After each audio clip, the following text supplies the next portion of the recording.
And good night. This is Minimalistic with Moon. We're having another sleep stream. I want you to bear with me, guys, because this is, again, kind of trial and error. And again, my schedule has been super busy, but tomorrow when I wake up, I won't just wake up and hit the off button. I'll, do all the things that I start my day off doing. We've already got we've already got our face washed, moisturizer on, meds taken. We've got drama in the background. It's female drama. We'll turn it here in a minute when I'm ready to turn it. And I'm gonna put you guys.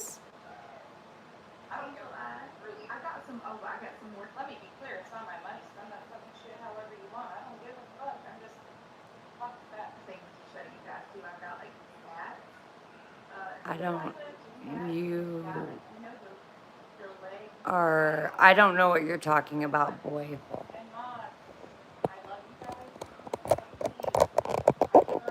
So we're doing a couch sleep again. Hi, seclusion, bonjour. So we are going to do what we do. We're gonna listen. I'm gonna listen. You guys are gonna watch me listen. How old? Listen.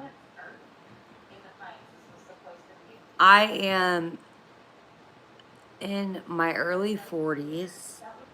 We're not gonna talk about any kind of dirty things. You look like you're a boy. So you get hidden. Hi. I know seclusion works. You know why? Because, White Lotus got me, I like pot. I do. Why are you live at 8 in the morning? Well, where I live, it is 9:45 at night.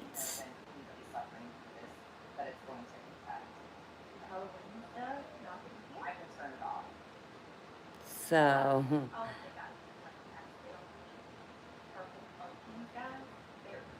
yeah.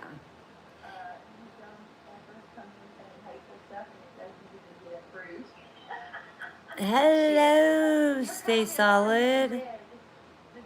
Time is not real. I tend to almost agree with you on that. So we're listening to some stuff. Do I like younger men? I won't be answering any questions like that. We are keeping this. This is YouTube, guys. Let's be mindful of where we are. If you could grab that like, press that like, say thank you for me being here. Later on, we'll turn it to some history, something that you guys might be interested in. I'm in my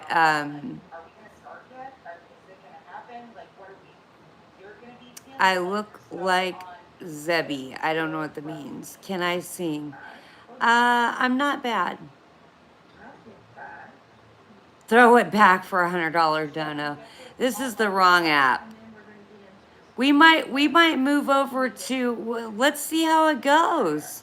We might move over to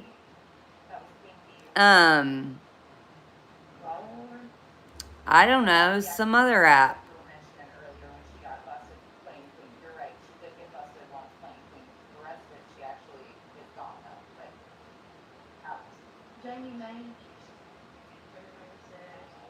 I don't know who Zebby is.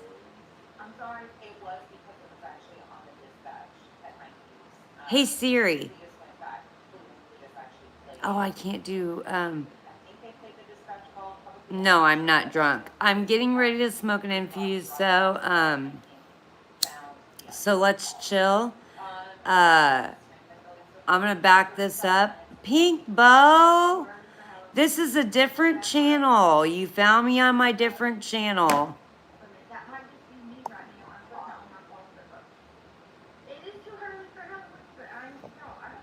Damn.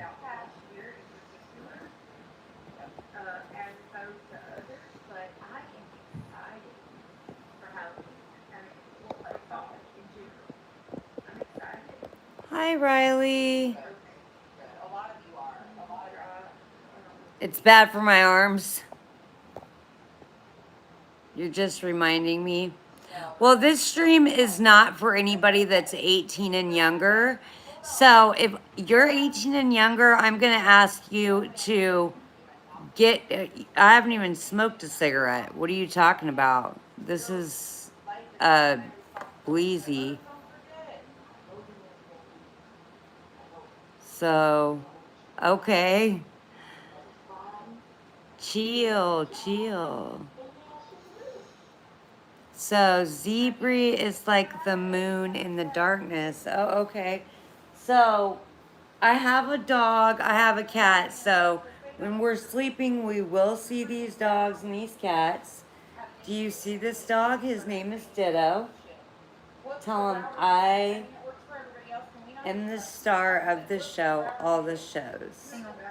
My name is Ditto, and I'm my mommy's doggy, and I'm 8 years old.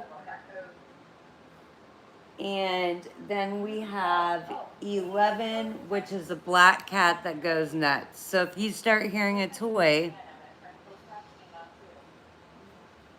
we hag maxing, huh? Yeah. Um, you're on the wrong, this is not a Nickel Monkey app. You're on the wrong app for that, guys. But we might talk about OnlyFans soon. So, anyways, I'm gonna chill for a minute. I'm gonna listen to this girl drama that you guys probably aren't gonna give a shit about, and then I'm gonna put on some manly shit that has to do with like Caligula or like a history shit, Spartan shit or something like that. Okay. Nope. To the left. To the left. So everybody has their own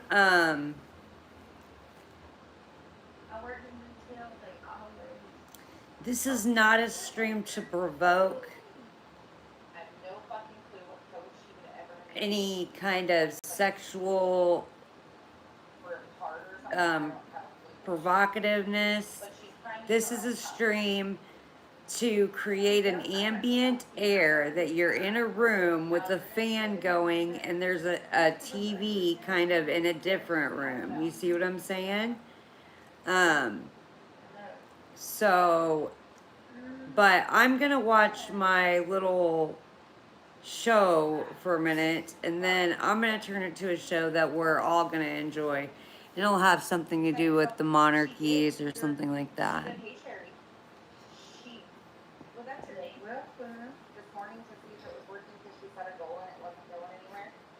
Why do I do this to myself?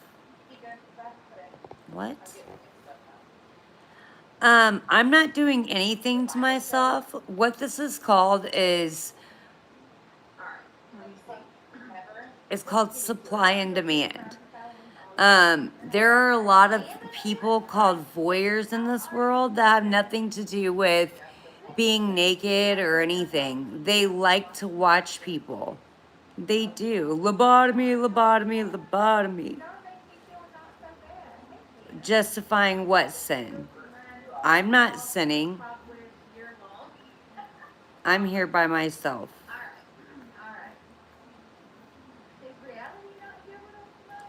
So, bro, I'm not a bro.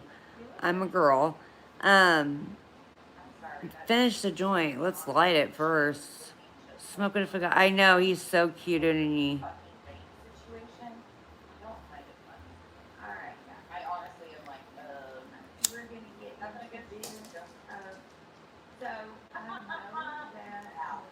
I'm just letting you guys know. You guys got about 10 minutes before my mod gets in here and she starts blocking the fuck out of people because people don't know how to act. I'm just telling you that right now. So, she just hasn't gotten the notification yet. I've already got one mod in here and they do not mind it.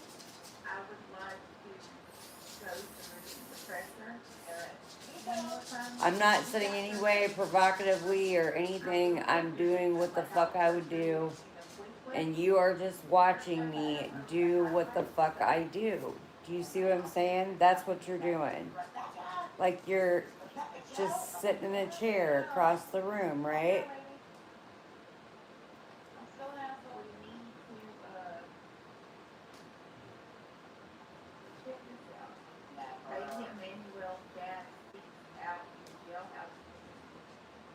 But when we sleep, we'll listen to history. We'll have something informational going on, not trash in the background.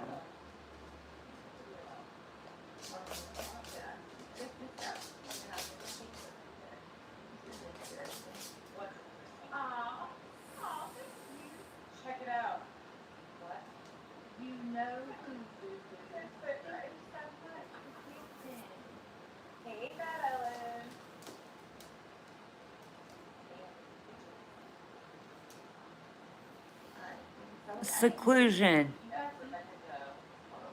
Thank you. Okay, I was just checking to see if you were there.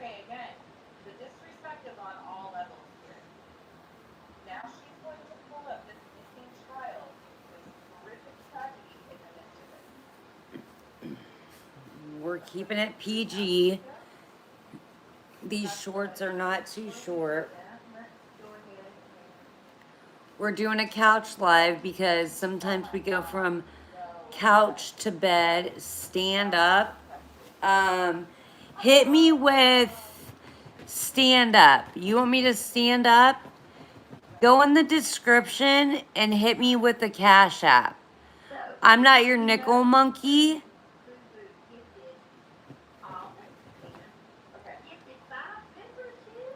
Be nice.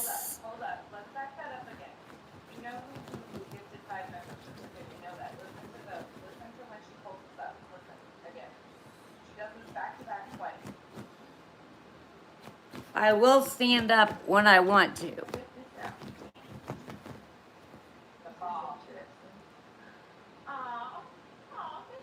I don't have an OnlyFans, but I might make an OnlyFans depending on how you guys... I am smoking medical marijuana right now, so you're going to have to calm down.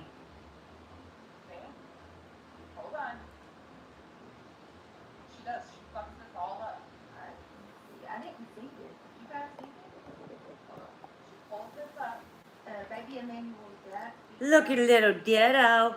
It's little monkey pie.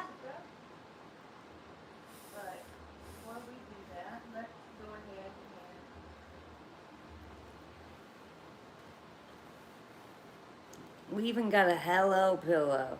Hello. Come in. Make yourself at home. While you sit there and say all the things.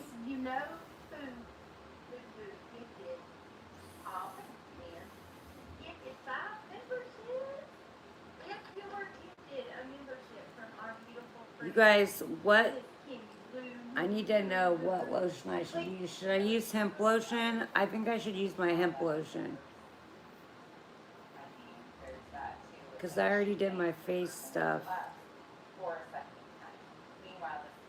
But my body is dry. My body needs moisture. I'm in the sort of.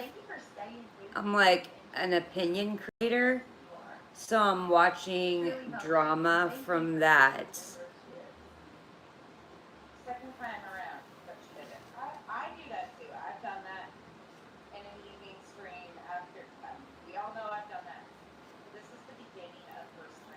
Seclusion's here. Here, Jinxie. Here.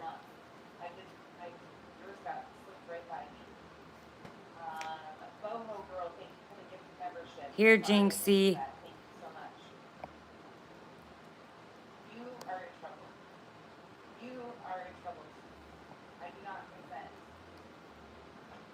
Show feet. Why is your name that? That's gross.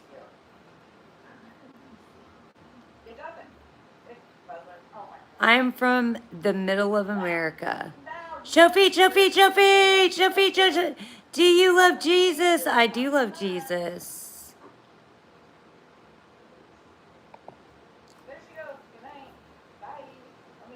What up, Just Jackson? What up? What up, little boy? Dude, you gotta go because your name is horrible.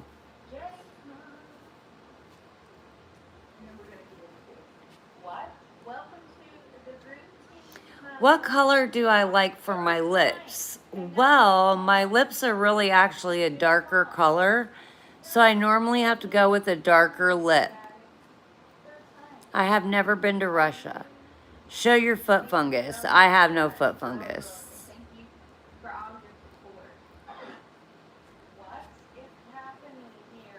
What's this channel? It's called Minimalistic with Moon.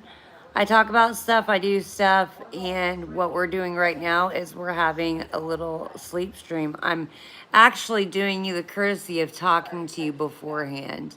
Usually I don't talk to you at all. No, I don't. I have melasma. It's not a mustache. It's melasma. It's from the sun. I thought that too. Biatch.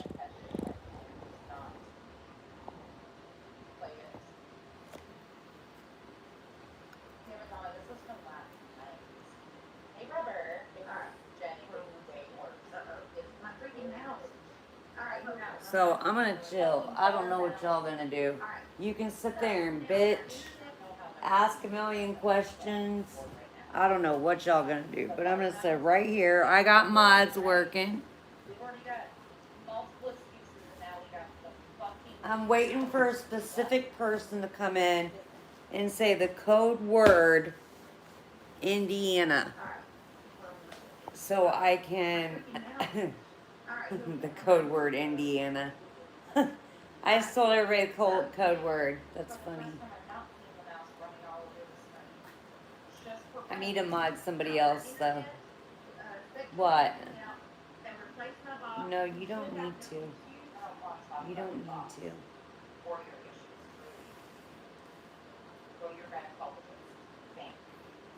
What? Well, come here. Can I get a 555? You guys? My dog likes the smell of pot. Rah, rah, rah, rah.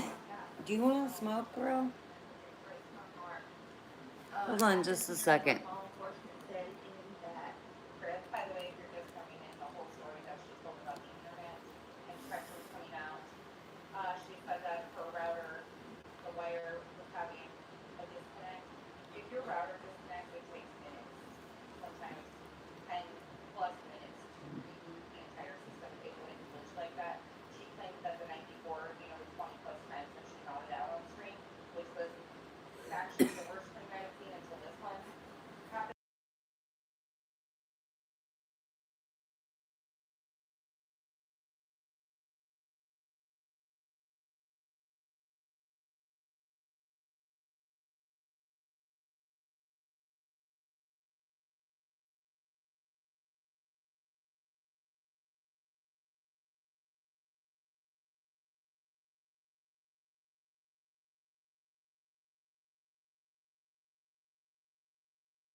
Sorry about that.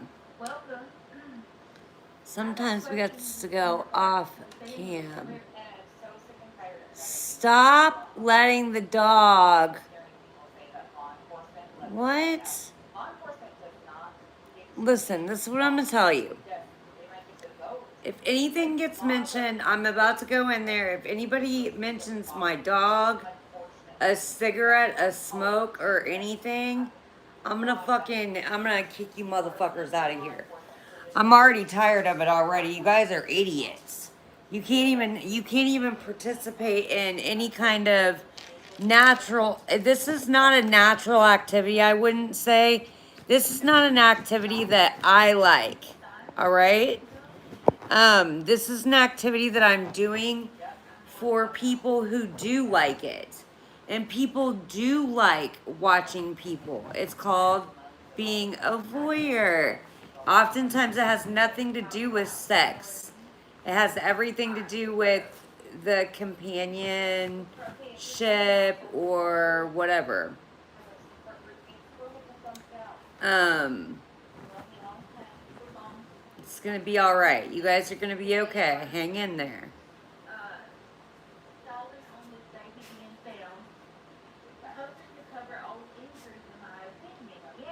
Please show your feet. Understand that at all times, this channel is not monetized. So you can always support the channel by hitting the thumbs up. You can also hit the thumbs up and put it in regular mode. If you hit the thumbs up and you go to watched videos or liked videos and click back into there, and it'll appear as a regular live stream. Or like, one that you can put on your screen.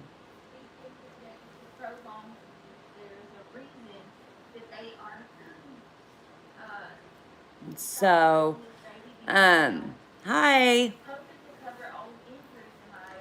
And then, let's see, what other, no, thank you. Okay, Susan, well, good night. It hasn't even started yet, so we're just hanging out right now. I'm just explaining who I am.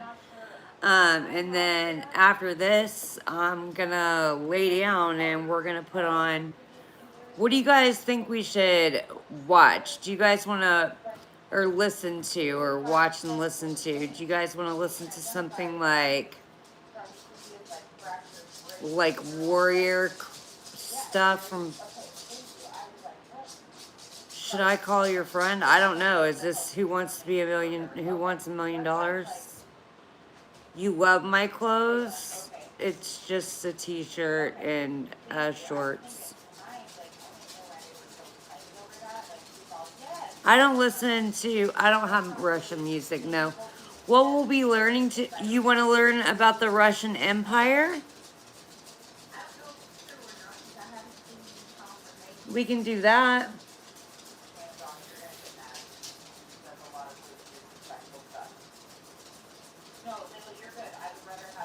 You want to learn about all of Queen Victoria's kids? I was smoking a pre-roll. And then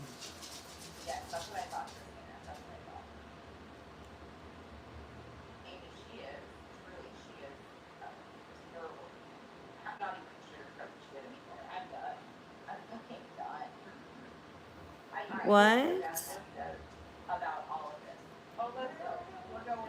Pass the ditchy to the left.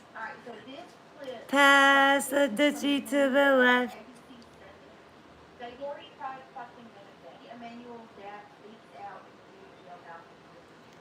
So, I think there's something special about you. Have a good night, my friend. Thank you, Mike.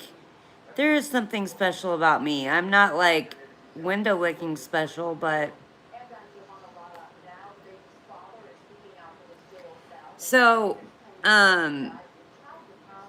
what is special about what I know is that this is a lot more popular, actually, without me saying anything. Are you special? I'm special too.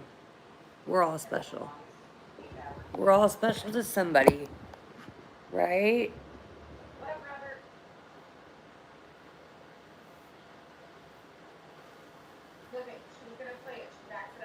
So look here.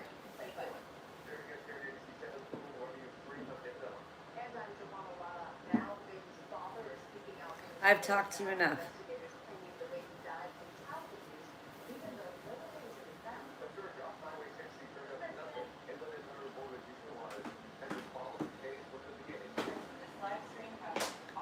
By the way, I come from the true crime community. What you're hearing on the background is some true crime about that Emmanuel Harrow.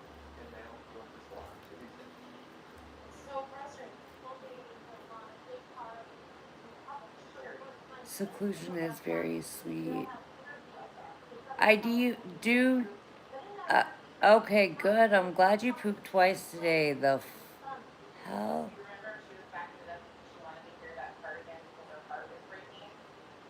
A fashion show, huh? And I'm a girl.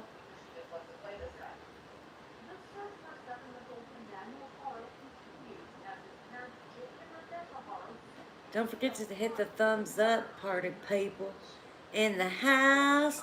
Party people in the house, hey. Can I show what?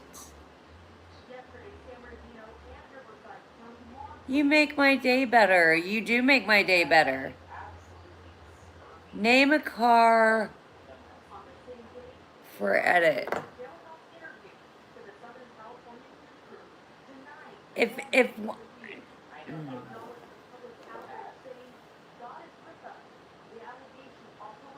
I'm partaking. The fact that this is my channel and you come in here and ask me, stop doing this, stop doing that, makes me think you're a kid.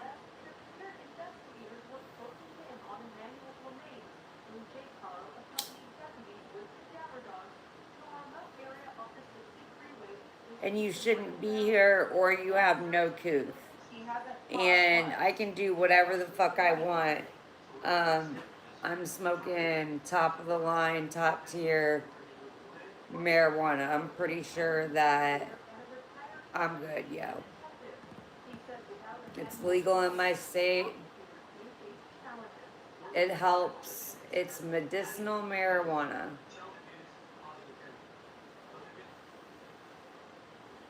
A lot of people smoke it before bed because it allows them to relax. So when you're saying don't smoke, well, it's sometimes hard on my stomach, so I have to do different things.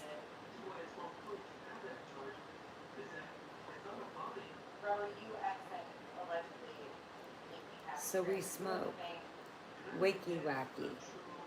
Just wicky backy tobacco.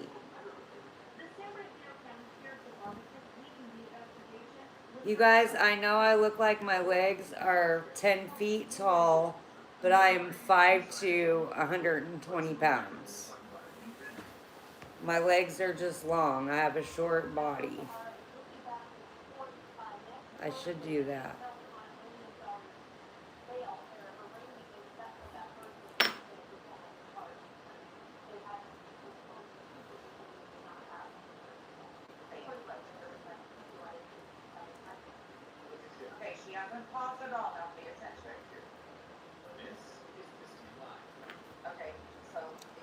You know, people bully people on the internet. Like, it's so weird to me.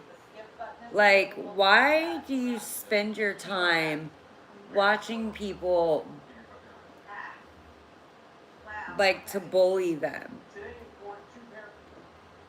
That's so embarrassing.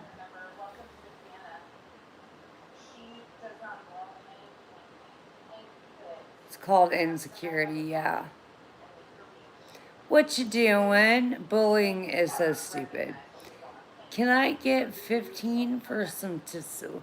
You guys do say weird stuff. Hey,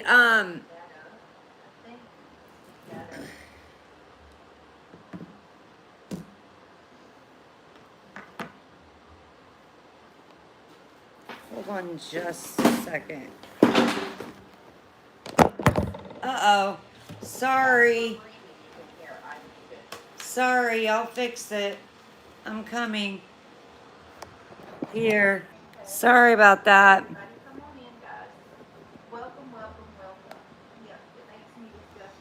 I had to figure something out in back house of YouTube.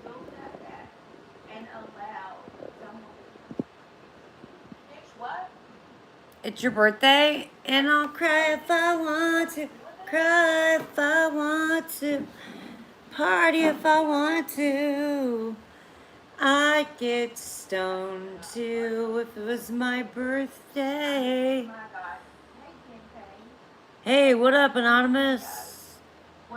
Ew, I know, gross. Left, to the left, to the left. Dr. Pepper, it's good.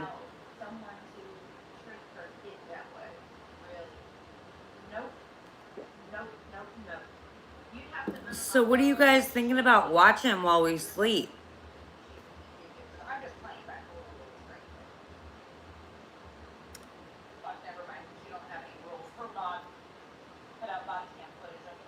Listen, I tell you what, you want me to do something? I'm drinking Dr. Pepper. If you want me to do something, you know, go to the description and figure it out. I mean, what are you guys doing? You don't just come into somebody's house and be like, sit down, stop doing this. Like you guys are like the police or something. I'm like, damn, dude. I'm gonna stop talking to you guys because you guys are mean.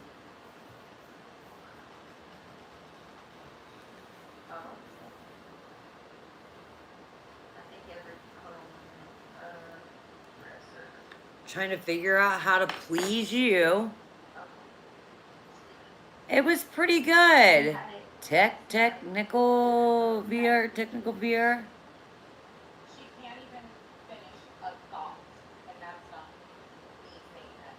Hey. Got her to 1K chat? What? What am I doing wrong? You're not doing anything wrong. Thank you. Thank you for subbing, guys.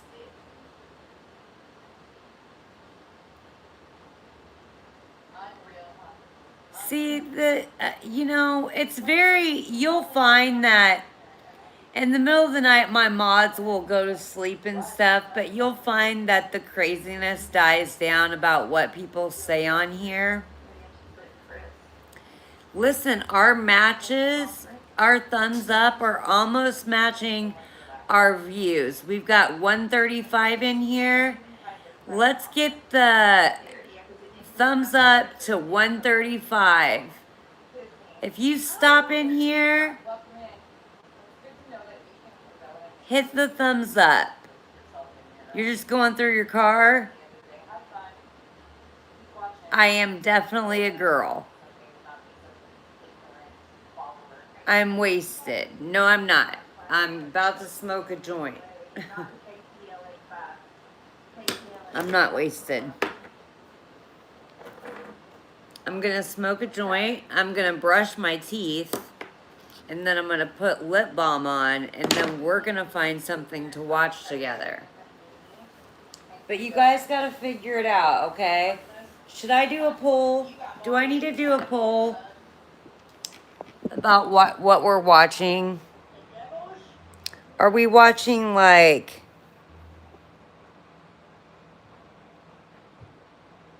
Let's see, how do I do this? First of all, let's try to put our glasses back on, okay?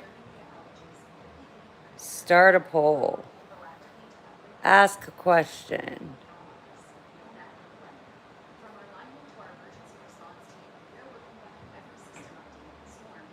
History.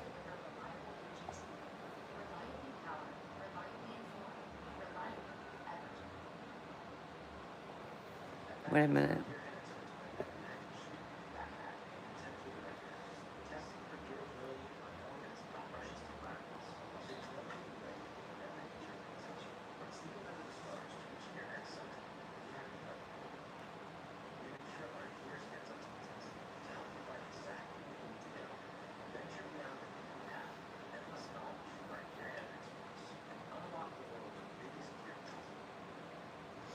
Or we can listen to philosophy, or we can do history,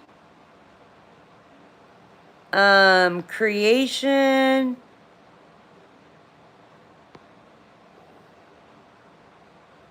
and then the other option would be um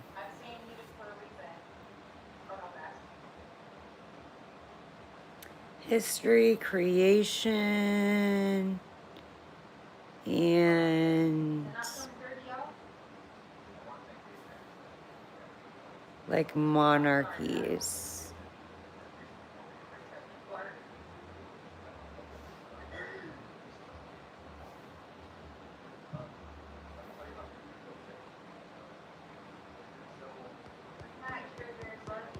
Is it let me start it? I'm saying start it. Q&A, start.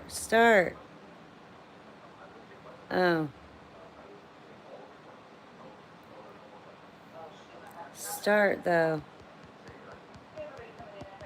It lets you do it, but it won't let you start it. That's BS.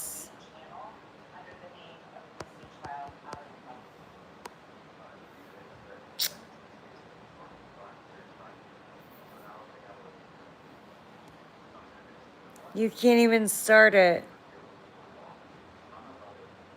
Jackson?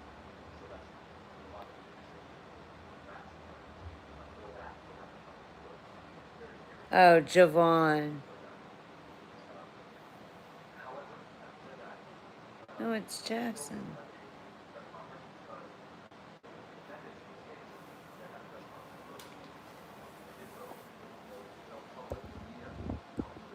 Shout out to a name that I can't read. I love you, Grandma. You look like my grandma. When I look at you, I think about my dead grandmother. God, weirdo. I'm a liberal. Okay. I love lamp. Thank you, Trina.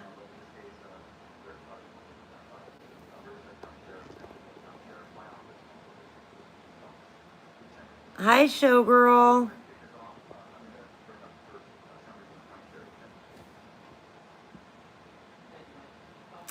We'll sing happy birthday to everybody. Happy birthday to you. Happy birthday to you. Happy birthday, dear everybody.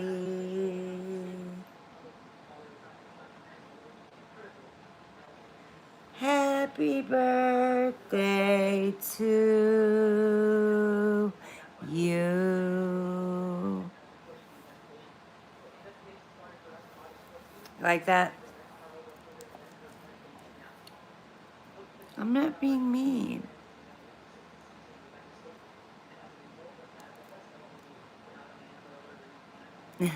Girls doing the dab. I'm just being silly. I'm just being silly. All right, so this is first of all, I got my foot on my PC and that's just not gonna work. Okay, so I am smoking some Blue 31.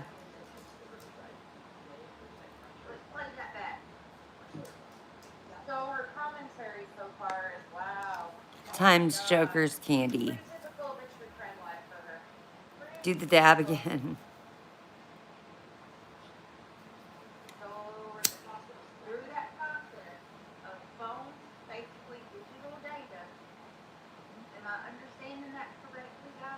Cherry AK, that's what's up. She looks good, guy. Shut the hell up, haters. Thanks. I hope you're not a kid.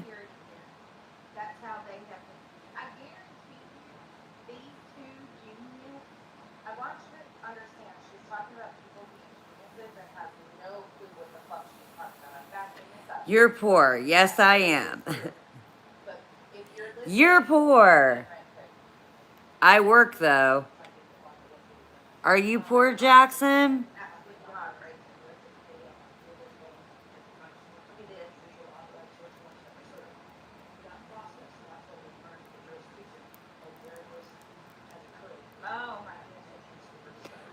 No, I've never farted on weed and smoked it.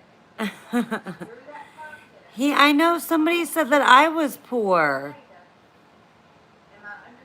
Jackson did. You shouldn't be here, Brickmaster.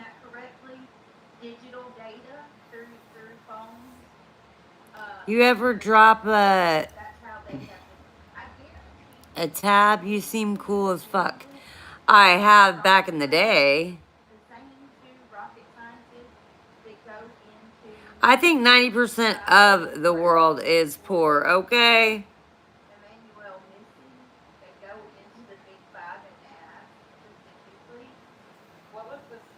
No, it's times. We say times out here in Missouri. Or crossed, whatever you want to do.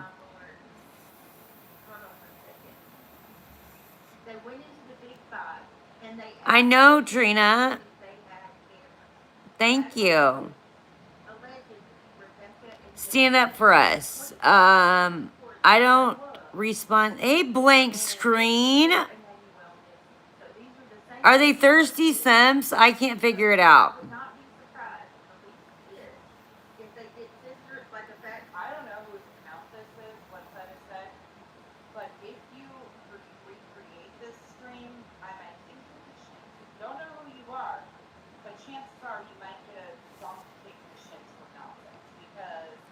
This is crazy.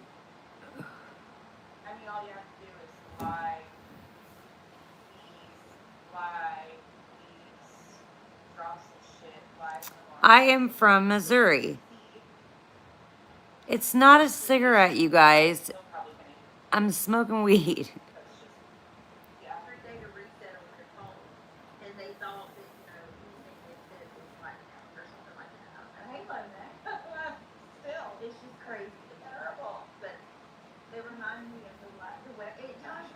Can you do a part 2?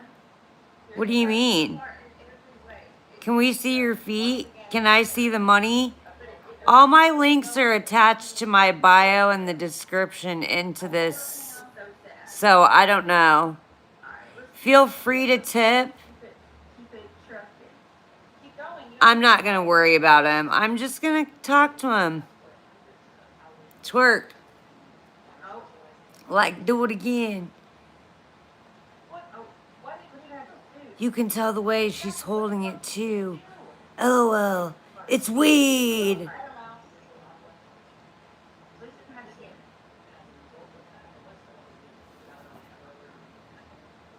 I'm crazy, kid. I don't know if you're a kid or not, but you about to get a damn. Be quiet. Okay. Get the fuck out of my chat. How about that? Stop smoking. Stop smoking. How do you guys hit marijuana? Bro, stop smoking weed. Hi, Moon.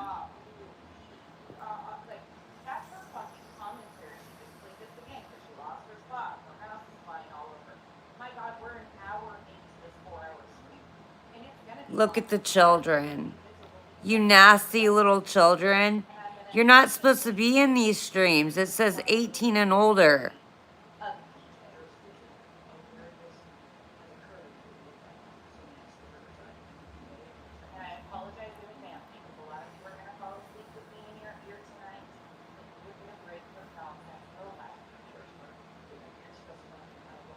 It's a Friday night, guys. Thank you, Nate. Thank you, honey. It's Friday, guys. Come on now. It's Friday. We're kicking back. I done worked. You done worked. I'm listening to this. I can't figure out how to do a darn poll. I tried. It wouldn't let me. You got popcorn lungs, dude? No. Do I look like a dude? shot up, not shot up, ever.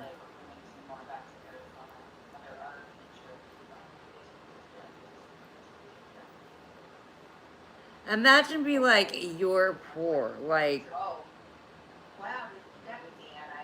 okay.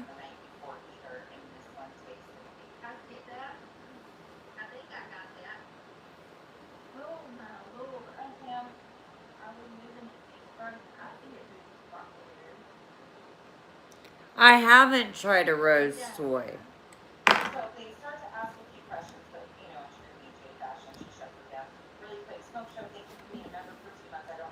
I haven't, but I will tell you something.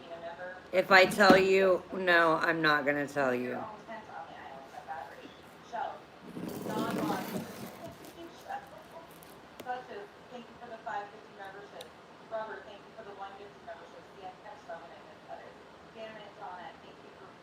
For real, it's not good. Shake your chest for us. I mean, is this how you, like... I know, right? The more time you spend on this screen on fucking YouTube, the more you lose faith in humanity.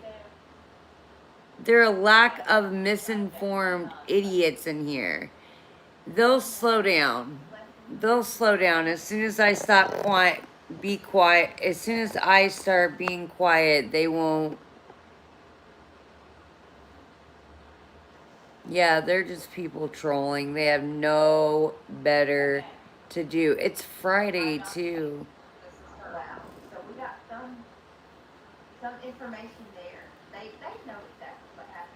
So.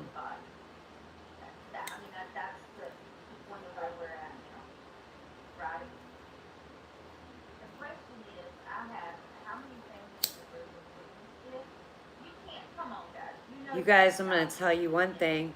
There's a fly in my house. Just one. Just one. And he's working. He is working on dying today. He's sitting right next to me. And I'm going to reach over. And I'm going to... I don't even know how... Well, I do, because I opened up the window. But he's just chilling on my book. Like, this is where he lives. Like... This is my land.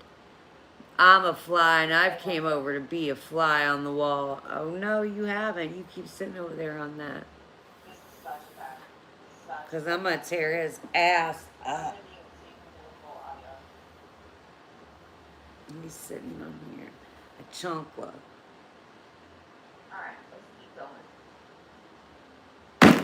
Bam, got him. Got him. Got him.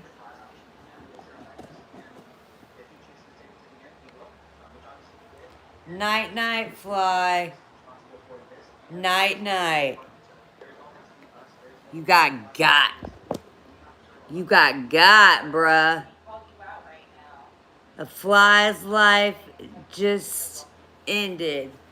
This isn't a house. This is a special area in a building.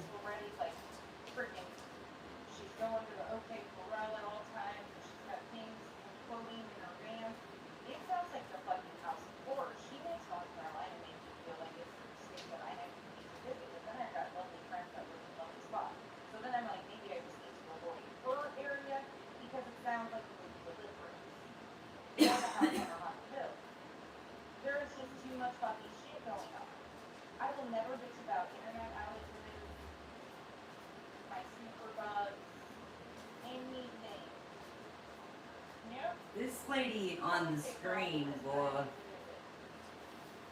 she doesn't bring any help to the live situation. Listen, I've got to clean up this bug. I can't do it. But that fly, he gone. No more fly.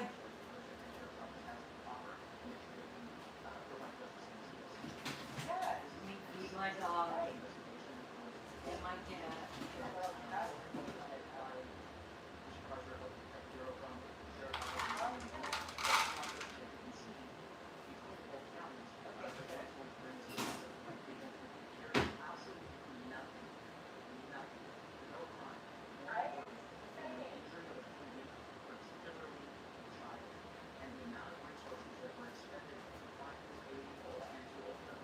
I was standing there like, what was I gonna grab? I felt like I was gonna grab a charger or something out of there, but I forgot.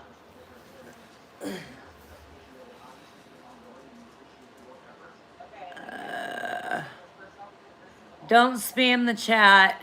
You'll get blocked.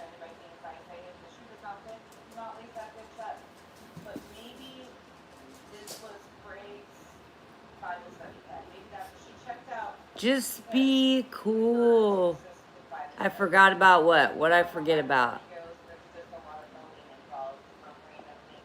Nice note. You guys are just, you can't help yourself.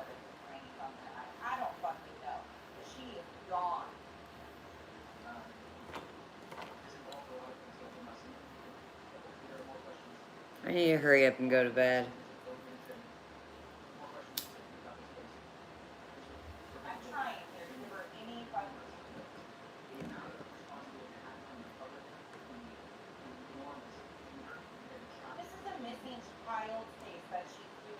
Thank you, Tracy, for being so protective over me in the chat. I appreciate you.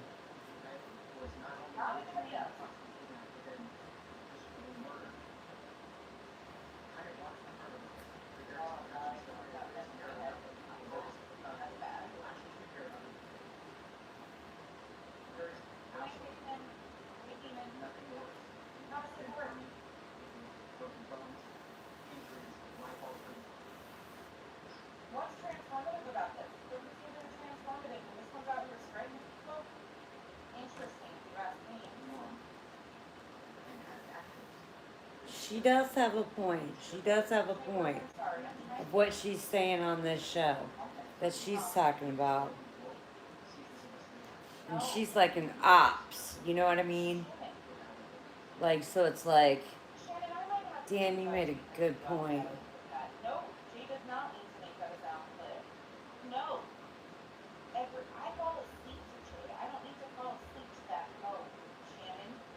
You fall asleep to Jay? What? You don't fall asleep to anything that's gonna increase your mind? Like, I was thinking maybe we should fall asleep to like Freudian theories. We can do that, right? We can fall asleep to Freudian theories or something.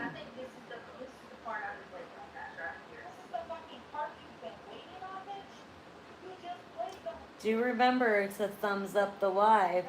If you guys would like to see it on regular mode, like landscape mode, you can always hit the thumbs up, go outside of the live, and then go into your history to your liked videos. You can press it, and then I will come up in the regular YouTube format where I'm not like vertical. I'll be like this.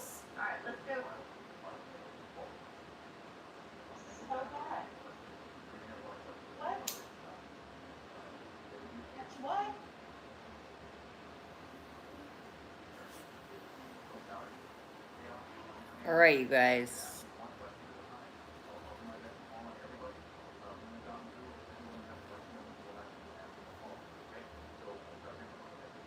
Can we have no kids? And no kids. Stop methany? Okay, yeah. Right.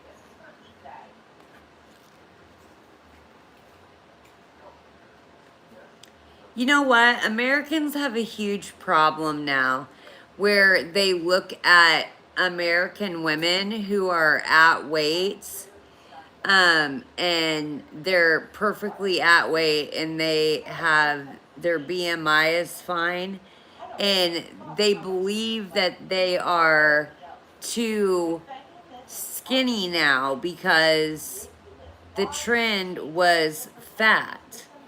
Fat is not trending ever. You know?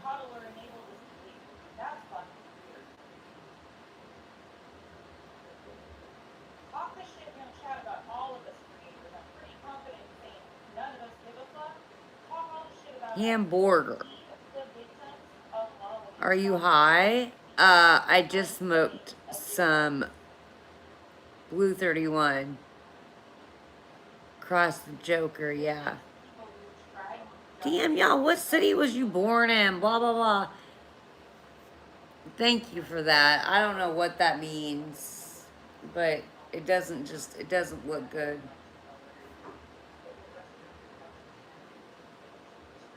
Good night.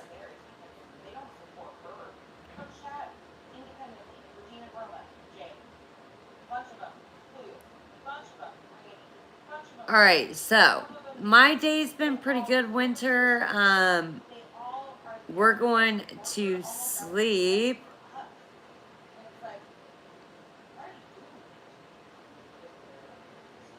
Is front or back?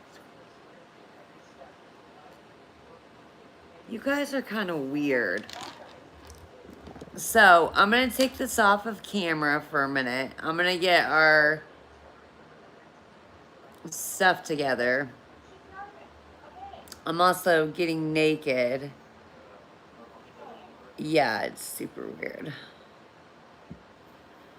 I know. I'm super weird, and that is why I cover and do these streams.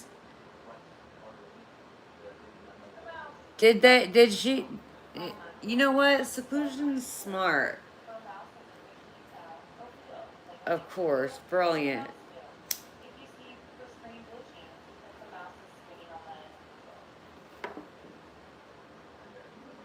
I'm not shy. I just, nah, who's with me? We roll at midnight.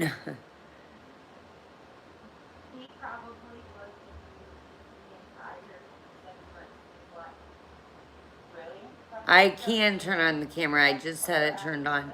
This is fun. I can't wait to see what happens next. Well, MJ, you can move on.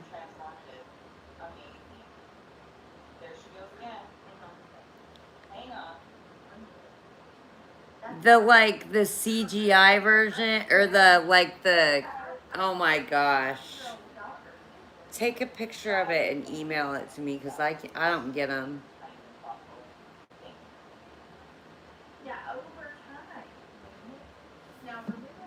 I just got off of work. I'm trying to chill. So what state I am from the state of Missouri, the middle of the United States, Missouri.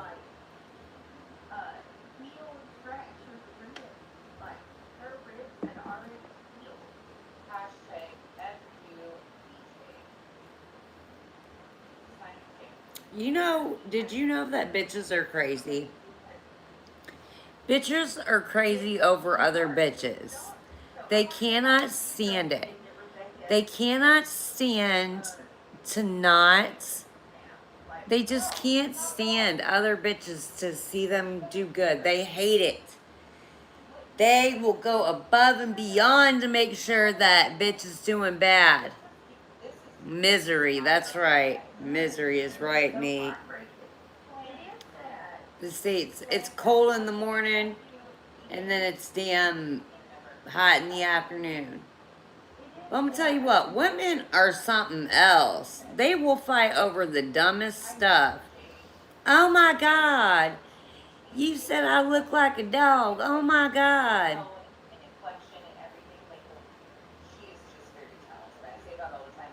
Did we figure out what we're gonna watch? What are we gonna watch? Seclusion, tell me, what do we want to watch? Men are the same. I know. Listen.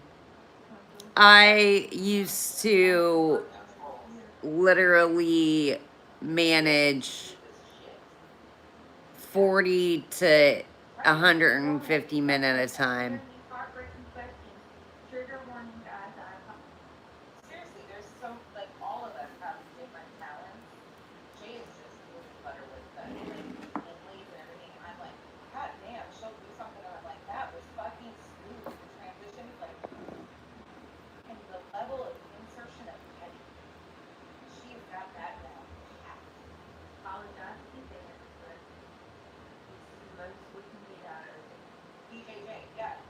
Black holes or Stephen Hawking's. A documentary on black holes. Seclusion agrees. What Freudian theories are we missing? Or what we listened to? I don't know. We listened to one the other night that was like a self-sabotage one, and it was highly informative. We're not watching The Notebook. The fuck?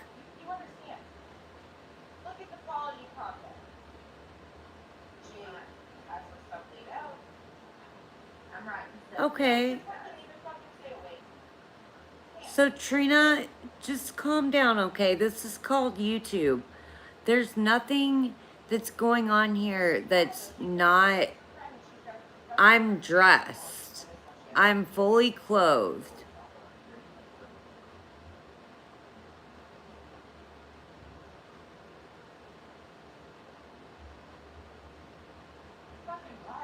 Black holes. Okay. Kim is a rocket scientist too, so.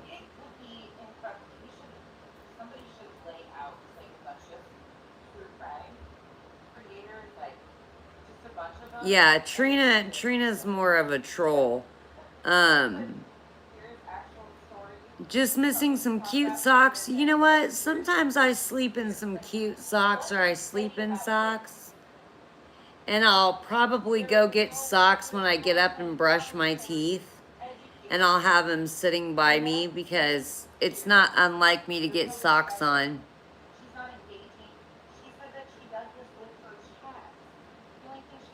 Yes, I sure did. I killed that fly with that chunkla. I got that chunkla and was like, slap'ems. It should be, yeah, sometimes sleeping in, but sometimes when you're sick, you guys, I just am getting over like pneumonia in my left lung.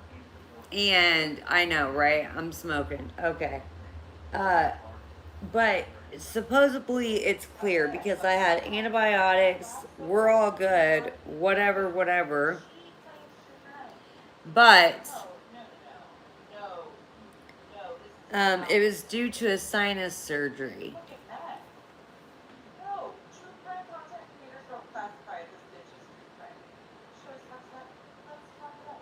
No, you don't see a cockroach on my ceiling. You must be high as a motherfucker.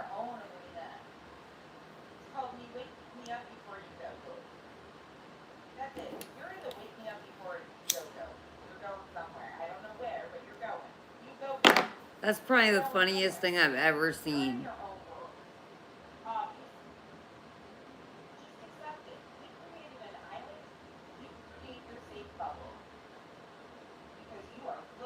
Feet look better in socks.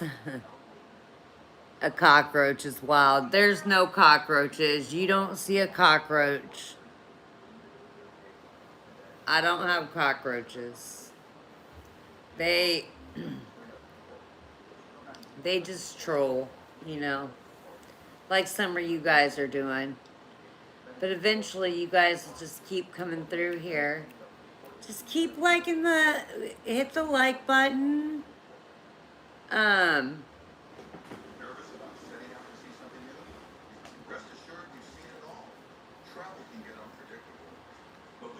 you guys are gonna be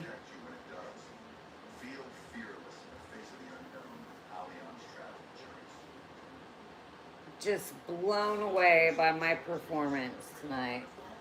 I mean, I don't even know what to say. It's just gonna be so.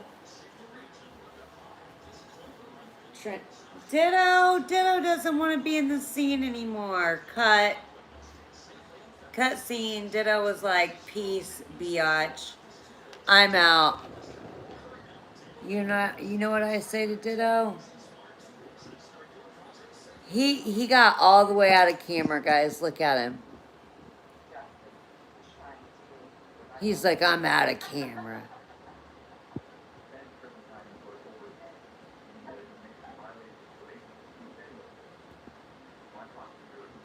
I know, Kim. You better tell these people they act like I'm a crackhead or some kind of weird meth head or something. I sleep. I tear that sleep up. Hey, you Dylon.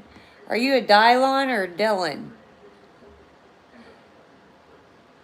Lots of Canadians here. I love my ditto too. You tried calling earlier? No, you didn't.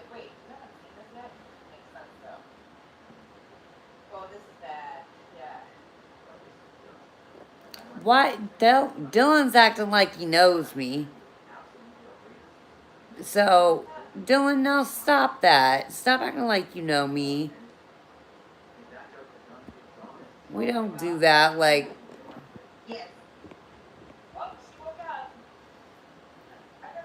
you don't know me.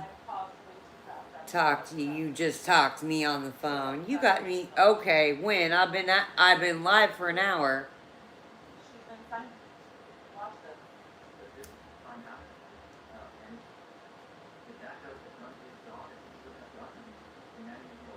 Yes, amen. Yes, yes. Yes, and that's what we need. Okay, we're gonna do black holes. Craig, why is she screaming yes, amen all of a sudden? If we interrupt Bible study, I go back to what is going on here? She randomly screams yes. This chick on here that you're listening to, she's got like real problems with like organized religion or any religion whatsoever. And she's got this like liberal like kink that she can't get out of her ass. I don't know. It's so weird. Yes, amen.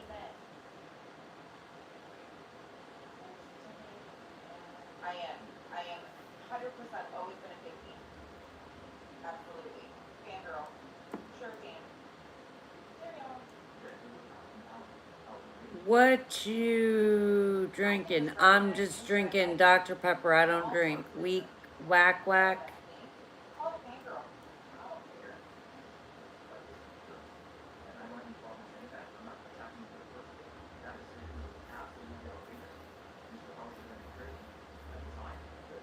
All right, so let's not whack whack because Yes. this is a voyeur stream.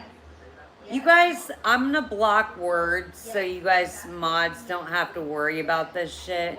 This is ridiculous. You know, people can't even act like regular people. Like I'm not even in revealing clothes. Like it's way past my butt and everything. Get a fucking life.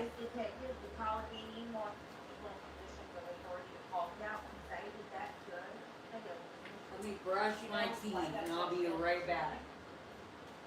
And we'll get on the black hole theory. You know why sentencing guidelines allow for that judge to know to make that type of decision? Policies are put in place that people vote on. You understand how all of this works? You probably don't. But it's a failed system. You wouldn't know that though because you don't understand true crime, right? Unfortunately, so many kids are lost in situations like this because of poor policy and judges not having or not having to follow a certain consensus. I mean, it's fucking wild. But you can't even talk about that. You scream out yes and amen. That judge needs to be held accountable for what happened to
the opportunity of doing this. So wrong. Jesus, so wrong. I think. You think what? You're not thinking. Period. You're trying to stay awake, and you're not doing a good job of that. This is so disrespectful. And this is why I continue to speak out about people like this who mask their bullshit under the guise of true crime, do a disservice to people that have respect for victims and their stories. People like her All right. claim that they're true crime. Laws need to change so they can't continue to do this to victims when they're innocent. Oh, Just cry, like cry, get cry. lost on victims deserve better than this bullshit. And don't condone this shit.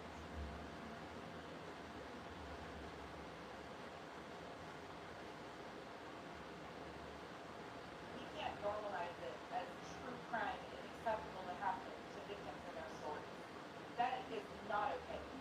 We cannot accept this and normalize this behavior because it's deafening so many things that are important, like addiction. That's all natural and it's coconut oil, so it's thick as heck. Laws, voting, abuse Okay. are topics that I need to be forgot talked what about. we're doing And here. people like her do a disservice to the conversation. She's a fucking beard springer, tabloid as can't stay fucking awake. She's on a day, she's not moving, I'm not paused. Mental health, absolutely, you guys are looking more in the comment section, 100%. This lady is just having, she's just always having a fucking problem. I'm just like, whoa, lady, whoa. Just, she's fired up. If I didn't have to work this Friday, I'd be fired up. I'd be geeked and I'm fired up. Fired up. Oh, shit. This is bullshit. These people have loved ones. People have names.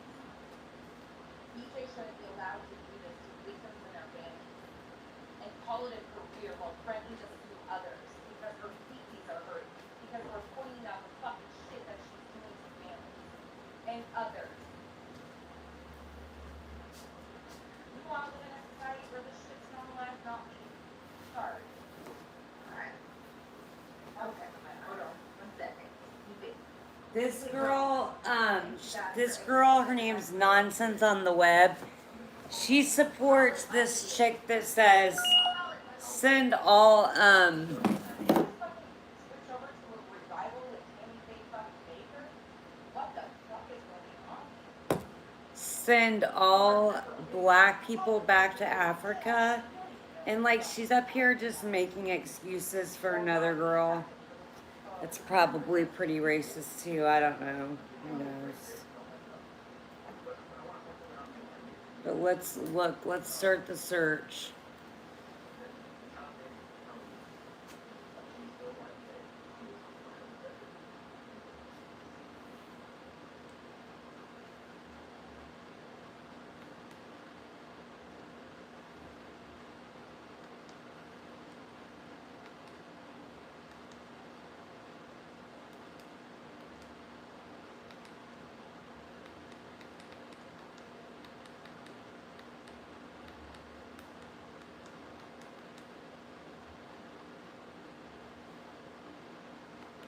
Black hoes.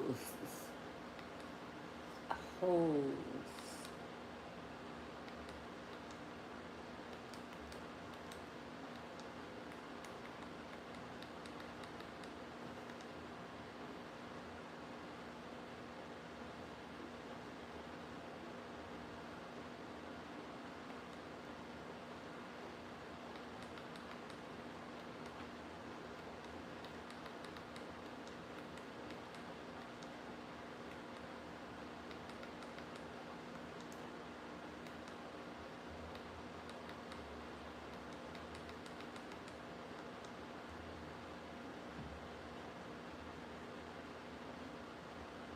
Okay.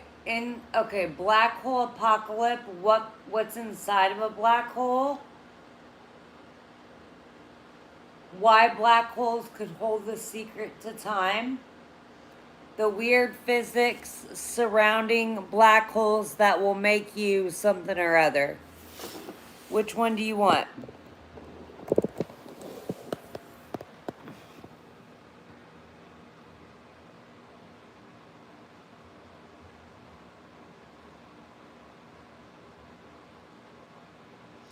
No, we did black holes. What's inside? Okay, let's go again. Black hole apocalypse. What's inside a black hole? That's put out by Nova PBS. Okay. Brian Cox is the next guy that says why black holes could hold the secret to time. And the next is the weird physics surrounding black holes that will make you. Oh, physics. Seclusion chooses physics. I got you, babe.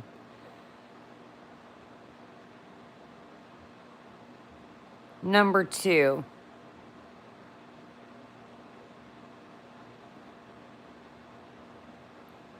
Two.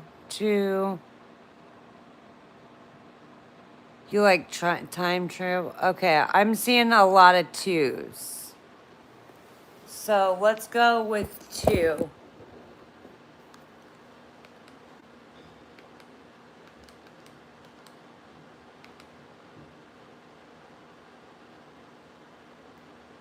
I'm Brian Cox. I'm a professor of particle physics at the University of Manchester. Good afternoon, everyone. My name is Molly Olawode, and I'm Brian Cox. I'm a professor of particle physics at the University of Manchester and the Royal Society Professor for Public Engagement in Science. And amongst other things, I'm the author of several science books, including Black Holes, the Key to Understanding the Universe. The key to understanding the universe. I'm about this life. Black holes. I'm about it. I'm about this Could life. black holes be the key to a quantum theory of gravity, a deeper theory of how reality, of how space and time works? Well, I think so. It's interesting. These objects, which have been known, I would say, for 40 or 50 years, but theoretically for the best part of a century, have always You been guys can hear fascinating. it? They're odd things. The simplest way to describe a black hole would be a region of space from which even It light is can't too escape. loud over Predictions the that such objects existed go all the way back to the fan. beginnings of relativity, back at the turn of the 20th century. But actually, really, I would say into the 1960s, perhaps even into the 1980s, many physicists felt that because of the intellectual challenges that these predicted objects pose, many physicists felt that maybe nature would not create them. I even saw that the great physicist Steven Weinberg say that he, in some sense, hoped that these things would not exist because they're so confusing. But we now know that they do exist, and so we have to face the challenges that they pose. Black holes are interesting because, going back to the work of Stephen Hawking in the 1970s, it turns out that they demand that we think about both quantum theory and general relativity together. And the quest to unify those two great pillars of 20th and 21st century physics into what's often referred to as quantum theory of gravity is in some sense a holy grail. You guys basically But the blocked. problem has always been, well, is there anywhere in nature that we can look to observe something that requires Stop. us to merge those two theories together? Stop blocking. Black holes really are the unique Stop it. place, as far as we can tell. in It's nature, where we can counterproductive to what's see a going thing on here. sitting there in the sky that demands that we consider those two theories. I understand some things, but The idea of black goes back a long way, actually, back into the 1780s and 1790s. Look how the numbers have dropped since they saw you block. Block, block, block, block, block. They had the same idea, apparently independently of each other. One was a clergyman, an English. You have to just and the other was ignore a great French and mathematician. take your personal feelings out of that. In terms of an idea called escape velocity. So the escape velocity. Thank you, is, seclusion. uh, I the appreciate speed you have to a travel lot, to though. completely escape the gravitational I know you force want, of the planet you or just want star. what's best the for Earth, me, for but example, the escape velocity from the surface of the Earth is around 8 miles a second, 11 kilometers a second. If you go bigger, you make a bigger, more massive thing, let's go up to a star, for example, like the sun, then the escape velocity increases because the gravitational pull at the surface increases. But actually for the sun, it's somewhere in the region of 400 miles a second. That's really fast. What Mitchell and Laplace thought, and I think it's a very beautiful idea, is they imagined in their mind's eye, well, can you go bigger? Can you imagine more and more massive stars, giant stars, such that the gravitational pull is so large at the surface that the escape velocity exceeds the speed of light? And then you wouldn't be able to see them. There's a wonderful quote, actually, in Laplace's paper, where he says that the largest objects in the universe may go unseen by reason of their magnitude. And this is back in the 1780s or 1790s. yeah, underage So or imagine racist stars where the people. gravitational pull is so vast that even light can't It's escape. kind of hard to do that, Dark so stars, I think you referred to them. just make But now sure. we know that such objects do not exist in the universe. I love in you, that Kim, sense, because you're in the sense fucking that brilliant. Mitchell and Laplace meant. But actually, But this they is a miss voyeur something stream you which don't is block. not surprising. It sounds almost paradoxical. But you can But also seclusion, I appreciate increase you the very escape much. You're velocity of the brilliant, surface of an object by but squashing it. It you're turns out that if you just take protective. the Earth and you squash it down and squash it down and squash it down until it's about that big, the radius just less than a centimetre, then the gravitational pull at the surface will be so great that light couldn't escape. And that is essentially the modern concept of a black hole. Now, Mitchell and Laplace's calculations or imaginings were based on Newtonian I physics just of don't like that pre-Einstein. light shit. We come forward to 1915, Einstein published his general theory of relativity, which is a different model, a better theory of gravity. Oh, And it look at turns out monkey. black He's up here holes like, I'm also gonna exist sleep, in mama. general relativity. I'm Now, if gonna we come sleep. forward to 1950, Newton's theory of gravity is replaced by a better Newton's model, theory of gravity. All which is right, that's Einstein's where we're general at. theory of relativity. But the idea that there can be objects that can be compressed such that they trap light is also present in Einstein's theory. The first physicist to predict such a thing, or at least derive the mathematics that described such a thing as a black hole, although he didn't know that they existed, was a man called Carl Schwarzschild.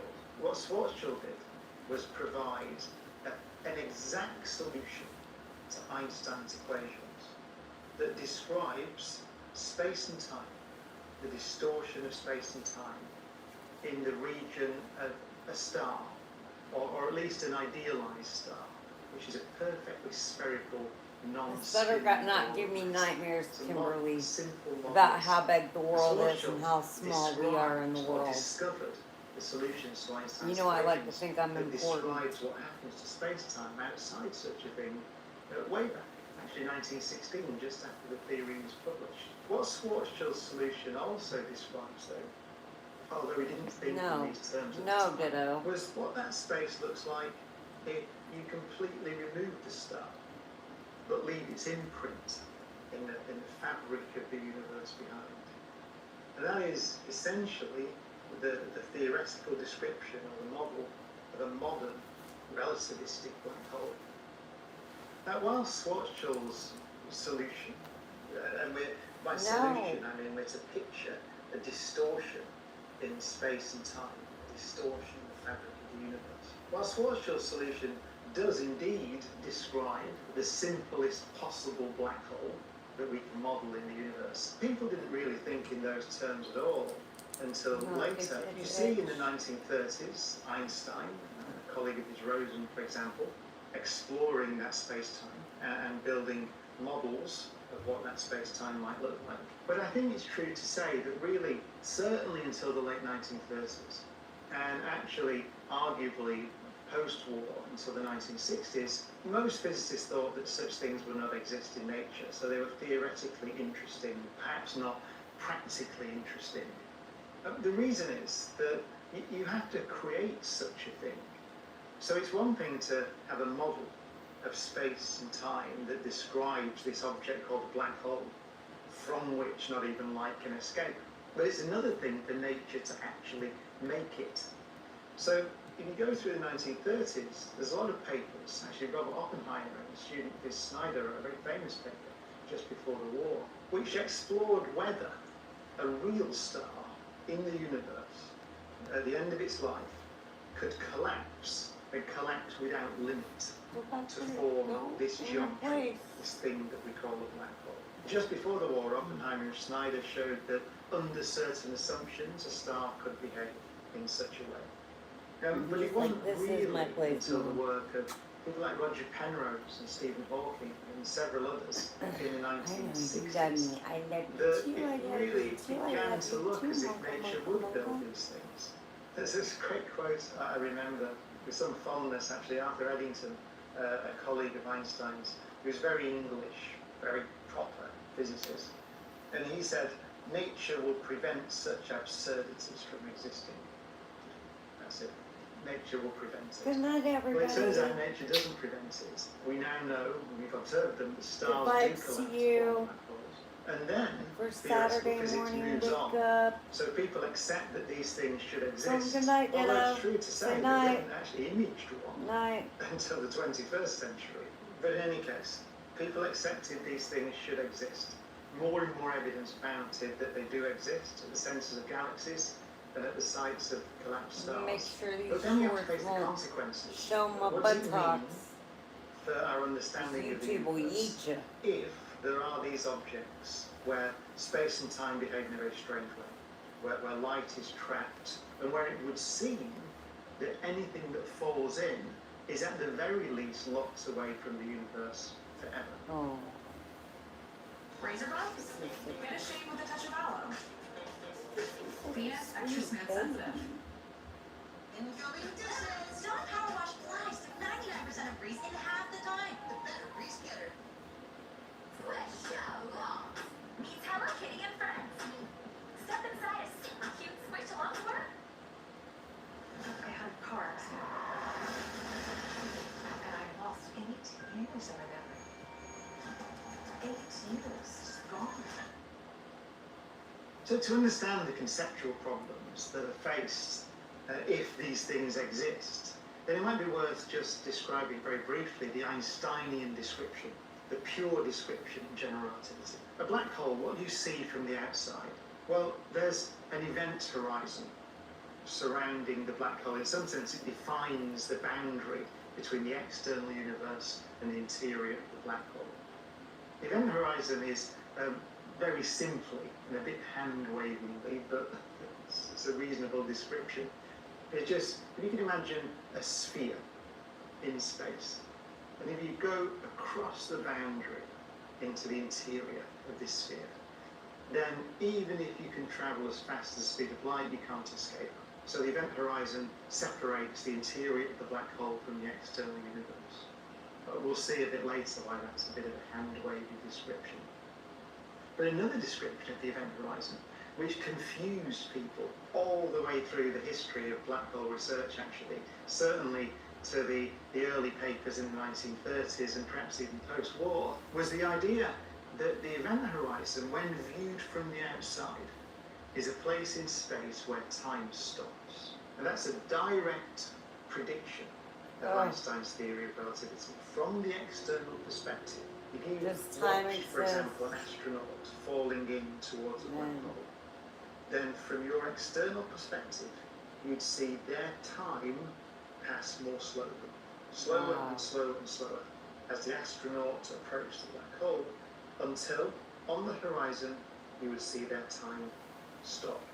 That suggested to many people in the early days that a star couldn't collapse to form a black hole. It confused them.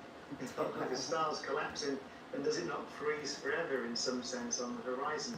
He'll So get all tired sorts of me here in a sort of minute and initial come back early behind my conceptual legs. problems, which ultimately were solved. Yeah, The he thing about will. relativity, Do is you the know one that you're on the sentence top? thing to Look, understand, I want is you that to look over time there. can stop from one Look. perspective, but time can Did you pass know at the usual rate from another that perspective. you're live? Indeed, from the perspective of an Ditto astronaut tends to falling know when into he's a black live. hole, then for a Don't sufficiently you? large black hole, Do you know that the you're ones that we live? find at the centers of Do galaxies, you love me? the astronaut would notice Can you give me nothing at all kisses? as they fell Did across you the just horizon huff? into Are the you live, interior Ditto? of the black hole. So time passes at 1 second per Are you second live? on the watch of an astronaut falling You in, want to give me a but kiss? from the external perspective, time freezes. No?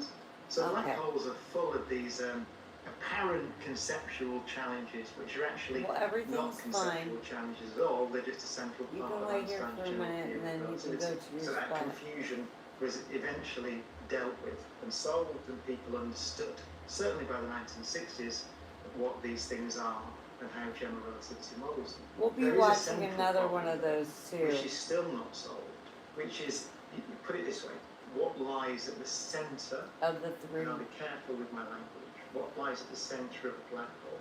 Now, in pure, just in Einstein's general theory of relativity, actually, it's not right to talk about the centre of a black hole, really. So what are we picturing? It's this thing called a singularity. You might think of it as an infinitely dense point to which this massive star collapses. It's kind of a natural way to think of it.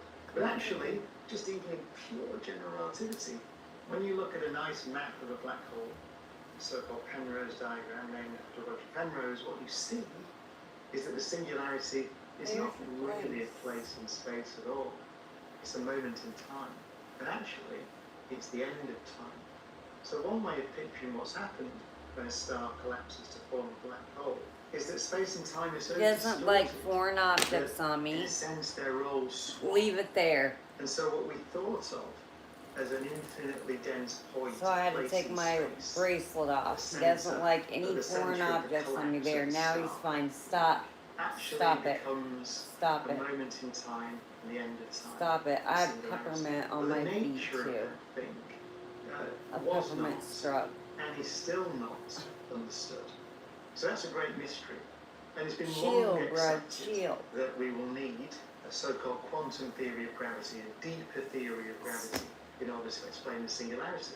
And for many, many years, actually, until quite recently, Lay down. then people Look, thought, well, Lucky. there we are, we Look have a here. problem with the singularity, we don't really have any access to it, we don't have the conceptual tools Alright. to explore it, so it may remain a mystery for a century to come. It's not clear what to do.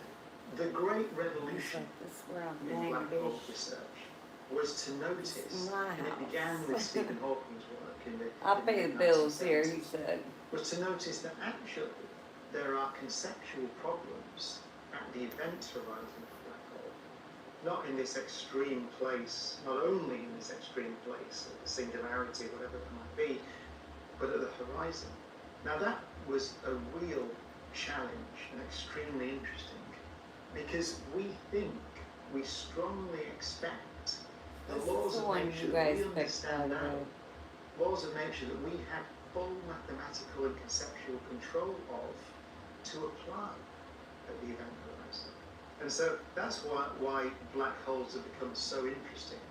It's because we have a place where we think, we assume, and indeed we're right to assume, it seems, that we have full control of the physics. We understand what's happening, but there is a fundamental clash of principle between our two basic theories of nature, general relativity and quantum mechanics, and that is ultimately why the event horizon of black hole and black holes themselves have become so fascinating and so important. A diaper this leak-free sets them free. Only Pampers I hear Cruisers quantum 360 have a physics and 360 I stretchy hear waistband Kim for up to KV. 100% leak-proof fit on every wild child. Pampers Cruisers 360, now at the new low price. With bugs, the struggle is real. That's why you need Zevo traps. Zevo works 24/7 I to just lure, killed a catch, fly, and kill fucker. 99.9% of bugs trapped for effortless protection. Zevo, not that big a people-friendly, deal. bug deadly.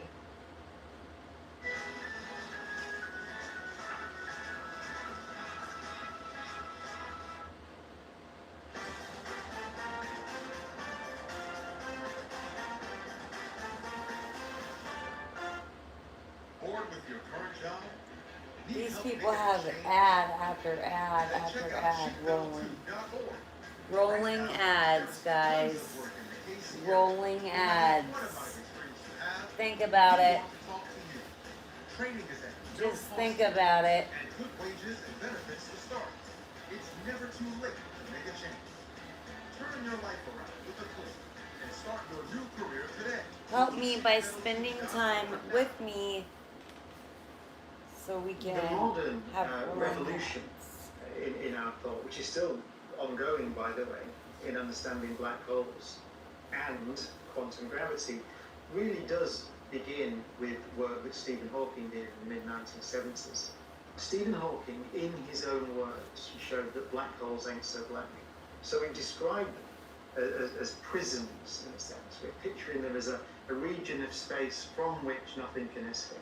What Stephen Hawking showed in a landmark couple of papers, a tour de force of calculation, is that if you consider quantum theory, quantum mechanics, in the vicinity of the horizon of a black hole, then you find that they glow, they produce particles, they have a temperature. This thing that we pictured in Einstein's theories as pure geometry, as just distorted space and time, actually emits particles. It's called Hawking radiation. And one way to picture that, and Stephen in his 1974 paper gives this, he says it's a hand-wavy description. So it's not a full description, you need the mathematics for that, but he gives this hand-wavy description, which is kind of a nice way to picture what's happening.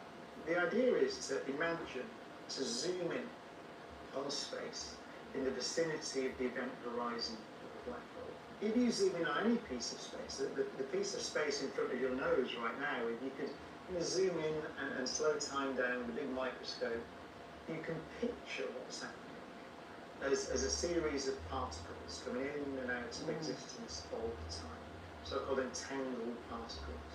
So it's a picture of what the vacuum of space looks like. Just to emphasize again, it's not a complete picture, it's not supposed to be precise, but it's a reasonable model of what's happening. The particles in and out of existence all the time. And that's happening everywhere. In space, everywhere that you look, in the most empty piece of space you could imagine. That's what's happening.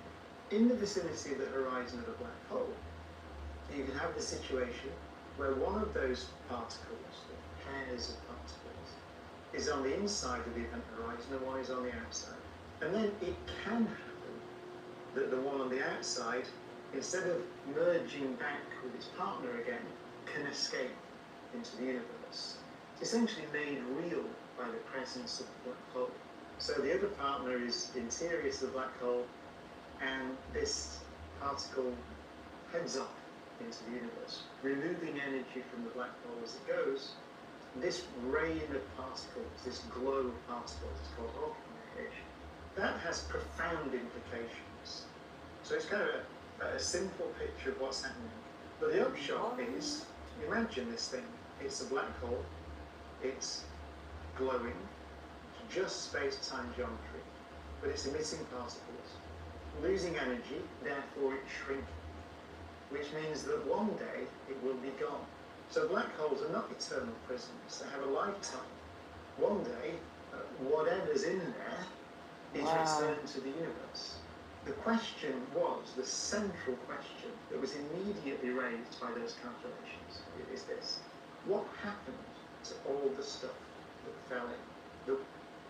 Buy leak checks. What happens We've got to Tampax with the all dual the protection stuff that system for fell up to in? 100% leak-free periods. They gently expand to help stop leaks from all angles, and only Tampax has the leak guard rate for backup protection, so nothing ruins your plans. There are tampons, or there's Tampax.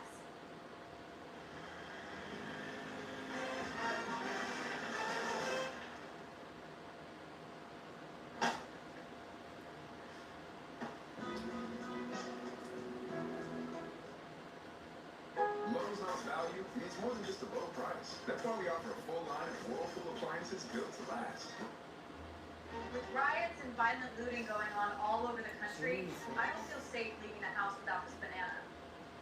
The way I've described it, the way Einstein's theory describes it, is somehow that stuff goes to the singularity, whatever that thing is, the end of time, a region of space-time that's so convoluted and distorted that we don't understand how to describe it. But then, one day, the whole thing is gone. All that's left in the far, far future is Hawking radiation. Those particles that were produced in the vicinity of the event horizon. The question is it possible, if you could collect all that radiation, all the Hawking radiation through the whole life of the black hole, is it somehow possible, in principle, that the information about everything that fell into the black hole throughout its history is imprinted in that radiation in the far future? Is that true, or is it not true? You might say, why did I ask that question? It seems like a bit of a random question. It's a very important question. Let's say that I take anything in here, in this room, a book, a table, the camera, right, anything at all, and I set fire to it, I incinerate it, I destroy it. It's the only way that I can.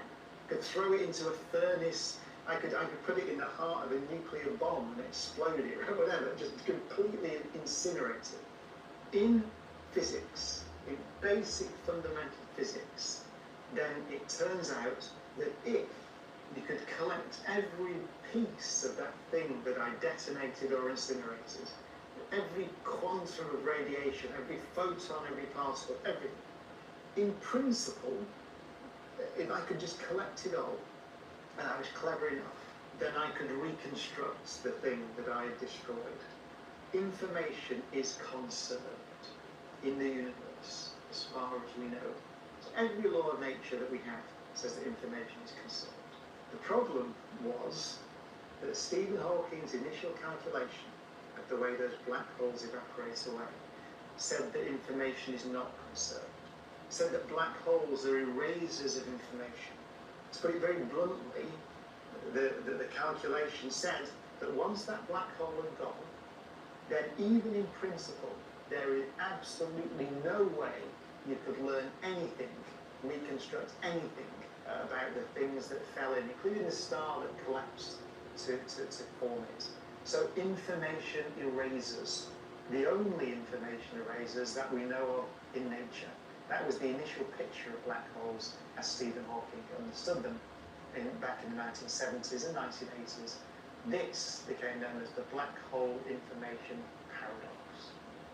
We have a situation in the 1980s, 1990s, 2000s, where it appears that there's a fundamental problem with our understanding of something. Black holes, quantum mechanics, general relativity, when you put them together, you have this apparent prediction that these things erase information from the universe. Some physicists, Stephen Hawking initially actually, felt that that was the case. Maybe these things do erase information. Maybe we don't care about that. Maybe that's the way the quantum theory of gravity is. And other physicists, people like Leonard Susskind initially, for example, George Hooft, the great Nobel Prize winning particle physicist, and others, felt that no, there's something wrong with our understanding. There's no way in which we can allow these things to erase information from the universe, thus challenging our understanding of the basic laws of nature. So that debate was vigorous and went on for decade to decade after decade.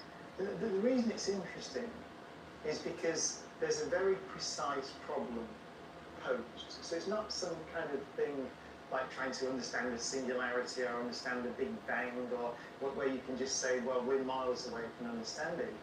The challenges were posed in a region of space, the vicinity of the event horizon, where we thought we had control of the physics. And so that's really useful, because it means that it should be the case that calculations can be performed to resolve. The reason this challenge, this apparent contradiction, this fundamental problem, so garnered so much attention is because it occurred, the problem came from physics that everybody thought they understood. So calculating in a region of space under conditions in the universe where we thought and assumed that we had full control of the mathematics and the theories. That's really interesting because it suddenly means you have a chance catching a glimpse of some kind of deeper theory by resolving this contradiction. So that's why more and more people got interested in the black hole information paradox. It turns out, if we fast forward to the present day, and a series of papers are still being written, so this is still research that's happening as we speak. But it turns out now that the general view, I would say the generally accepted view, is that black holes do not erase information from the universe. So in principle, if you could collect all that Hawking radiation emitted over eons, right, the lifetimes of some of these black holes, by the way, 10 to the power of 120 years plus for some of the big ones. It's one with 120 noughts after it. And the universe is only one with 10 noughts after it years old at the moment, 10 billion years old or so. So we're talking about timescales vastly longer than the current age of the universe. But when they've gone, then in principle, we now think you could collect all that radiation, in principle, put it in some quantum computer, carry out some operations on all that radiation, and reconstruct the information about everything that fell in. But the implications of that, We're getting married this year. Time to save wherever we can. So we tried a different detergent. Seemed like a good deal. The detergent was so watered down that our clothes with stains and dinge. My favorite shirt became my PJs. And I'm not risking mine. We're back with time. Tad's the real deal. We Stop are paying not for watered going down to have detergent. It's got to be commercial time. for long. That's for darn sure.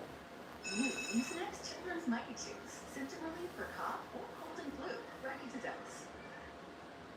Oh, go back to Lego Play City! They were opening something really cool. Quickie! Oh, so cute! Think of...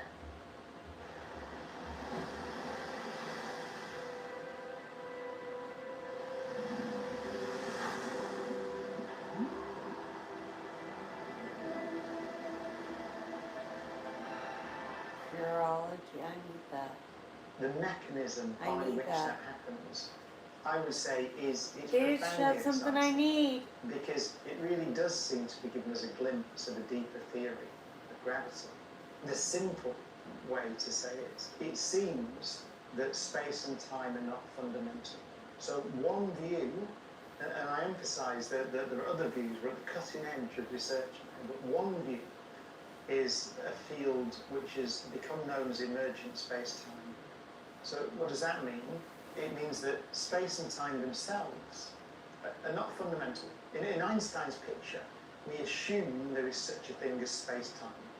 This four-dimensional surface, manifold is the technical term. We assume it. It's part of the model. There are such things as space and time woven together into the fabric of the universe. What they are, Einstein has nothing to say. It seems that there is a deeper theory underlying what we think of as space and time, which is quantum theory. And so the idea is that space and time themselves emerge from what? From quantum entanglement, from some kind of smaller parts or pieces. We don't know what those things are. We don't know the nature of them. But it does seem that there's a deeper underlying theory from which space and time emerge. That is what we call the quantum theory of gravity. But the key thing to understand is we've been driven to that picture by asking very clearly defined, precise questions about how black holes behave. Which goes all the way back to Einstein, and then to Stephen Hawking and many others' calculations through the 70s and 80s. Well, supermassive black holes are fascinating things. So these are the black holes that we have images of, radio telescope images. We have two images from a collaboration called the Event Horizon Collaboration. One of a black hole, the first one they acquired, of a black hole in a galaxy called M87, which is about 55 million light years away. This is a big galaxy, something like 1 trillion suns. And the centre of that, we've long suspected there was a black hole. Now we have an image of the black hole. It's a black hole that is so supermassive. It's over 6 billion times the mass of our sun. A big black hole by any measure. We also have an image, by the way, of this rather smaller supermassive black hole at the centre of the Milky Way galaxy, which is only about just over 4 million times the mass of our sun, so it's a little one, but still big. We think that virtually every galaxy has a supermassive black hole at its heart. But caveat a little bit, because a couple of papers have been released recently suggesting that there may be galaxies observed where there are no supermassive black holes. There are lots of galaxies in the universe. Maybe there are exceptions. But it's fair to say that virtually every galaxy has a black hole at its center. See how That's an little interesting we are? observation because we don't know how those form. One of the reasons is we don't really fully understand how the first galaxies formed in the first place. It's current research, live research. One of the goals of the James Webb Space Telescope is to observe the formation of the first stars and galaxies. It can do that because it can detect very faint, very long wavelength light, which is what you need to detect if you want to look far out into the universe and therefore far back in time towards the origin of the first stars and galaxies. So the JWST new instrument that's looking at that. There are also a series of new radio telescopes being built. The Square Kilometre Array, for example, in Australia, South Africa, which is a radio telescope array aimed at observing the formation of the first stars and galaxies. So this is live research. It's a fundamental question. How does structure form in the early universe? Not only are black holes interesting from a theoretical perspective, allowing us to peer. That feels like a fluffy hug. Like when Grandma was baking cookies. And she'd let you lick the batter. Cookie dough. What the fuck? This thing has 15 grams of protein. What the puff? Bill's puff. There's the did I just leak look? Or there's up to 100% leak-free protection from Tampax. Squish-along meets Hello Kitty and Friends. Step inside a super cute squish-along world. I'm John. I wanted to quit smoking for years. I tried several different times. Nothing seemed to work for me. Or uncover deep questions, or ask deep questions about the structure of space and time itself. But they're also key to understanding how galaxies form and how structures form in the early universe. How many black holes do we know of? So direct observation, in terms of radio telescopes, we have a direct observation of 2 of them from the Event Horizon Collaboration. The one in our galaxy, the Milky Way, and the one in the galaxy M87. We also have what I would call direct observation of black hole collisions. This is a completely different technology, a different approach. It's called gravitational wave astronomy. So gravitational waves are ripples in the fabric of the universe. Let's describe them like that. Although I once heard Kip Thorne call them a storm in time, which I think is also a very beautiful idea. And so the idea is that what is a ripple in space and time? They be passing through everywhere now, so through you and me, through the space in which we sit. And they're ripples in space and time, so time speeds up and slows down a bit as these things go through. Distances kind of shrink, can expand a little bit as well. So they're real distortions in space and time. And they're caused by, well, actually, pretty much everything that happens in the universe at some level, but they're very, very faint and difficult to detect. The ripples we've been able to detect come from the collisions of black holes or the collisions of neutron stars. So these are highly energetic events in the universe.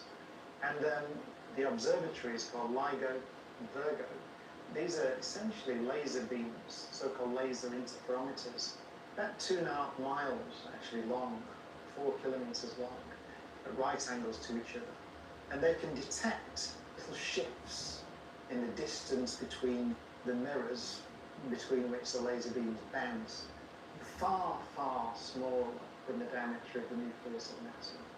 So tiny, tiny ripples in the fabric of the universe. By observing those ripples, we can see the collisions of black holes. We tend to see the collisions of big ones, and that's what's called a selection effect. The big ones are more energetic, and so the gravitational waves are easier to detect.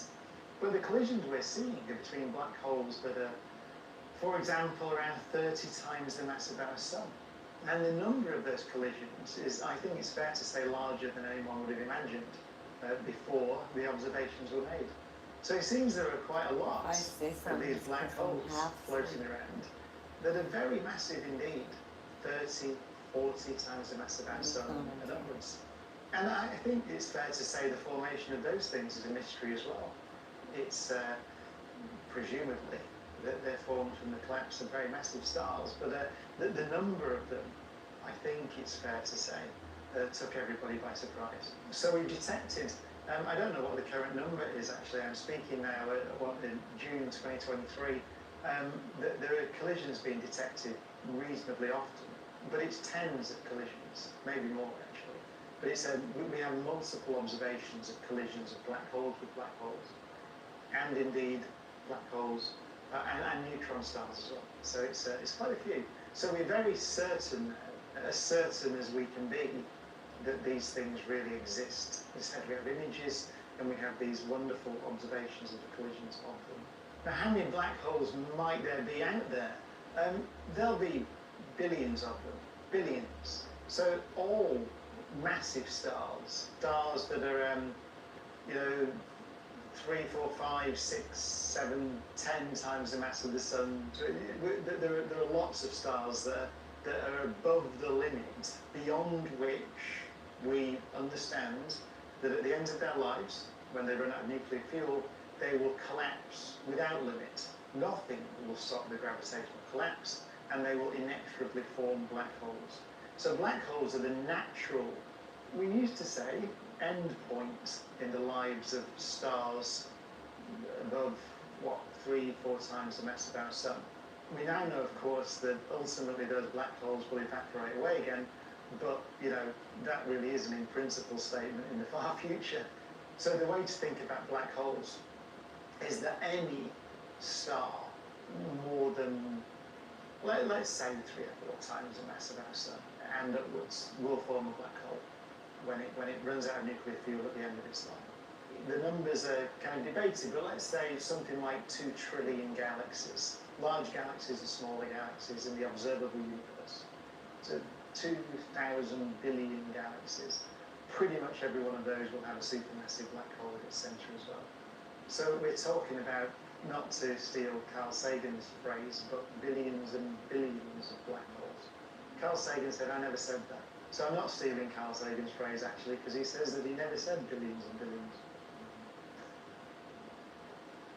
Let me give you some glimpses into why black holes are so fascinating and so perplexing and wonderful.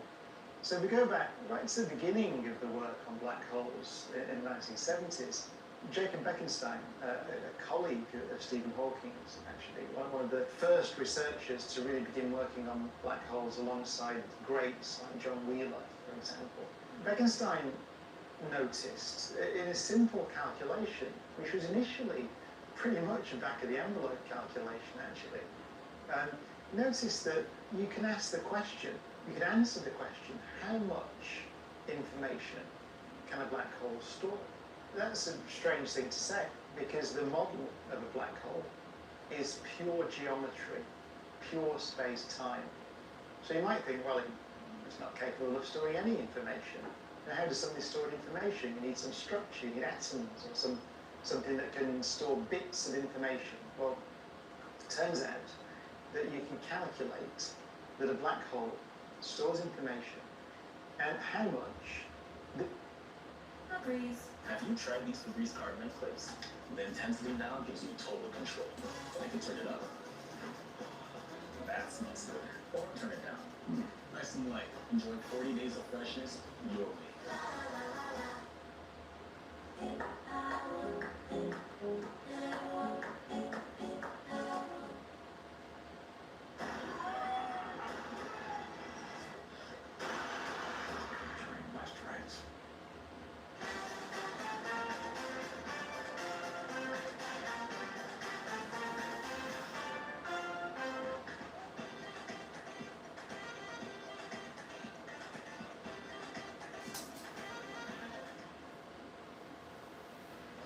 diaper this lid-free sets them free.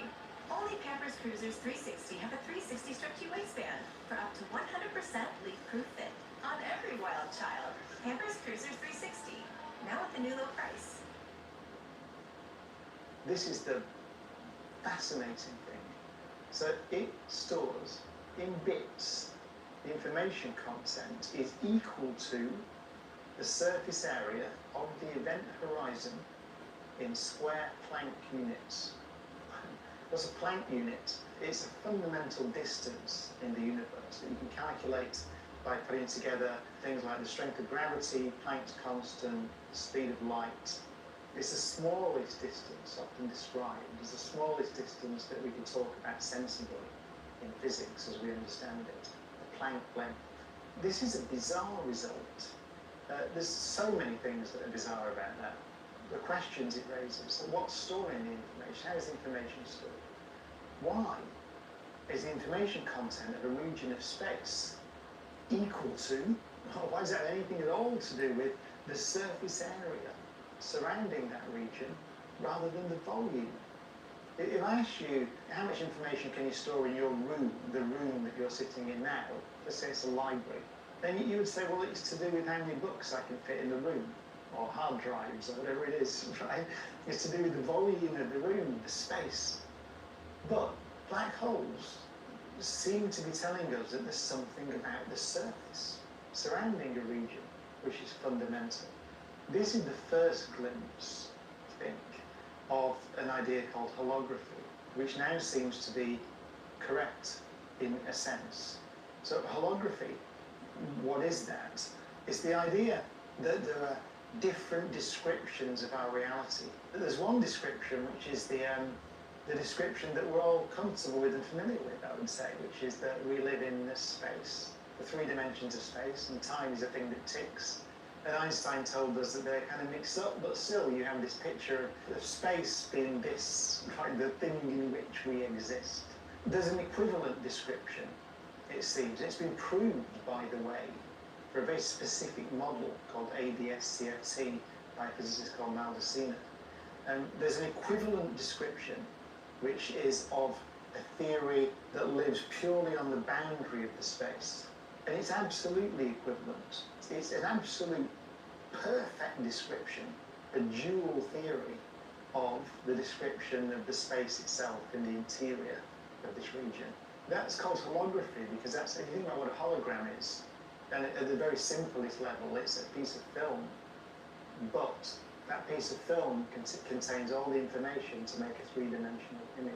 So all the information about a 3-dimensional image is contained on a 2-dimensional piece of film, basically a hologram. And it seems, from our study of black holes, and the hints go all the way back to the 1970s, to Jacob Bekenstein's work, that our universe is like that, in a way that's not fully understood yet. The picture is that, and physicists, I always like to joke, when they don't really know or the language isn't present, then physicists often say, in some sense, and wave their hands. So in some sense, there's an equivalent description of our reality, which lives on a boundary surrounding it. It's perfectly equivalent. And you might ask the question, well, what's the real description of reality? And the answer is we don't know, but they're equivalent. So it's strongly suggestive that there's a, let me say a deeper theory, but at least a different theory of our experience of the world, of space and time, that does not have space and time in it. And that's one of the wonderful surprises that's really emerged from, at least in part, from the study of black holes and the attempt to answer the very well-posed questions that black holes pose. I should say that the work done by Maldacena, the ADS-CFT correspondence, was purely mathematical. So it wasn't framed in the study of black holes, although the questions ultimately seem to be intimately related. So that's number one. So the study of black holes seems to be strongly suggesting that these ideas of holography, holographic universe, which came from a different region of physics, actually, from trying to understand other things, those descriptions may be valid, may be useful, maybe in some sense true. The other remarkable thing for me, I think, in the study of black holes, is an intimate relationship between black hole physics and quantum computing. This was wholly unexpected, I think it's fair to say. The relationship comes by saying, okay, so there's a theory on a boundary, a quantum theory, which is a perfect description, a dual description of the physics of the interior of a region of space. You might say then, well, how is information encoded on this boundary? How does that relate to the physics of the interior space and time? And it seems that we're beginning to glimpse an answer, at least in very simplified models. And it seems that the information is... The finest luxury fragrances are now exclusively available at your local store. Unstoppables Unlimited collection makes everything smell magnifique. Luxury monetized clean so you can smell unstoppable. There's the cover my leak cover up, or there's the Tampax dual protection system to help stop leaks.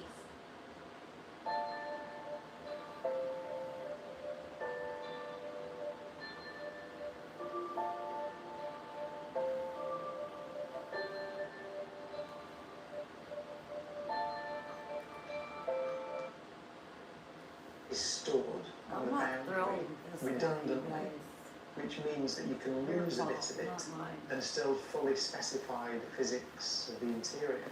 Redundant storage of information. Now, we go to quantum computers. There's an engineering challenge in building quantum computers, and just to emphasize, we have these things. They're not theoretical, they exist in labs across the world. There's a challenge, which is how to store information in the memory of the quantum computer safely, robustly, because quantum computer memory is notoriously susceptible to any interference from the outside environment. In any of the environment in which the memory sits interacts with the memory in any way, then the information is destroyed. So it's a tremendous challenge. And there are deep problems associated with the fact that you can't copy information in quantum mechanics, which is basically the way that your iPhone or whatever it is stores information and prevents errors entering into the memory of the computers that we're all familiar with. It's basically copying information. You can't do that in quantum mechanics. Fundamental. It's called no cloning theorem. Engineers have had to develop very clever algorithms and ways of trying to store information in quantum computer memory and build the memory such that it's resilient to errors. And it turns out that the solutions that are being proposed and explored look like the solutions that nature itself uses in building space and time from the theory, the quantum theory that lives on the boundary. It's really strange. And I just emphasize, you're not meant to understand what I've just said, because I don't understand what I've just said, because nobody understands what I've just said. Right? We're catching glimpses of this theory. And that's where the research is at the moment. So it's tremendously exciting. There's papers being published all the time that are digging more deeply. They're suggesting pictures of reality, physical pictures of what's happening. But there's no sense, and I emphasize it, in which everybody agrees on these pictures. So I'm giving you an interpretation, which, and there will be other people who have different interpretations. But it does seem that whatever this quantum theory is that underlies our reality, then there's some redundancy in the way the information is stored in that quantum theory. And it does seem that that's akin to, or similar to, the way that we will in the future encode information in the memory of quantum computers to protect them from errors, called quantum error correction code in the jargon. Now, I find that fascinating. It is tantalizing.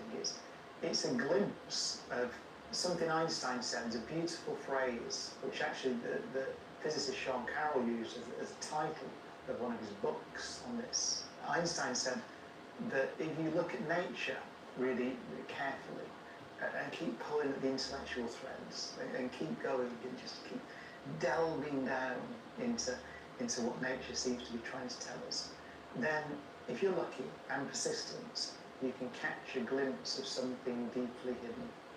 beautiful, that, isn't it? A glimpse of something deeply hidden, which is the deep underlying structure of nature. And it does seem that we're beginning to glimpse something deeply hidden.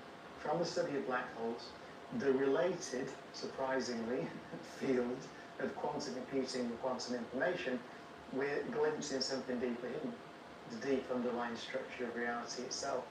And I think it's very beautiful. No one really knows, I think it's fair to say, where this is going, but they're hints of something deeply hidden. I'm packing my most important item for my trip, my always discreet boutique underwear. It hugs my curves, stays smooth under clothes, fits and feels like real underwear, up to 0 leaks and 0 odor. It keeps me protected so I can relax and enjoy the journey worry-free. Fits just right, like bundling your auto letters on a budget.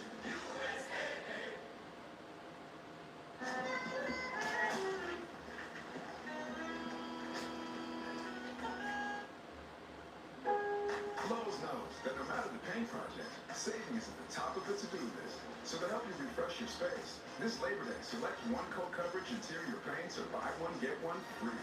Lowe's, we help, you save. Let's show off.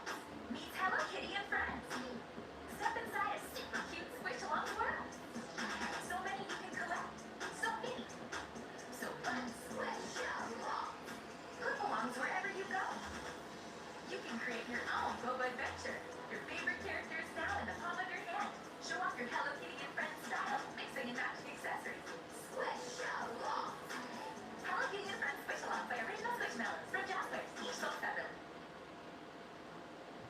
Black holes may well help us understand a different but related question, which is what happened at the beginning of the universe. So I think black holes are, at the moment, the most interesting naturally occurring objects, in the sense that they're helping us understand, or forcing us into a deeper understanding of what space and time are. And my view is that if we're going to talk about the origin of the universe, even ask questions such as, did the universe have a beginning in time, which we don't know the answer to, then it surely seems to me that we have to understand what space and time are before we can ask and have any chance of answering such questions.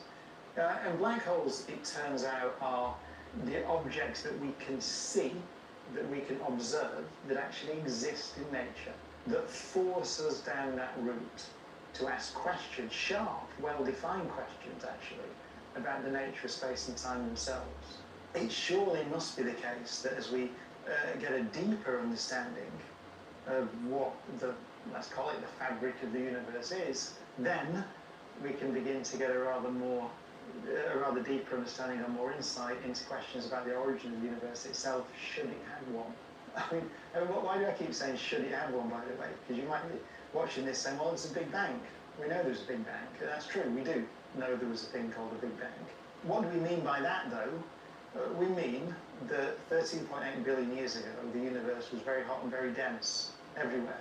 The region of space that now forms the room in which you sit was very hot and very dense 13.8 billion years ago. We know that all the galaxies are receding from each other at the moment, and just put very simply, if we make the measurements of how they're receding and run time backwards, then you find that they're all on top of each other 13.8 billion years ago. So we know something interesting happened back then. We have a measurement to it. It's not up for debate. Often when people say, well, how do you know about this Big Bang thing? The vast amount of evidence that such a thing happened. The best evidence probably is you can see it. So we see something called the cosmic microwave background radiation, which is the universe as it was about 380,000 years after the Big Bang. What we see there, we have a photograph of it, is a universe that was very different from the one we see today. There are no stars, no planets, no galaxies. It's just a hot, glowing mass of gas, primarily hydrogen and helium, and we have a photograph of that. So we know something interesting happened. But do we know that that was the origin of the universe? No, we don't. We have theories, strong physical pictures of the universe before the Big Bang, in a very precise sense, before the universe was hot and dense. Theories called inflation, which say that space was still there. and it was expanding very fast. And then that fast expansion drew to a close, and all the energy driving that expansion got dumped into space, made particles, and that's what we call the Big Bang, the so-called hot Big Bang, as we term it today. What happened to start inflation off? The answer is we don't know. When did inflation start? We don't know. We have a minimum time that it needs to go on for, but we don't know what or even if that phase of the universe constitutes the beginning. There are so many reasons to study black holes. They're fascinating, beautiful things that we know to exist in the universe, pose fundamental questions. But one of the reasons that we're really interested in them is that, put it this way, there's singularities at the end of time.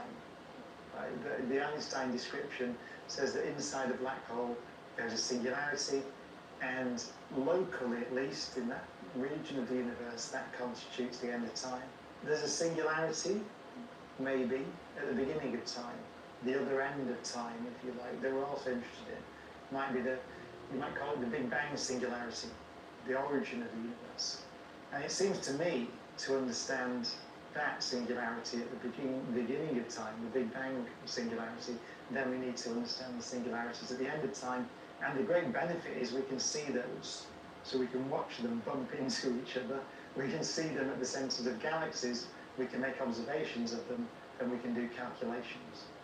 Understanding black holes, I think, will be the key to a deeper theory of our universe. So in that sense, I think it is fair to say that black holes are the keys to understanding the universe. Chapter 2, Alien Life and the Fermi Paradox. Enrico Fermi is one of the great physicists, legendary Italian physicists, who laid many of the foundations of modern 20th century physics, so-called Fermi-Dirac statistics and all sorts of things. If you do a degree in physics, then you will spend a lot of time revising equations and theories that Fermi did. One of the great legends. The Fermi paradox is probably the thing he spent least time on, actually. It's almost one throwaway remark that he delivered. And the question is, where are they? By they, I mean aliens. The heart of the Fermi paradox is this. We know that we live in a big old galaxy, in a big old universe.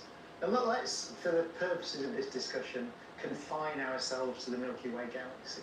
The Milky Way galaxy, we now know, has something like 400 billion suns. And we now know that most of those suns have planetary systems around them. So trillions of planets. The galaxy has been around for pretty much the age of the universe, 10 billion years plus.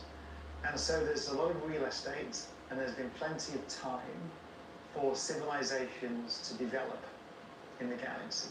The Fermi paradox, at its heart, is the statement that, notwithstanding the fact that there have been billions of years on billions of worlds for civilizations to arise, we see no evidence of any of them in the galaxy at all. So the paradox is why? Paradox. And I think it's a very good question. It's an extremely good question. And there can be many answers. And the great fun, or the great, I would say, the intellectual value of the Fermi paradox. So if we accept that we haven't seen any, so let's accept that. Let's accept that, there isn't a UFO sat in some warehouse in Roswell or something like that. Let's accept that we haven't seen any. Let's accept, well, we have to accept the picture that I've just given you about the Milky Way galaxy and its age, because that's a measurement, so we know that. The question is then, why? How do we resolve these apparent contradictions and paradoxes? Mopping is hard work. Have you tried the Swiffer Power Mop? It has a built-in solution that breaks down dirt on contact. Plus, its 360-degree swivel head ends up along baseboards and even behind the toilet. Bye-bye, bucket, with the Swiffer Power Mop. Subway's got a new meal of the day with chips and a drink for just $6.99. Or if you're big hungry, make it a foot long for only $3 more. Huh, big hungry, is that a thing? That should be a thing. Find your fresh, the all-new $6.99 meal of the day at Subway. paper swathers keeps your baby comfortably dry all night long.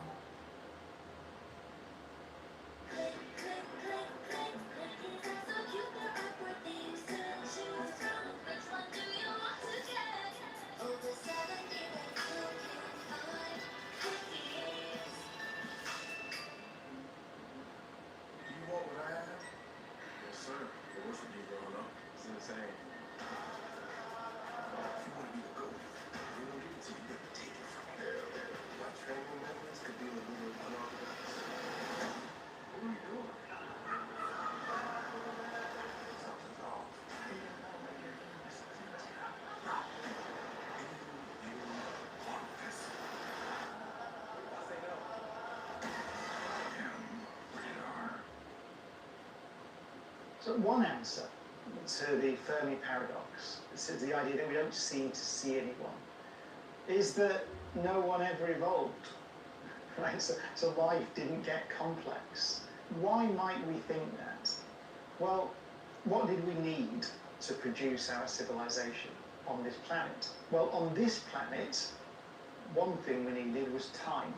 We have good evidence that life was present on this planet 3.8 billion years ago, perhaps even earlier. The planet is 4.5 billion years old. So we know, as a matter of fact, as an observation on this planet, that life was present 3.8 billion years ago.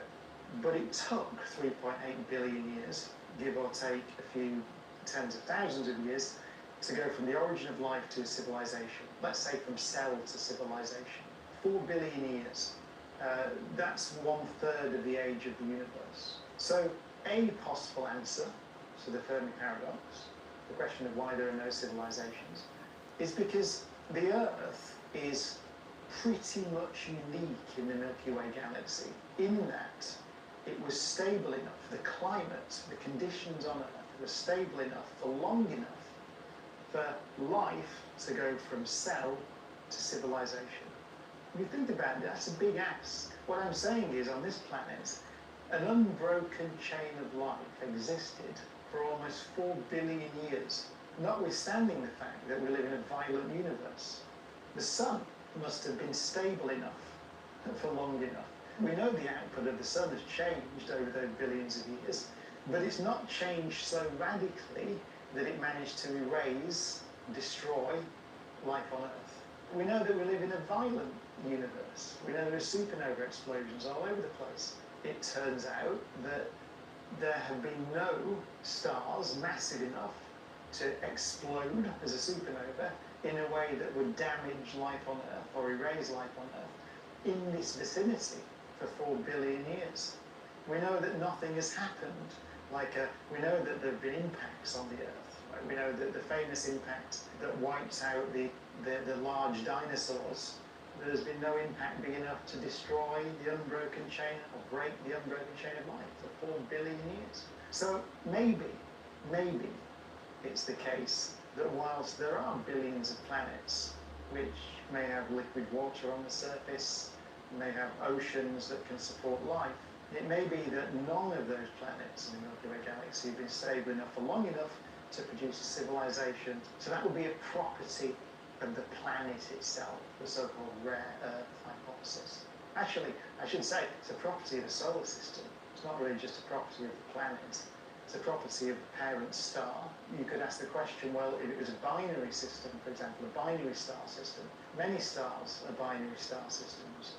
Is it possible to have a planet with a stable climate, stable enough orbit, in a binary star system to support an unbroken chain of life for 4 billion years? Perhaps not. When we talk about rare Earth, I think I would like to talk about rare solar system. Another possibility with the Fermi paradox is that it's not a paradox, they are here. So there are intelligent civilizations out there and they are present in the solar system. It's possible. Let's think, for example, what such an intelligence might look like. Well, who knows? They could have sent nano machines to our solar system. There could be probes all over the place in the solar system, but if they're the size of an iPhone, then we'd have no way of detecting them. So it could be that technology that a sufficiently advanced alien species, a civilization, is so beyond anything we can comprehend or detect that we haven't seen it, and we've been fooled into thinking that there are no advanced civilizations in the galaxy. And that's certainly entirely possible. Another possibility, another possible resolution to the Fermi paradox, is just that the galaxy is so big, the distances between stars are so great, that if you imagine there's another civilization, let's say on the other side of our galaxy, let's say 20 million, 30 million, 40 million light years away, even if they had the most powerful radio transmitters you could imagine, or even if they'd spread out to neighbouring solar systems, then it may just be that the distances are so great that the signals are diluted, that we can't detect them because they're too weak, or that it's just very, very, very difficult in an engineering sense to build interstellar spacecraft. Now, perhaps you can build a spacecraft that can hop a few light years away to the nearby solar system, 4 light years in our case to Alpha Centauri, but you can't build spacecraft that can traverse a galaxy. That's a possibility. One of the arguments against that, for me, is the argument, it's called the space travel argument against the existence of extraterrestrial life. And it's often framed in terms of self-replicating machines, so-called von Neumann machines. So imagine it's possible for us, for a civilization, to build a machine, some kind of AI, that's sufficiently smart and capable that it can fly to a nearby sun. Every bottle of McCormick's is flavor sealed. For fresh flavor, everyone notices. Flashes are no joke, but this Lancome TNT doll foundation is waterproof and does not budge. Welcome to 1930. Families like ours must keep moving to survive. If Mama were alive, what would she do?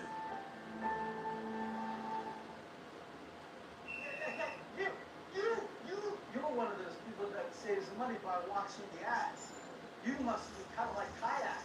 Kayak! Is it the deal? Whether it's saving money on travel or on spokespeople. Kayak compares hundreds of travel sites to find great deals on flights, cars, and hotels. Kayak! Is it the deal? Kayak! Search one and done. Solar system reproduce itself, copy itself, and then send the copy out to the next solar system, and so on.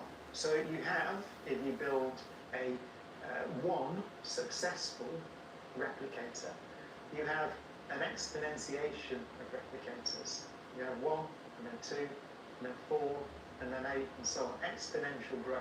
And you can show that even given our rocketry technology, you can cover a galaxy like the Milky Way in a reasonably short space of time. By reasonably short, I might even mean 100 million years. Right, that's reasonably short on galactic timescales. But the key point is once a single successful replicator has been launched, then it is inevitable that over a few tens of millions of years, the galaxy will be covered with replicators. And we don't see any evidence of them. It's possible that we can infer that if we assume that we can detect them, then the absence of them may allow us to infer that no civilization has ever got to that point. And I think that's quite a persuasive argument. Now, it's possible that there are many civilizations out there, but the advanced civilizations choose to remain hidden. Sometimes called the dark forest hypothesis, quarantine hypothesis. We've been asked to make moral judgments or judgments on how a civilization will behave, what they will choose to do, and that's of course impossible to judge. But let's imagine civilizations, when they get technologically advanced, also get intellectually and morally advanced. And let's say that they choose, perhaps for good reason, let's say they choose to remain hidden because they don't want to draw attention to themselves. Let's say it's inevitable that if you think about it carefully, and you think there are other advanced civilizations out there, then you choose to remain silent. You hide yourself as best you can. It's possible that that's the way that a civilization would think. Maybe that's the logical thing to do. I find it difficult to believe, given human history, that that's the way that intelligent civilizations behave. We certainly haven't made any attempt to remain hidden so far. We've broadcast radio signals out to the stars. The Arecibo message, for example, albeit weak ones.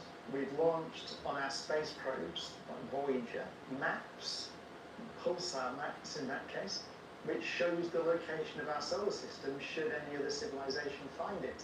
So at least at the moment, we haven't come to the view, which may be a wise view, but we haven't got there, that we should remain silent. Quite the opposite. We've tried at every opportunity to broadcast our existence.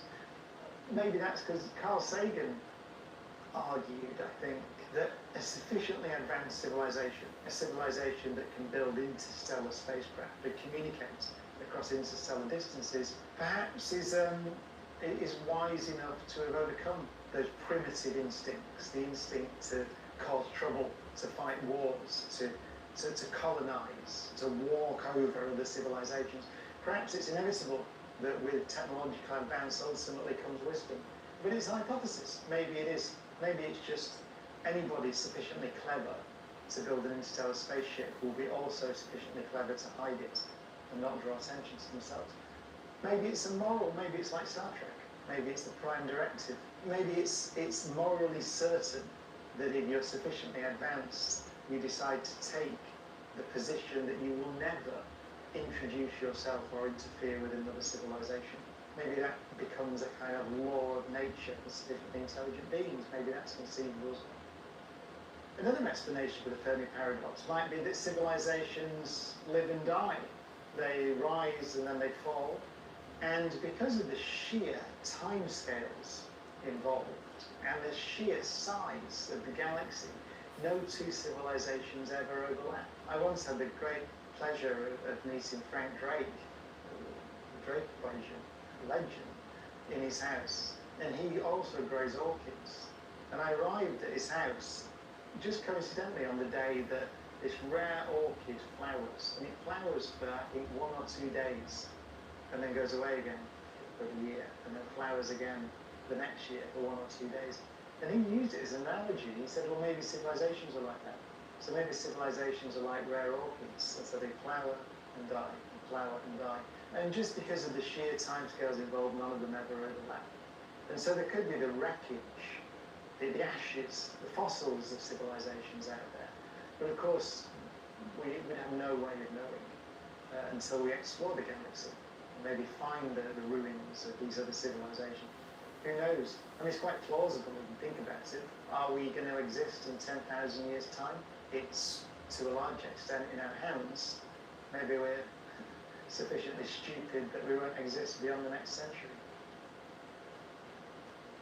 Breaks up! We're trapped like dishes! Don't worry! They got new John Power suds. It traps, locks, and removes 99% of grease, so it doesn't get passed from dish to dish. Clean and stacked like ducks in a row. New John Power suds.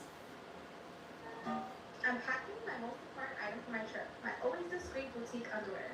It hugs my curves, stays smooth under clothes, fits and feels like real underwear, up to 0 leaks and 0 odor. It keeps me protected so I can relax and enjoy the journey worry-free. It's like you're diving into brownie bliss. And it has 17 grams of protein. What the puff? Puff, puff, puff. Built puff.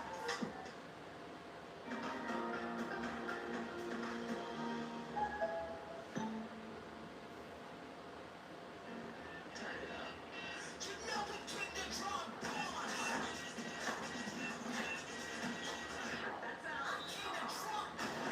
Like myself from this? Crazy.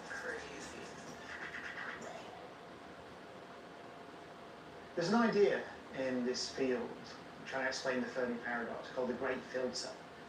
Now, the great filter can lie in our future or our past. So let's think about what it would mean for a great filter to lie in our future.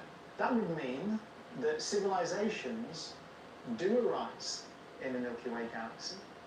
and get to somewhere like the position that we're at now. So they develop rocketry, they develop nuclear power, nuclear weapons, for example, they industrialize.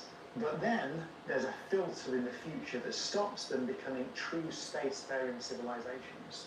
So stops them becoming multiplanetary species and stops them ultimately traveling between solar systems to begin to colonize a galaxy. So why might that be? Why might there be a filter waiting for us in our not too distant future that's going to stop us going onto Mars and stop us escaping our solar system? What might stop us from becoming an interplanetary species and ultimately travelling out beyond our solar system? I don't think it's technology. As far as I can see, I don't see anything in the laws of nature in principle that would stop us from becoming an interstellar species. Might be 1,000 years in the future, 10,000 years in the future, might be 100,000 years in the future, even that, right, 100,000 years, it's a blink of an eye in the lifetime of the universe, in the lifetime of the galaxy. So I don't see any reason in principle why we couldn't become an interplanetary, interstellar species other than potentially our own stupidity. And I think that probably it could be one of the reasons why we don't see any other civilizations around. It could be that our knowledge, our scientific prowess exceeds our wisdom, exceeds our political skill. It could be that once a civilization develops the means to destroy itself in the form, for example, of nuclear weapons or biological weapons, or maybe some kind of a lack of control of AI, who knows? It may be that once a civilization acquires that technical know-how, then it goes ahead and destroys itself essentially inexorably, because it's just too difficult politically to run a civilization that has the power to destroy itself. If you look back through our recent history, there have been several occasions that we know about, that I know about, and you know about, where we came very close to destroying ourselves, or at least setting us back to the Stone Age, basically. The Cuban Missile Crisis, well-documented events in the 1980s, for example, where there could have been nuclear launches and weren't. I'm sure there are many others that we don't know about. There's the challenge of climate change. We're completely incapable of coming together at the moment as a global civilization to address that challenge. That could set our civilization back. Biological weapons, the threat of AI, we seem to be completely incapable of regulating those threats. So it might just be almost a law of nature. Things like us, things that can build an industrial civilization, are just inherently too stupid to get out there to the stars. And I wouldn't put that past us. My favourite's the other one, so I'll do the other great filter. Like if I was to guess, and this is a guess, right? If I was to guess why we see no evidence of other civilizations out there, the so-called Great Silence is what astronomers call it, is because there aren't any, and there never have been any. That's my guess. The reason I guess that, and I emphasize it's a guess, is biology. So if you look at the history of life on Earth, then we see that life began 3.8 billion years ago, let's say. But then we see, for the best part of 3 billion years on this planet, that there's nothing more complex than a single cell. 3 billion years. It's only in the last billion years or so, perhaps a little bit less, that multicellular life has existed on this planet. And there could be good biological reasons for that. One that springs to mind is the evolution of what's called the eukaryotic cell, which is the cell with the cell nucleus and all little organelles and chloroplasts in plants and all those things, which form all multicellular living things on the planet. Those cells, which seem to be prerequisite for complex multicellular life, evolved once on this planet, as far as we can tell, pretty widely accepted. It's called the fateful encounter hypothesis. And so it seems that there was a very unusual evolutionary event at some point, maybe a billion and a half, even 2 billion years ago, that laid the foundations for us. If that's typical, if it typically is the case that it takes 4 billion years from cell to civilization, then I think there may be very few planets in a typical galaxy which are stable enough for long enough for that process to proceed. And we could be, for all we know, on the fortunate end of evolutionary timescales. We don't know. Let's imagine that actually we were on the lucky side, and really, on a typical planet, if there is such a thing, then it takes 3 or 4 times as long. That would exceed the current age of the universe.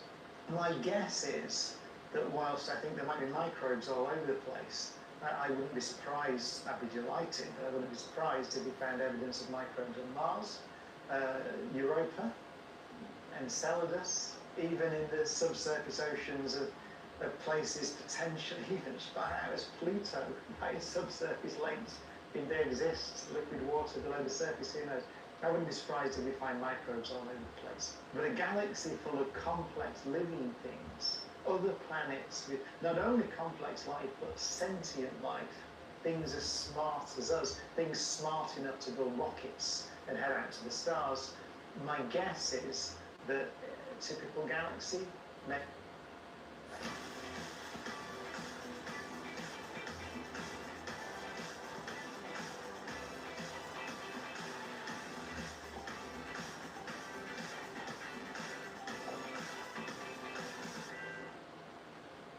Pampers Swaddlers is the #1 brand for sleep, keeping your baby comfortably dry.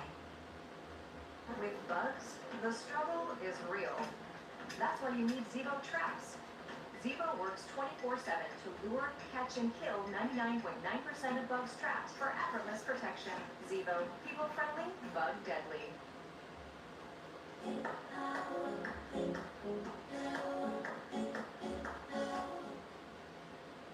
It's your lifetime, it's never enough. Never enough. For the ring finger, forever finger.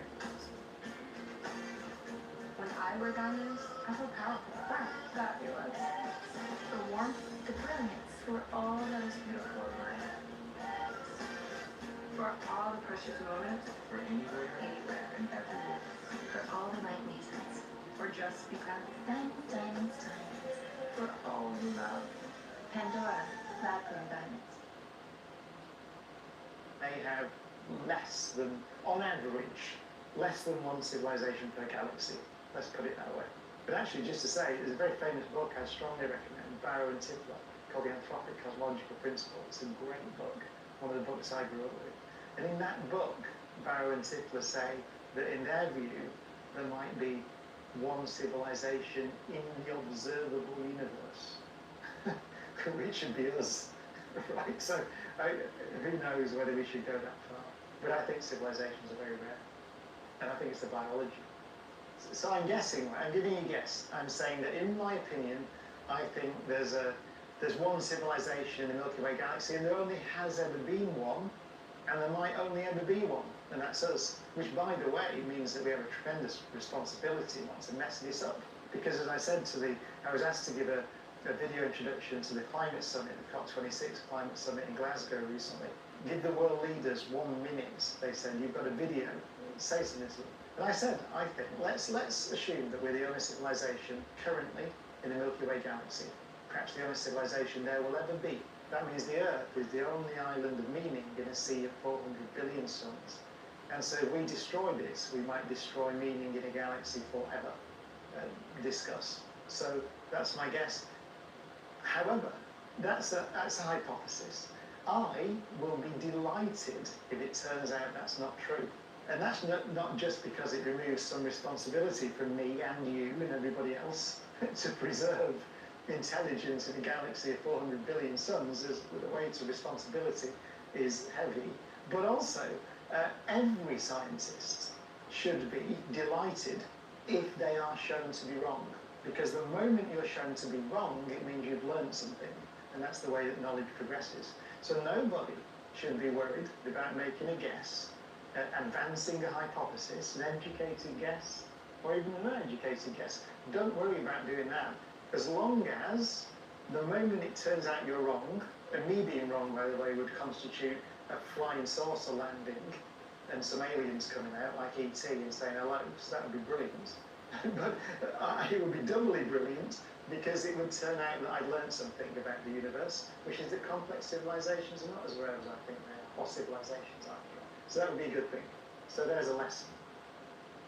I think the biggest questions are in physics, how does space and time emerge from a deeper theory, if indeed space and time emerge from a deeper theory? I want to know what time is, and I want to know what space is. I want to know how likely it is that life begins on a planet that has the potential to support it. So I think a deep question is the question of the origin of life. How does a planet, which is geologically active but devoid of biology, become a planet that it has biology on it? What is the transition from geochemistry to biochemistry? How does that happen? How likely is it? I want to know how likely it is that given microbes on a planet, those microbes will get together into complex multicellular things. I want to know how something as complex as the human brain evolves in the universe. How common are brains in the universe? I'd like to know what it is. How does this little blob of matter, which is just a pattern of atoms, which is a temporary pattern of atoms, how does that give rise to the feeling of existence, the feeling of consciousness? It's often called a hard problem in neuroscience, and it is a very hard problem. So I want to know the origin and nature of consciousness. I want to know whether it is possible for a computer to be conscious. Not only to pass the Turing test, but actually to be conscious. What do I mean by that question? My guess is that it is possible, but I don't know. I want to know whether the universe has a beginning in time, or whether it's eternal. I want to know what the origin of the laws of nature is. Why is gravity so much weaker than all the other three forces of nature? Why does the Higgs field produce masses for top quarks and up quarks and down quarks, but not photons? I mean, I know the answer to the question. It doesn't interact with photons, but why? Right? What's the origin of those laws of nature? Is there only one way the universe can be? Is there only one logical construct for a universe, and it's this one? Or are there other possible universes? Do other possible universes exist? Is it possible that you can have universes which do not support life? Is it possible? How rare are universes that have laws of nature that can support living things? Could go on. Want to support the channel? Join the Big Think Members community where you get access to videos early, ad-free.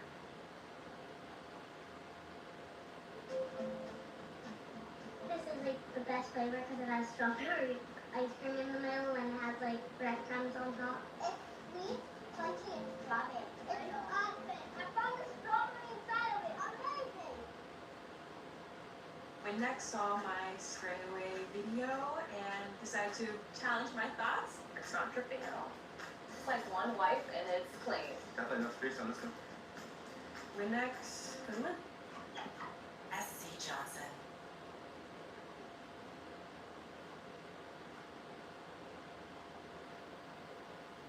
I'm Brian Cox. My full title is Professor of Classical Physics at the University of Manchester, Royal Society Professor for Public Engagement in Science and Visiting Scholar at the Crick Institute. Or you could just call me Brian. Quantifying the universe with Brian Cox. Part 1. The power of quantum mechanics. What are considered the earliest glimpses of quantum mechanics? I mean, quantum mechanics is, I suppose, grew out of an attempt to describe matter, the structure of matter, to understand atoms and molecules, although it's worth saying that atoms and molecules in the way we conceive of them today were not known to exist, or the structure of them was not known in 1900. That comes a little bit later with the discovery of the atomic nucleus and so on. But the idea that matter is made of smaller things can be traced back, of course, philosophically to the ancient Greeks. But there's a beautiful book by Johannes Kepler. So Kepler's probably most famous, I'm sure you've heard of the name in the context of the laws of planetary motion, which laid down the foundations on which Newton built his universal law of gravitation.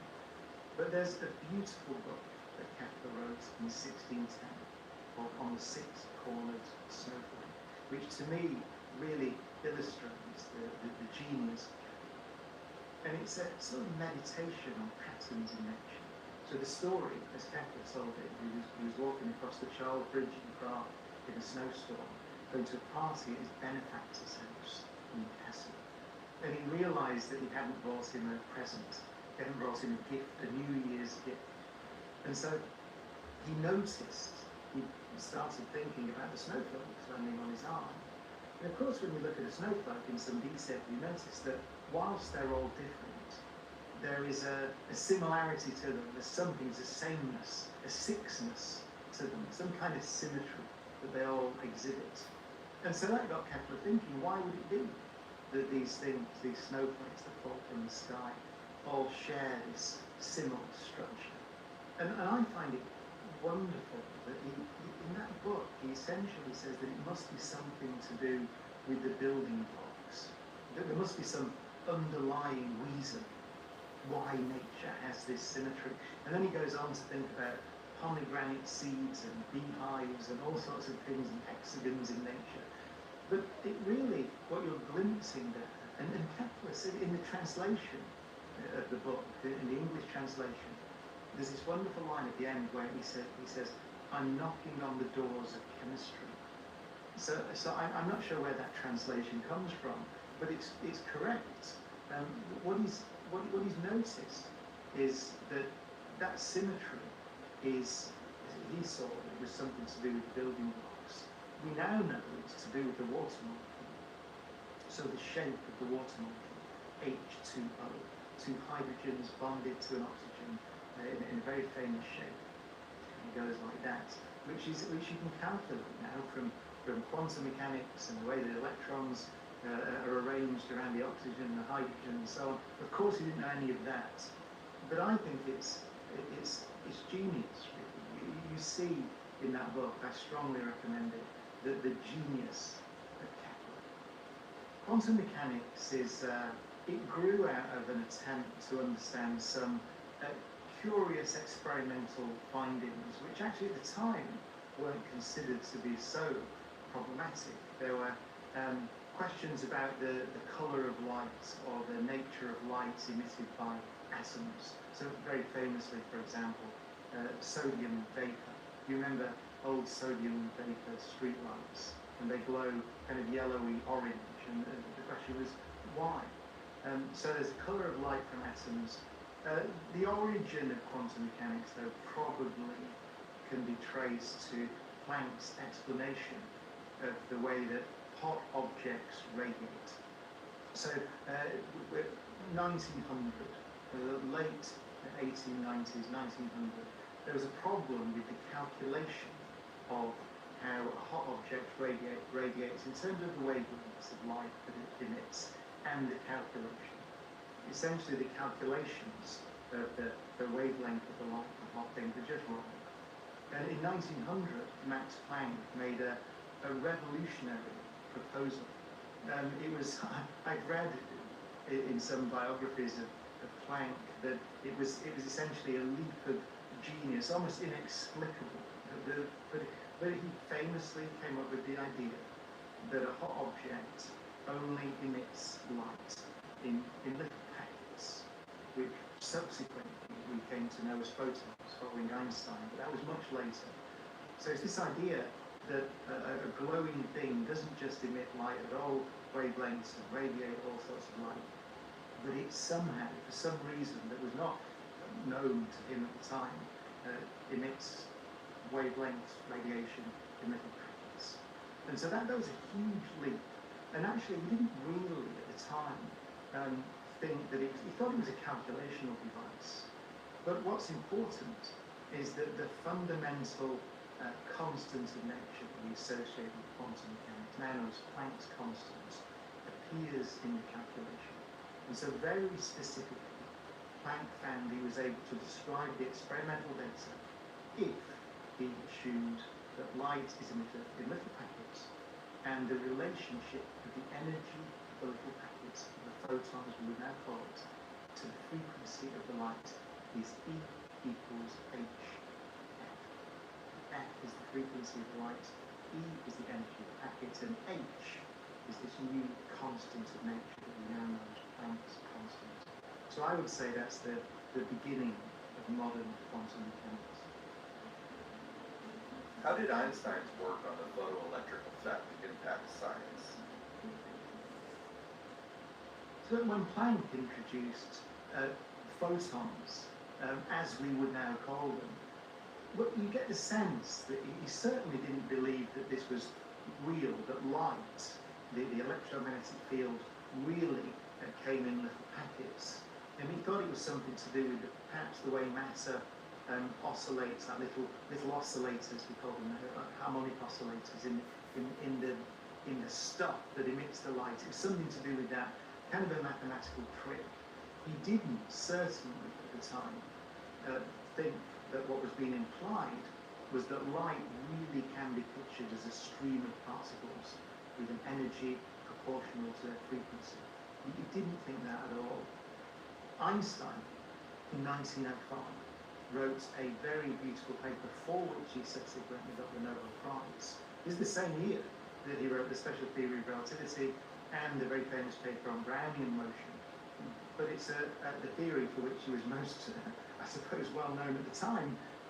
It's a theory of something called the photoelectric effect.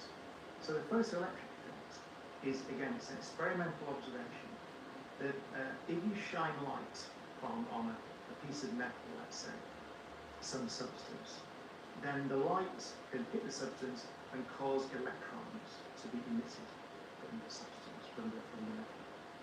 But what was observed was that if the light is too long a wavelength or too low a frequency, then no matter how bright the light, then you can make it brighter and brighter and brighter and brighter, no electrons are emitted.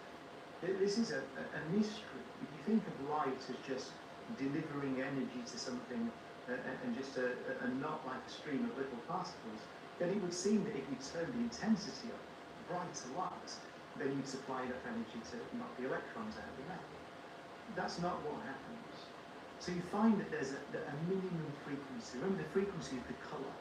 So it's almost like saying, if I shine red light on this thing, then no matter how bright the red light is, nothing happens. But if I make the light a little bluer, you get to a point where electrons start coming off. And then that light can be quite dim. But Subway's got a new meal of the day with chips and a drink for just $6.99. Or if you're big hungry, make it a footlong for only $3 more. Huh, big hungry, is that a thing? That should be a thing. Find your fresh, the all-new $6.99 meal of the day at Subway. Swipe right.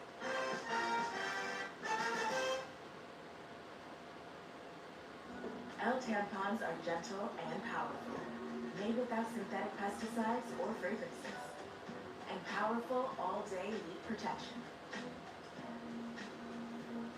Choose L and choose love.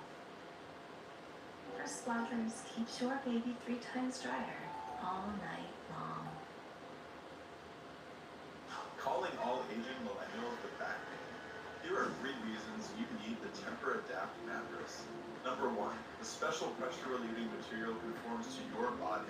Number 2, motion doesn't transfer across the bed, so you'll sleep totally undisturbed.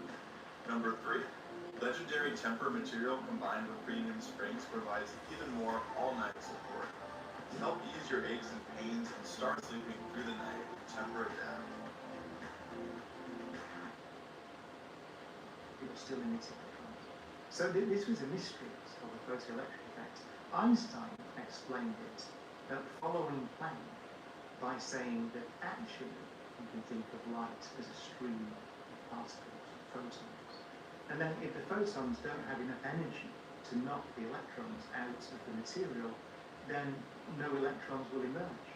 So you could imagine just having one single photon, and if it has enough energy, then it will come in and knock an electron out. And so that's essentially the photoelectric effect. It's important because it's the first time that we get the sense that this so-called quantization of the electromagnetic field, this chopping up of light into little packets, is not to do with the way that matter emits light. It's to do with light itself. The idea, it's going all the way back hundreds of years to pictures that Newton would have had of light being a stream of particles, that you can really think of these things called photons, almost like little bullets that go and hit things and interact with them. So that's 1905. And it's worth saying, actually, historically, that that was very controversial at the time. You really get a sense when you read the papers at the time that people thought that this was a calculational device, or something to do with matter and not to do with the electromagnetic field itself, not to do with light itself.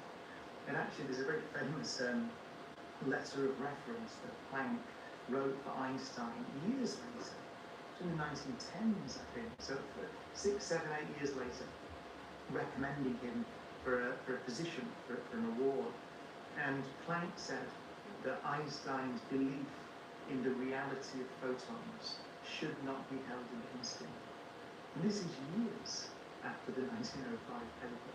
So it gives you a sense of the intellectual struggle that quantum mechanics and these early ideas of quantum theory caused, the intellectual problems that it caused people at the time. And I always remind my students of this when I teach introductory quantum mechanics. One of the key things, it's not so mathematically difficult, at least in an introductory presentation, but the ideas themselves are profoundly counterintuitive. And that's why it wasn't the mathematics really, that's why it took decades from these early glimpses of quantum theory at the turn of the 20th century for a coherent theory to emerge, arguably in the 1920s. And then you could argue that even today, the interpretation of what the theory is telling us about the nature of reality itself is not universally agreed. How does quantum physics conflict with classical theory? One of the big changes actually that's happened in teaching quantum mechanics in universities over the last few decades is that it was always, when I learned it, so back even in the 1990s, it was common to teach it historically. So you go through the things that we talked about, you go through the photoelectric effect and the structure of atoms, you get to Niels Bohr and his early explanations of how atoms might work, following on from Ernst Rutherford in Manchester detecting the atomic nucleus. And then, so this idea that an atom is a nucleus, a dense positive charge. It wasn't known exactly what the structure was at that time, with electrons, let's say, orbiting, in inverted commas, around it, so that there's a picture of almost like a solar system, but it was known that doesn't work because you have charged particles moving in the vicinity of other charged particles, and that means that they radiate and they would not be stable. So there's all these things going on, confusion, and then Bohr suggests that electrons can only take certain energies, which we now call orbitals, around the atomic nucleus, and all this stuff is going on. And it used to be that we would teach it like that in university. But if you do that, you pick up all the confusion. The confusion, decades and decades of confusion, that these great physicists felt in trying to come to terms with this counterintuitive picture of the world. So now, I think it's more common in universities to start with the theory as we understand it today. And they say, well, this is the way the world works. And perhaps the best introduction would be to think of a property of particles called spin. So you might call these things a qubit. So what is a qubit? So you think of a coin, which you would toss in the air, and it can be either heads or tails. So that's a kind of an intuitive picture of the world. This thing is either heads or it is tails. Now, a quantum coin could indeed have the property that it would be heads or tails. But the difference between quantum mechanics and classical theory is that an object like a coin, quantum coin, can also be in what we call a superposition of heads and tails. So that means that it can be in a state where it is, let's say, if we observe the thing, we'll talk about that a bit later, but it can be in a state where it could be 30% heads and 70% tails. or 40% heads and 60% tails, or any combination, any mixture of heads and tails. And that is a perfectly legitimate description of the state of the configuration of this thing. Just to give you a sense of a real physical object that would behave that way. Particles like electrons, for example, have a property called spin, which can be up or down, so heads and tails. But that's the key thing, that objects like electrons can not only have definite values of some property, something that you can measure, but they can be in a mixture of those things. And it's not a probability theory in the sense that we would usually think of probability theories. So usually we'd say, well, there's a 50% chance it's going to rain tomorrow. Why do we say that? Why would we say such a thing? It's because we have incomplete knowledge of the system, in this case the weather. And so we have incomplete understanding of where, I suppose at the most basic level, all those water molecules are in the clouds and so on, but we don't have enough knowledge to precisely calculate what is going to happen, and so we assign probabilities to it, that reflects our ignorance of the situation. The key difference in quantum theory is that these probabilities are fundamental. They are fundamental to the description of nature.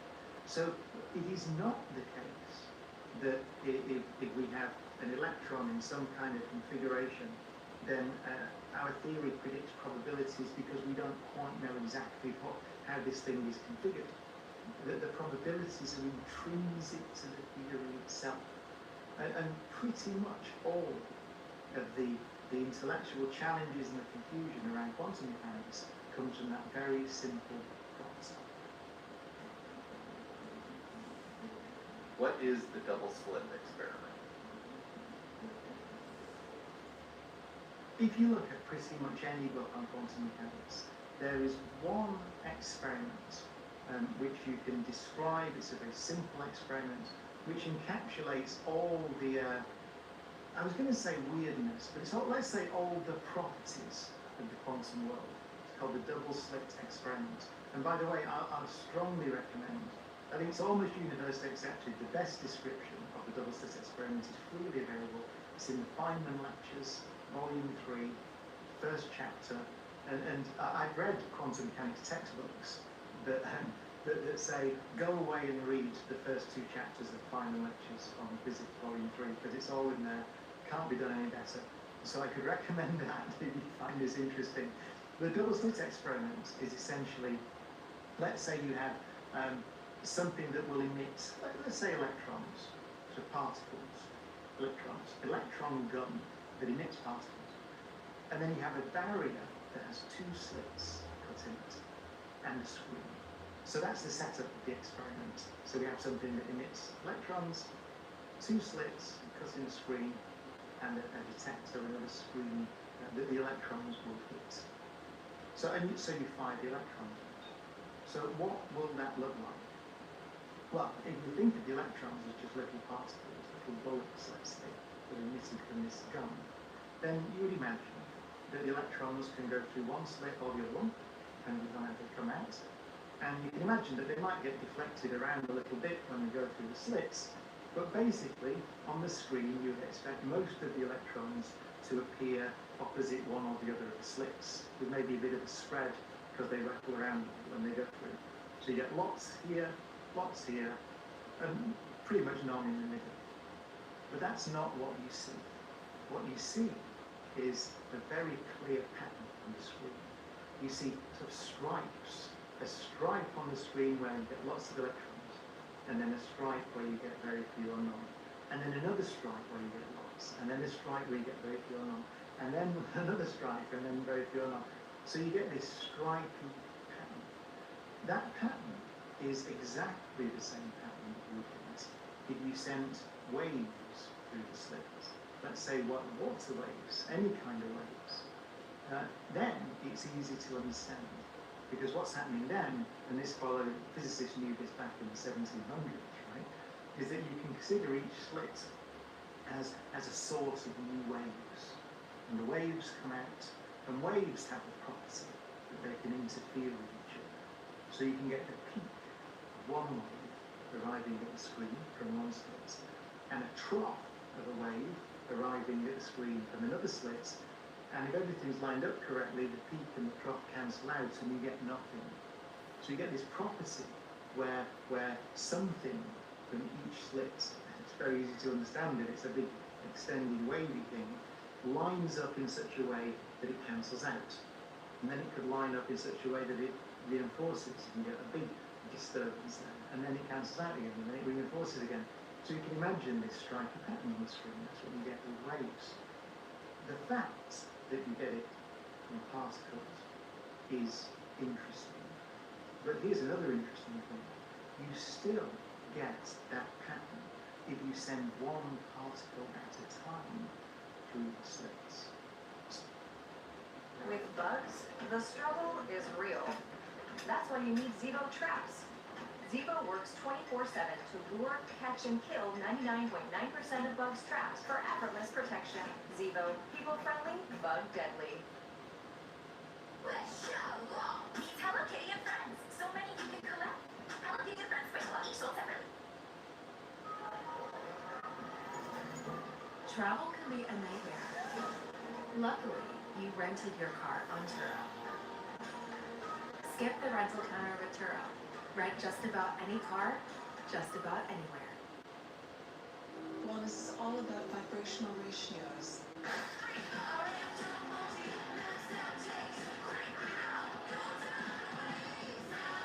Loud on flavor, heavy on nutrition. Vitafusion Power Plus Multis. I'm pretty sure you can actually catch up. Whoa, you have a genie? Actually, I'm her. That's better.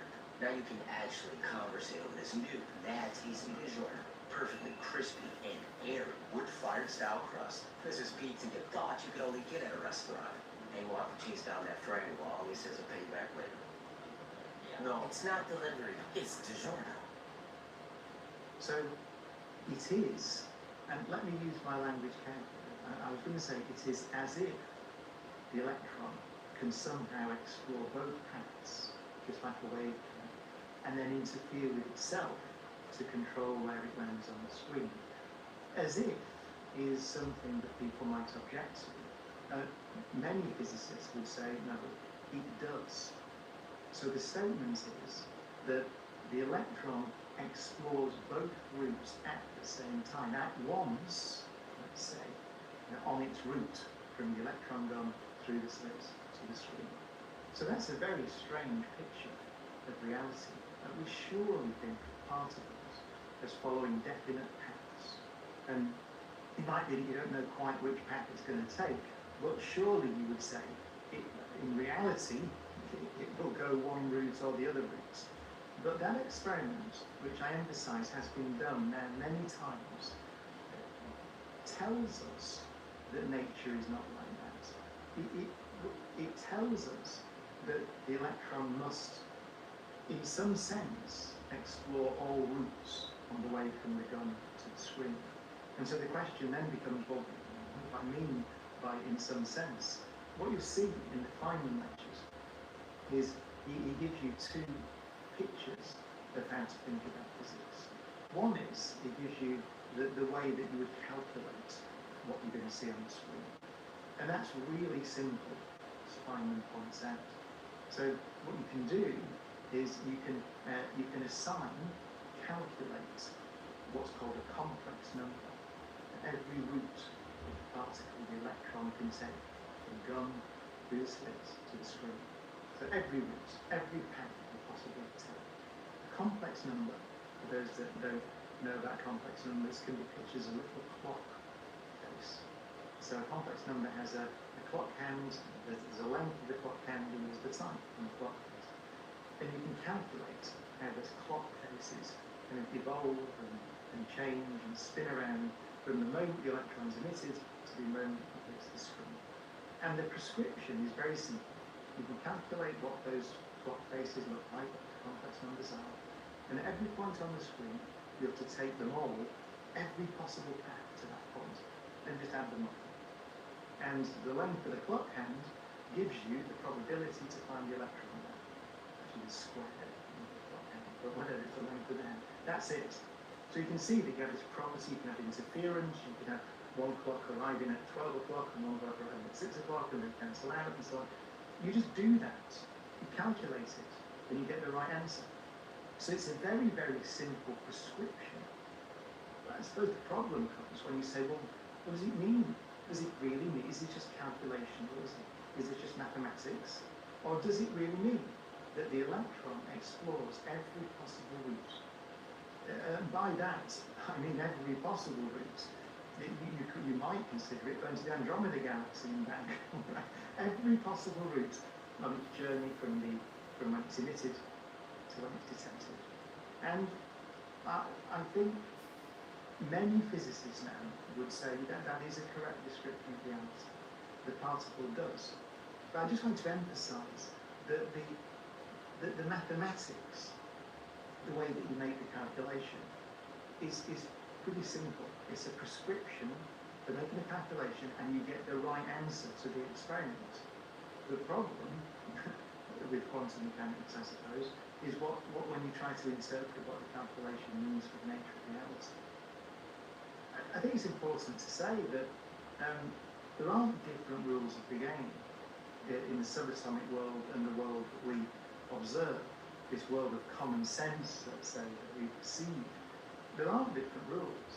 And it's pretty well understood, I would say it's well understood, how the world that we see emerges from this rather strange but well-defined behaviour that we see in the subatomic world.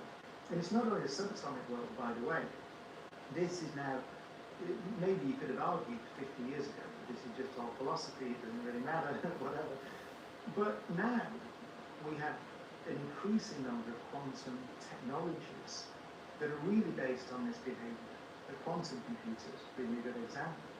And so you see that this is not just something that you can say, well, we don't need to think about it because it's in the world of atoms and it's all of it, whatever, and we can just do some calculations, because we're using that behaviour now in technologies. And so it really does become an important theory to try to understand. A diaper this leak-free sets them free. Only Pampers Cruisers 360 have a 360 strip Q waistband for up to 100% leak-proof fit on every wild child. Pampers Cruisers 360, now with a new low price.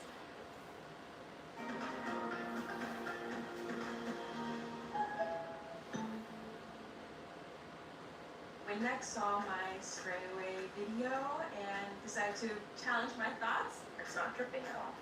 It's like one wipe and it's clean. Definitely enough space on this one. Windex, Herman?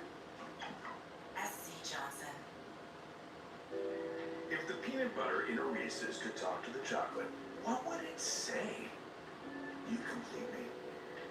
Should we start a podcast? Who does your ridges?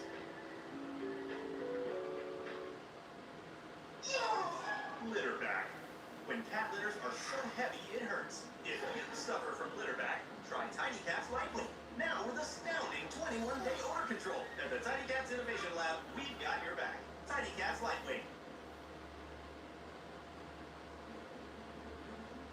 Why is it important that we seek to solve the mysteries of quantum physics? Now, you go back a few decades, then I think you could say that the interpretations of quantum mechanics are very interesting and very important because we're talking about the nature of reality. But you might say, well, it doesn't really matter so much practically. Now, I have a lot of colleagues in physics who would, I think rightly, hate that description because what we're trying to do is understand reality, what physics is. But now, particularly I think, with the possibility of building quantum computers, this attempt to understand how large systems of quantum mechanical objects behave is becoming extremely important because a quantum computer is a device which is built out of qubits. Remember, a qubit, an example would be an electron, which has this property that when you make an observation of the spin, let's say, of this electron, it behaves like a coin. It can be up or down, heads or tails, however you describe it. But that thing can also exist in a superposition, a combination of these things. It's a perfectly valid configuration. And you use that. That's the kind of property that you use in building a quantum computer. You can also then ask the question, well, what happens if I get another one? Two electrons together. These can be in what's called an entangled state. So then you have a much richer structure of this physical system. So an example of an entangled state, a very famous thing called a Bell state, would be where you set these things up. So the system of these two qubits, let's say they're up and down in the spin plane. So I can have the state up, down, plus, down, up, like that. A complete description of the state. Up, down, plus, down, up. What does that mean? So let's say I take one of these electrons and I separate them. It's a very famous paper written by Einstein, Podolsky and Rosen that first considered this in the 1930s, and they get very upset by the behaviour. So we've got a system, say, up, down, plus, down, plus, and I separate these electrons. I take one to, let's say, to Pluto, and leave one on planet Earth. And then, so what's the description of this thing in that state? Well, it's got, in the way I described it, there's a 50-50 chance that when I make a measurement of this electron, that the up or downness of it, then there's a 50-50 chance it'll be either up or down. And the same for the other one. That's what that state means. But if it's up, down, plus, down, up, then it means that if I make a measurement of that one, if I say, well, okay, I know what that is, it's up, the other one has to be down. Up, down, or down, up. It can't be up as well. Same for the other one. If I go to Pluto and I look at this one down, then this one definitely is up, right? So this is called quantum entanglement. And the reason it bothered Einstein with this is it would appear that something is instantaneously changing. Now it's not just your knowledge of the system that's instantaneously changing. It would seem that the system itself is instantly configuring itself when you make some measurement. So you might say, well, this is nonsense, there must be something else, and it turns out that as far as we can tell, that a Nobel Prize was awarded for some of this research a few years ago. Then no, there's nothing hidden there. This is the way that the system is. When you think about that system of two qubits, think about it.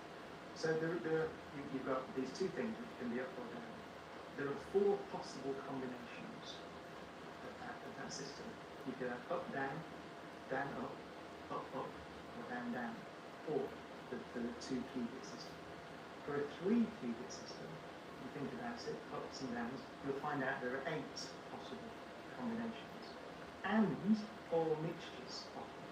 For 4 qubits, then it's 2 to the power 4, there's 16 possible combinations. We're talking about building quantum computers now, in which we have 100, 200, 300 qubits, all in principle entangled together. The number of possible descriptions of that system, you have numbers that describe it. But there are hundreds, 2 to the power 100 different configurations, and any mixture of those things that are states of the system.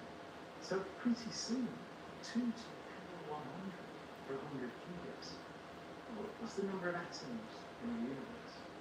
If you had 2 to the 500, you'd far exceed 500 qubits. The number of numbers you need to describe that system exceeds the number of atoms in the observable universe. But it's a thing that we can build. We can build just about, we're not far off being able to conceive at least of a network of 500 qubits. They're physical things, and they're like that big, some of them, right? You know, 500 of them in this room. So the power that's hidden in the description of a system like that is immense. And the thing that the quantum computer does is it uses that power, some of that power, some of that vast computational or configuration power. Very, very difficult to do. And we've not been able to do it particularly well at the moment. We'll read many papers online where obviously companies like Google, Microsoft, IBM are investing a lot of money in these devices because potentially. The thing about hair is, even if it starts here, it'll end up there. But the new Swiffer Sweeper Deluxe make you get hair anywhere. Brooms just push and move. But Swiffer gives you a clean that's mom approval. The new collapsible, storable Swiffer Sweeper Deluxe, the mother of all cleans. Six of the US. Every day. Nature Made, clinically studied probiotics. Cholula's authentic blend of premium Mexican flavors makes your thing the best thing. Cholula, authentic Mexican flavor. Walk until there's only one of you left. Terrifying, ain't it? A long walk.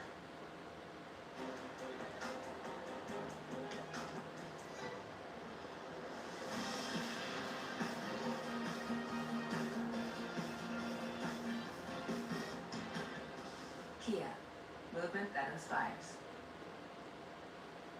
They can carry out computations that no conceivable classical computer could make within the lifetime of the universe.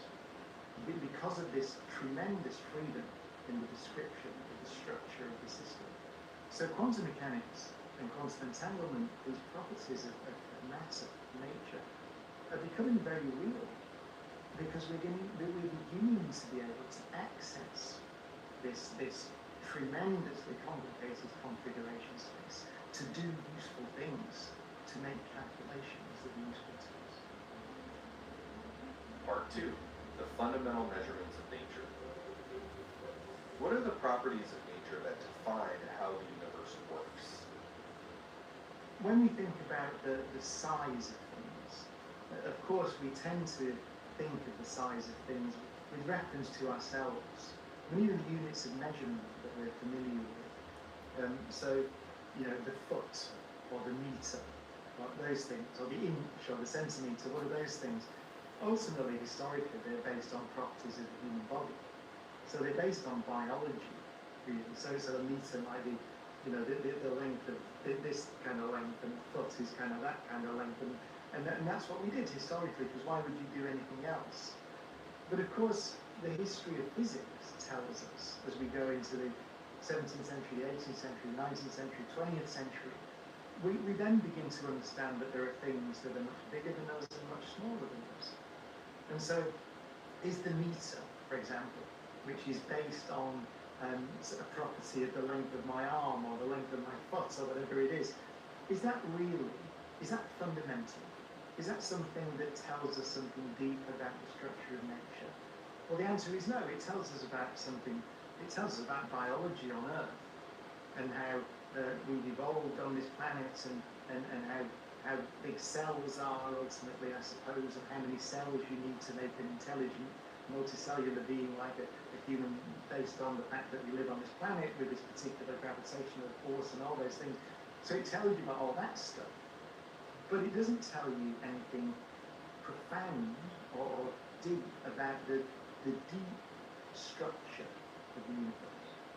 And so Max Planck, or Planck's constant fame and quantum mechanics fame, came up with a system of units, right? So a way of saying, well, what are the fundamental quantities, as far as we can tell, that really tell us something about the structure of nature?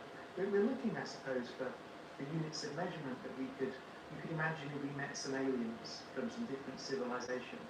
That they might not even have arms, right, or feet, but they might be very different in size and scale from us. So what would the common language be? Is there some unit of measurement we could all agree on? And so Planck thought about that. So what are the fundamental constants of nature as we understand it? So things that really tell us about the underlying structure of universe. So one will be the speed of light. So the speed of light, that would be, although we can talk about what it is in meters per second or miles per hour or whatever it is, it is a property of the universe. Everything that is massless travels at the speed of light, at this speed, whatever it is. And if you have any mass at all, you cannot travel, you cannot accelerate to this speed, the universal speed limit. So it's something deep about the property of the universe. It's to do with perhaps the geometry of space-time, or we don't know where it comes from, the particular number. There it is, the speed of light. Another one will be the strength of the gravitational force. So what is the force between two objects of a particular mass, or in Einstein's theory, a deeper description, how does a particular amount of matter or energy distort the fabric of the universe? The number that tells you about that is Newton's gravitational constant, which was first measured back in the 1780s, 1790s. So it's the strength of gravity. And then there's Planck's constant itself. So you can say, well, this is associated with quantum theory, what is it? So you can read many different textbooks, you'll find many different ways in. You could say, for example, that there's a fundamental limit on how accurately we can know the position of a particle and the momentum of a particle. With bugs, the struggle is real. That's why you need Zevo traps. Zevo works 24/7 to lure, catch, and kill 99.9% of bugs trapped for effortless protection. Zevo, people-friendly, bug-deadly. If you're making a to-do list today, make it easy on yourself. Just write down Reese's, then write down eat them, and then kind of done for the day. JK, try caramel big cup too.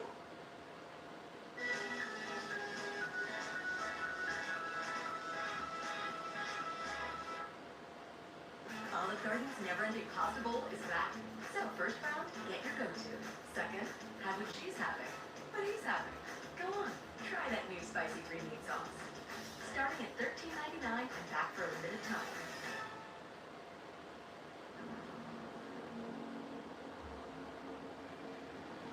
Stop advertising your servers to archaeologists on site surveys. Start marketing to the right people by targeting industries and functions on LinkedIn ads. You can't know them both with absolute precision. There's a fundamental limit, and it's around about Planck's constant. So the uncertainty on the measurement of the position of something multiplied by the uncertainty on the measurement of the momentum of something always has to be greater than Planck's constant. So it's a fundamental property of the universe. And there are different ways of thinking about it. Planck first introduced it in the context of the frequency or the wavelength of light emitted from objects. Photons, what's the energy of a photon? A packet of light, it's Planck's constant multiplied by the frequency. So it's a deep property of nature. Those three numbers, those three things, speed of light, strength of gravity, and Planck's constant, allow you to define some distances, a particular distance called Planck length.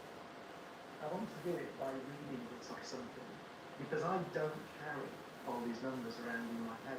It would be pointless to do that, because you can look them up. So I could take Planck's constant, multiply it by the strength of gravity, and divide it by the cube of the speed of light, and then take the square root of the whole thing. So it's hg divided by c cubed square root. You'll find that has, if you put those things in terms of meters and kilograms and things, you'll find that has, it's a length, it's dimensions of meters. And it's a tiny length. It's about 10 to the minus 35 meters. 35 naught to 1 of a meter.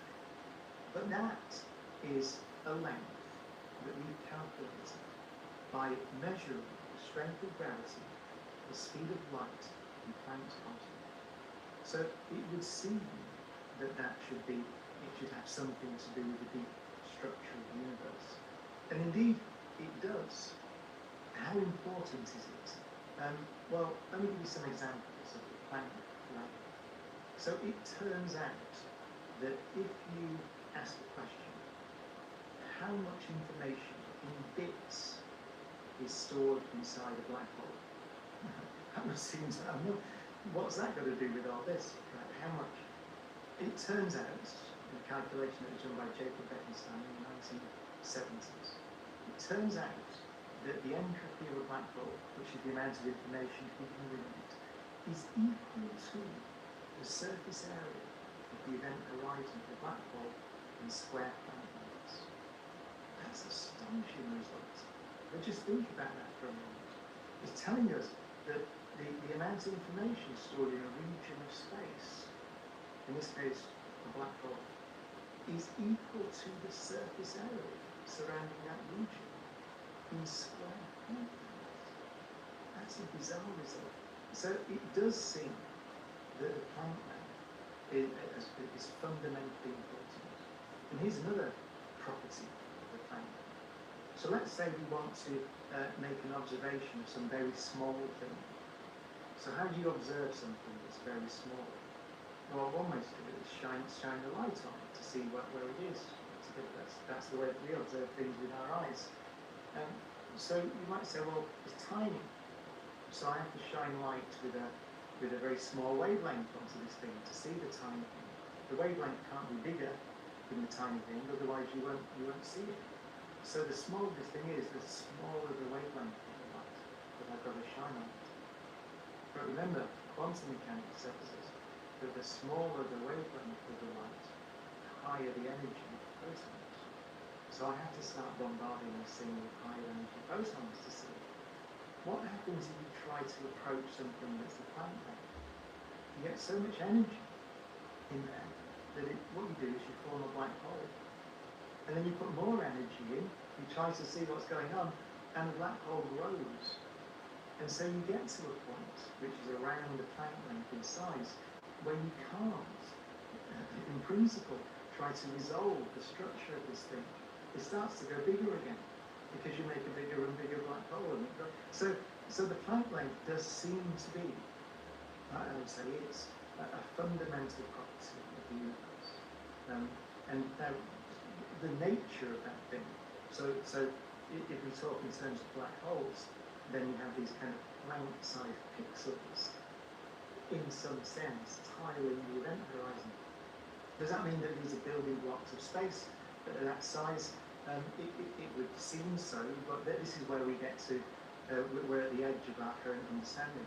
I think it is legitimate to make the argument that given what we know about the universe, given the measurement we make of the strength of gravity, the measurement we make of Planck's constant, and the measurement we make of the speed of light, then there is something fundamental about this very tiny length, 10 to the minus 35 meters.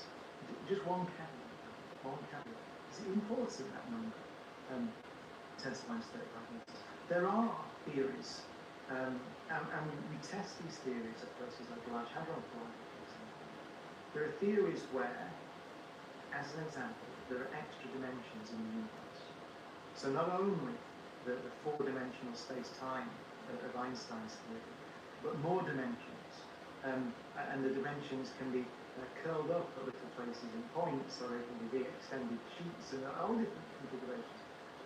If there are extra dimensions in the universe, then you find that you can, let's say that that you could see those extra dimensions at energies just around the energies that we collide particles at the Large Hadron Collider. Then the explanation for why gravity is so weak to our measurement of Newton's gravitational constant would change at those higher energies. It might mean that this Planck scale would drop, and so the Planck length would expand, and we'd see this kind of physics at much lower energies than we might otherwise have anticipated. So I think it's worth a caveat that the Planck length itself does seem to be a fundamental property of the universe. But actually what it is is a measurement. And at the moment, our measurement is, given what we measure, then it's 10 to the minus 35 meters. But you could imagine configurations of the universe where it's rather bigger than that. What kind of insights does the Planck scale reveal? Now, the Planck length is an unimaginably small number in meters. You might say, well, how does that affect our everyday lives? Does it come into any calculation of the thing that we conceive of? And there is a beautiful calculation. It's one of my favourite calculations in all of physics. It was initially done by the great mathematician Chandrasekhar back in the 1930s. And it's a stunning calculation. It's about the mass of white dwarf stars. So let's think about a white dwarf star. What is that? So what is a star, first of all? So a star is some material, it's mainly hydrogen and helium, collapsing under its own gravity. So gravity is trying to squash this thing down. What holds it up? Well, as the star contracts, as it forms, our sun formed around 4.5 billion years ago through this process. The gravitational collapse. That means the core heats up, and it heats up, which means that the hydrogen and the helium are trickling around very fast, and ultimately you switch on nuclear fusion reactions in the core. The fusion reactions, in the case of our sun, hydrogen is fused into helium, that releases energy, which creates a pressure which holds the star up. Where regular brushes miss, Oral-B Electric hits for 100% clean teeth.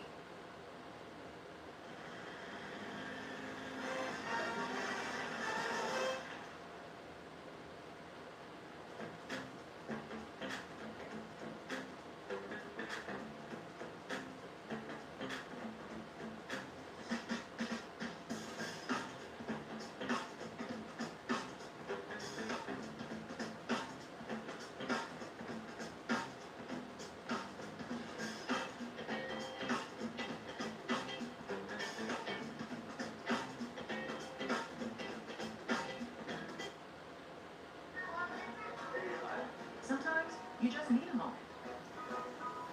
Self-care has never been this easy.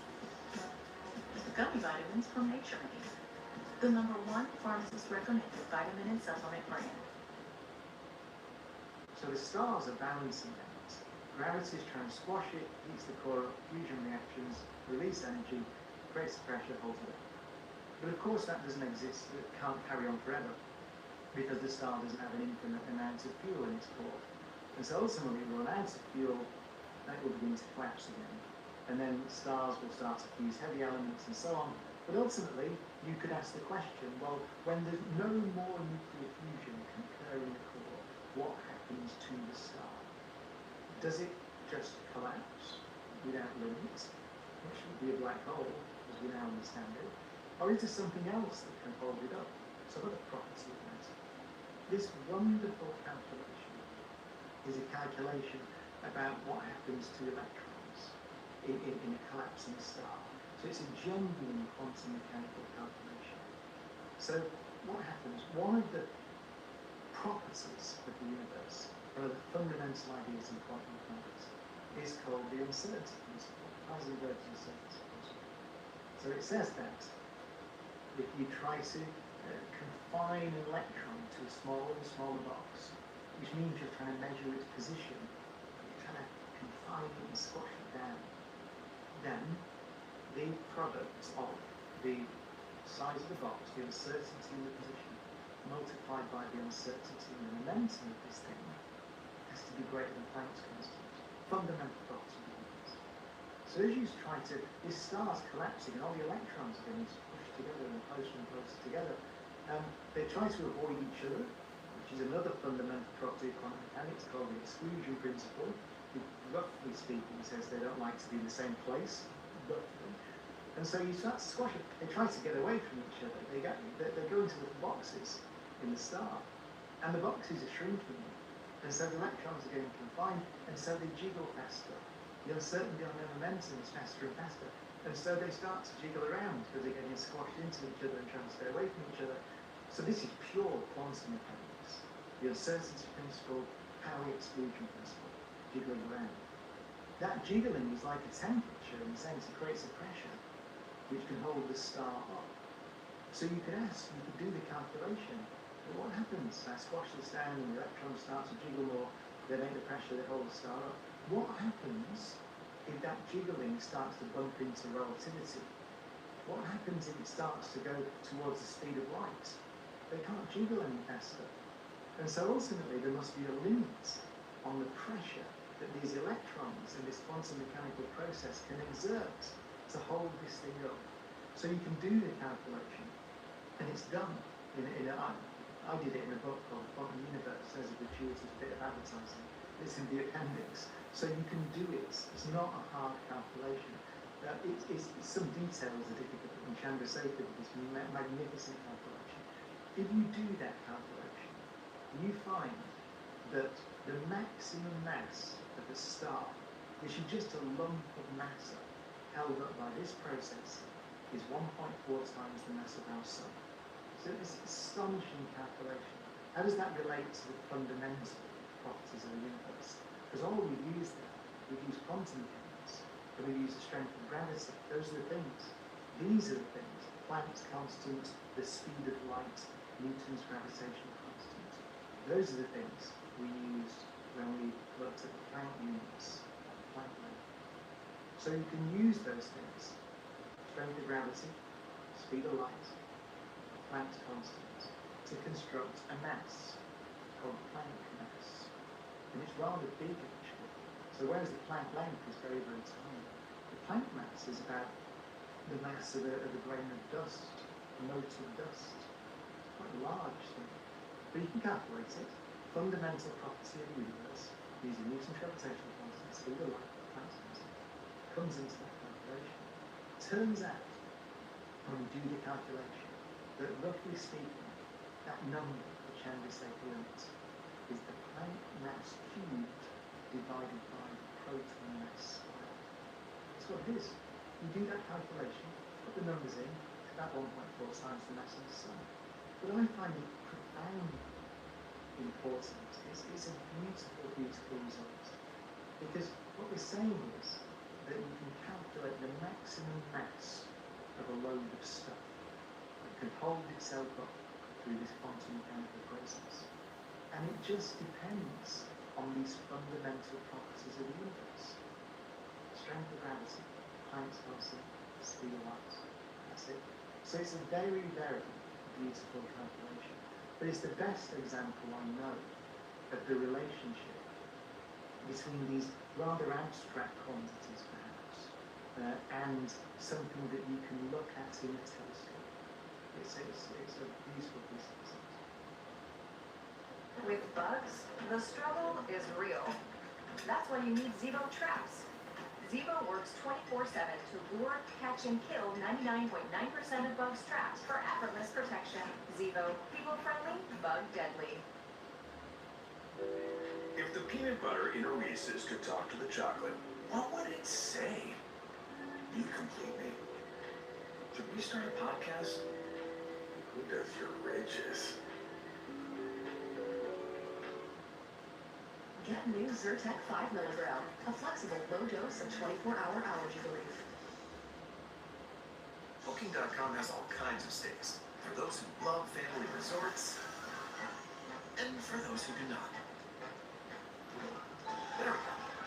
Find exactly what you're booking for. Booking.com, booking.yeah. You deserve the best. At Harbor Freight, you can afford it. Performance, durability, affordability. Only one place does it all. Whatever you do it for less at Harbor Freight.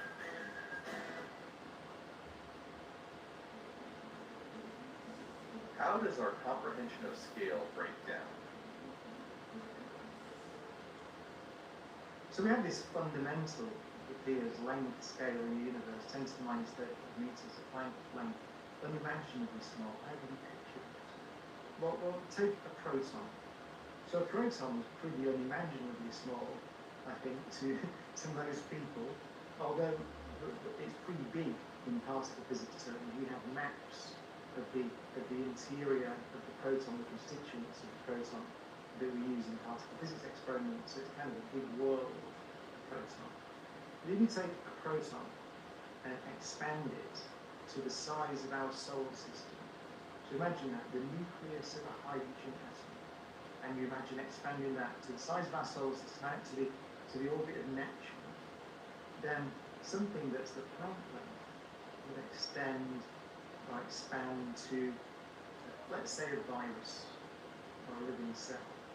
So the ratio in size between the Planck length and a cell, which you can just about see under a microscope, is the same ratio as a proton to the solar system. So it's unimaginably small. So we can just about conceive of the size of a living cell.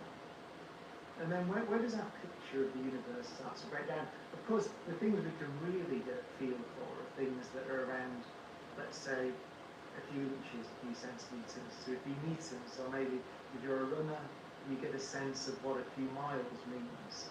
But I think it's quite difficult to even picture, I suppose 100 miles you can picture because you can take a train ride, or a few thousand miles you can picture because you can get on an aircraft and fly across the Atlantic. So we have a kind of picture of that. But when you get much bigger than that, we don't experience those distances anymore.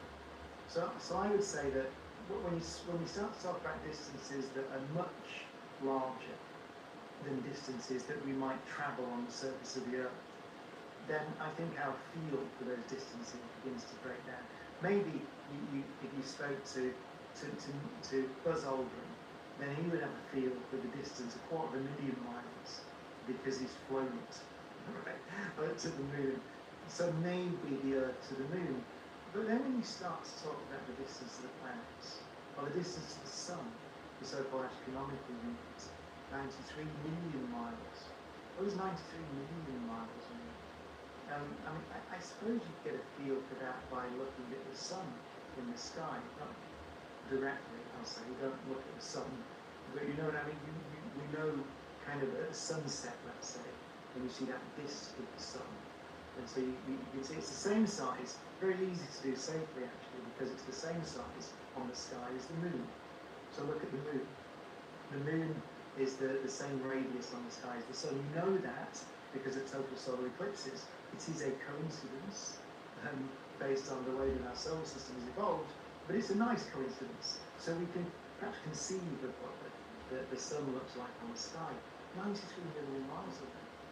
You can fit 1 million Earths inside the sun. So how do we conceive of that?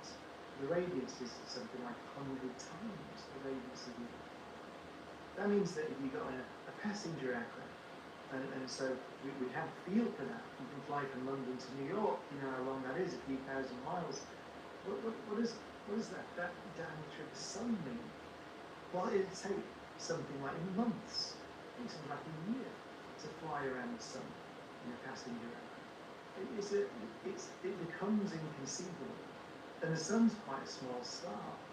So then we start to think of bigger distances, so that the most distant object that we created, we built, the Voyager 1 spacecraft, is now well over 150 astronomical units from the Earth, 150 times the distance from the Earth to the Sun. What does that mean? It takes light over 22 hours to reach it. So a similar speed of light.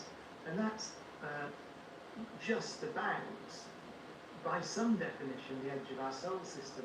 Although actually, if you talk in terms of these icy objects in what's called the Kuiper belt and the Oort cloud, it's really not the edge of our solar system at all. We think that extends maybe a light year out into the universe, the radius of the sun's influence. A light year, so 22 hours, so about a day of light to go to the most distant object we are in communication with, which has been flying since the 1970s. Its way out. One day, a light day basically. And then we have 365 times that, a light year, which is to the frozen edge of the sun's influence, the edge of the Oort cloud. 4 times further than that, you get to the nearest star, Proxima Centauri, the Alpha Centauri system, That's about 4 light years away or so. So that's inconceivable. Light travelling at 186,000 miles a second, 186,000 miles a second, 4 years to the nearest star. And then he starts to talk about the galaxy then. Meets Hello Kitty and Friends. So many you can collect. Hello Kitty and Friends Squish Ball, each sold separately. Try Crest 3D White. Finally, a daily whitening toothpaste for whiter teeth in one day. Subway's footlongs are packed with protein, like the Ultimate BNT or the All-Pro Sweet Onion Chicken Teriyaki with 58 grams of protein. And now, Subway MVP Rewards members can buy any footlong in the app and get 40% off. Fuel up now in the Subway app. Welcome to 1930. Families like ours must keep moving to survive. If my mom were alive, what would she do? Seamlessly trade stocks and crypto. Trade all in one place on Robinhood. The Milky Way galaxy, we are all in orbit around the centre of the Milky Way galaxy. How big is this collection of stars? Somewhere between 200 and 400 billion suns in the Milky Way galaxy. About 100,000 light years across. And that's a fairly typical size for a large galaxy. One galaxy, one island of stars, 100,000 years for light to cross it, 186,000 miles per second. And then you say, well, what about the nearest galaxy? So you go outside on a clear night where there's no moon and it's dark, away from the city lights. And if you know where to look, you can just about see our nearest neighbouring large galaxy. It's called the Andromeda galaxy. And it's a bit bigger than the Milky Way, give or take, let's say 100,000 light years across or so. Maybe double the number of stars, I think, in the Andromeda galaxy. That galaxy is 2.5 million light years away. It means that the light is worth looking at. It's a beautiful thing to look at. Because it means the light entering our academic journey before we had evolved on Earth. It took 2.5 million years to reach us. But you can see it with the naked eye because it's so big. It's very faint. You can certainly see it with binoculars. But it's about the diameter of the full moon on the sky. That's 2.5 million light years away because it's a big thing. And then you start to say, well, what about the other galaxies? So we've measured galaxies now out to what we close to the edge of the observable universe with instruments like the James Webb Space Telescope, from which the light has journeyed for over 13 billion years to reach us. 13,000 million years to reach us. And the universe has been expanding in that time. So now you say, where are those galaxies? Where's the most distant thing you can see? So the most distant thing you can see in the universe that we can detect light from is called the cosmic microwave background radiation. So the cosmic microwave background radiation is light that was emitted 380,000 years after the Big Bang. So that's been travelling for 13.8 billion years or so across the universe to reach us. But then if you ask the question, where is that place now, the place that it emitted that photon, the cosmic microwave background radiation that came across the universe for 13.8 billion years into our detectors? Where is it now? Because the universe has been expanding. You get an answer which is something like 46 billion light years away now. 46 billion. And even that, so you might say, well, the universe is then, the radius of the universe is what, 92 billion light years or so. It isn't, because we know that there's more universe beyond that. That's just as far as we can see. The universe, for all we know, and given the accuracy of our measurements at the moment, might be infinite in extent. And that genuinely is inconceivable. But of course, 46 billion light years is inconceivable. 1 billion light years is inconceivable. I would argue that 1 light year is inconceivable. Part 3, the frontiers of the future. What opportunities might space colonization offer? I think we're at the frontier of a very exciting time in our history as a civilization. because we are now, I think, on the verge of becoming a spacefaring civilization, in the truest sense of the word. Let's say multi-planetary civilization. So there's been a revolution in engineering in the last 10 years or so, last decade, because now we have reusable rockets. So SpaceX, Blue Origin, have reusable rockets, which means that access to Earth orbit is cheap, or at least cheaper than it's ever been before. So we are industrializing the space above our heads, just a few hundred miles above our heads, at an ever-increasing rate. Of course, it's been very important to us for many years, decades in fact. So satellite navigation, communications, weather forecasting, Earth observation, climate observation, and so on. The observation of Earth from Earth orbit has been part of our lives, whether we think about it or not, for quite some time. But now, because we have the technology to access it cheaply, I think we are seeing a revolution. And so it will not be long before there isn't just one crewed space station in orbit, which is the International Space Station. There will be multiple space stations in orbit. There will be scientific research at a much higher level in orbit, commercial scientific research. There will, of course, be space tourism. There's increasing demand on communications, for example. So the Starlink satellites, hundreds and hundreds of them up there. There'll be multiple competing constellations of satellites that allow us to make phone calls and access to the internet from any point on the Earth. And so that process is accelerating, and it is going to accelerate further. So what does that mean? So there's a tremendous opportunity. It's incredibly exciting. Before we start thinking, by the way, about going out to the asteroids and mining them and building cities on Mars and building cities on the moon and so on. But let's just talk Earth orbit first. Tremendously exciting, huge opportunity. But of course, when you start to move outwards to a new frontier, then L-pads are gentle and powerful, made without synthetic pesticides or fragrances, and powerful all-day leak protection. Choose L and choose love.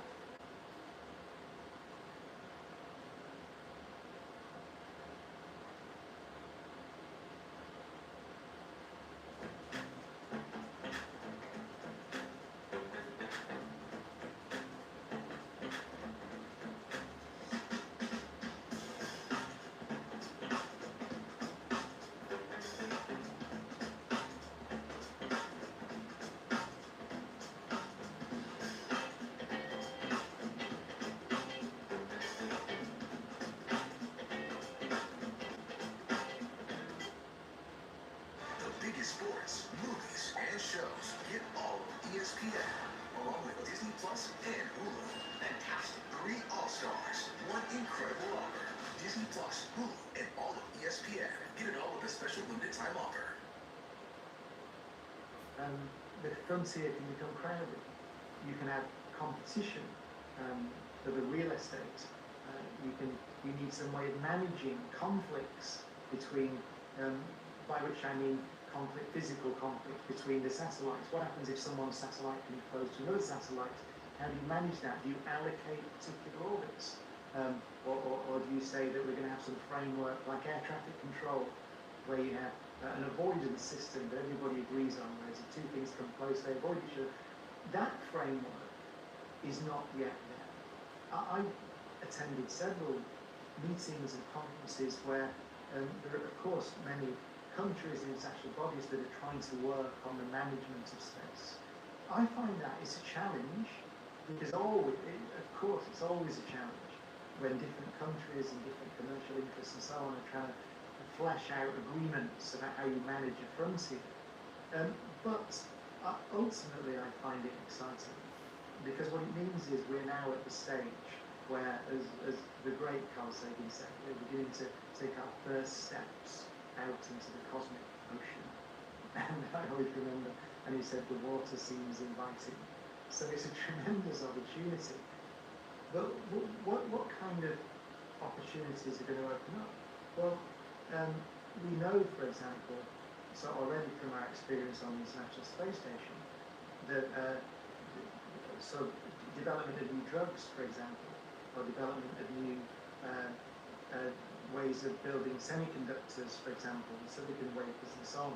Lots of experiments have been done that suggest that there might be an advantage to on-orbit manufacturing. So it's in a microgravity environment of certain things, growing crystals and so on, might be useful. And so as we begin to get more experience operating in microgravity, we begin to see that there are applications for particularly material science and biosciences. But beyond that, so when we start to move outwards beyond near Earth orbit and build the infrastructure that we need close to the planet to begin to move further out into space, then opportunities begin to open up that I find tremendously exciting. So one very well-known example would be mining asteroids. So one could argue, there are people that argue, that one of the biggest problems we face, and have faced historically on Earth, is competition for resources.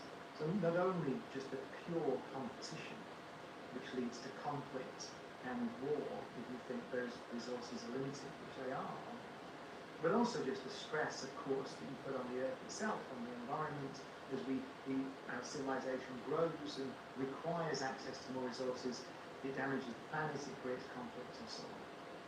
But if you have the infrastructure to begin to move outwards, for example, to the near Earth asteroids, then what you find is that resources are no longer limited in any reasonable sense.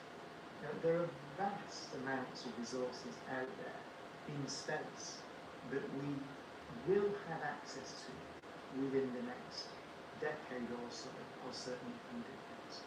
So that begins to transform the way that we think about our civilization, the way that we think about expanding our civilization, increasing the capability of our civilization, and so on.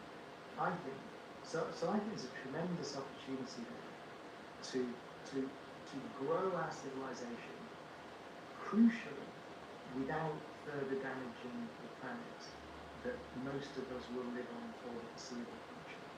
And that's why, for me, I'm ultimately optimistic about those steps that we're making into space. I mean, I would not have imagined, I think if we went back 20 years, that we would have so many rockets flying and coming back to the Earth again, and then flying again.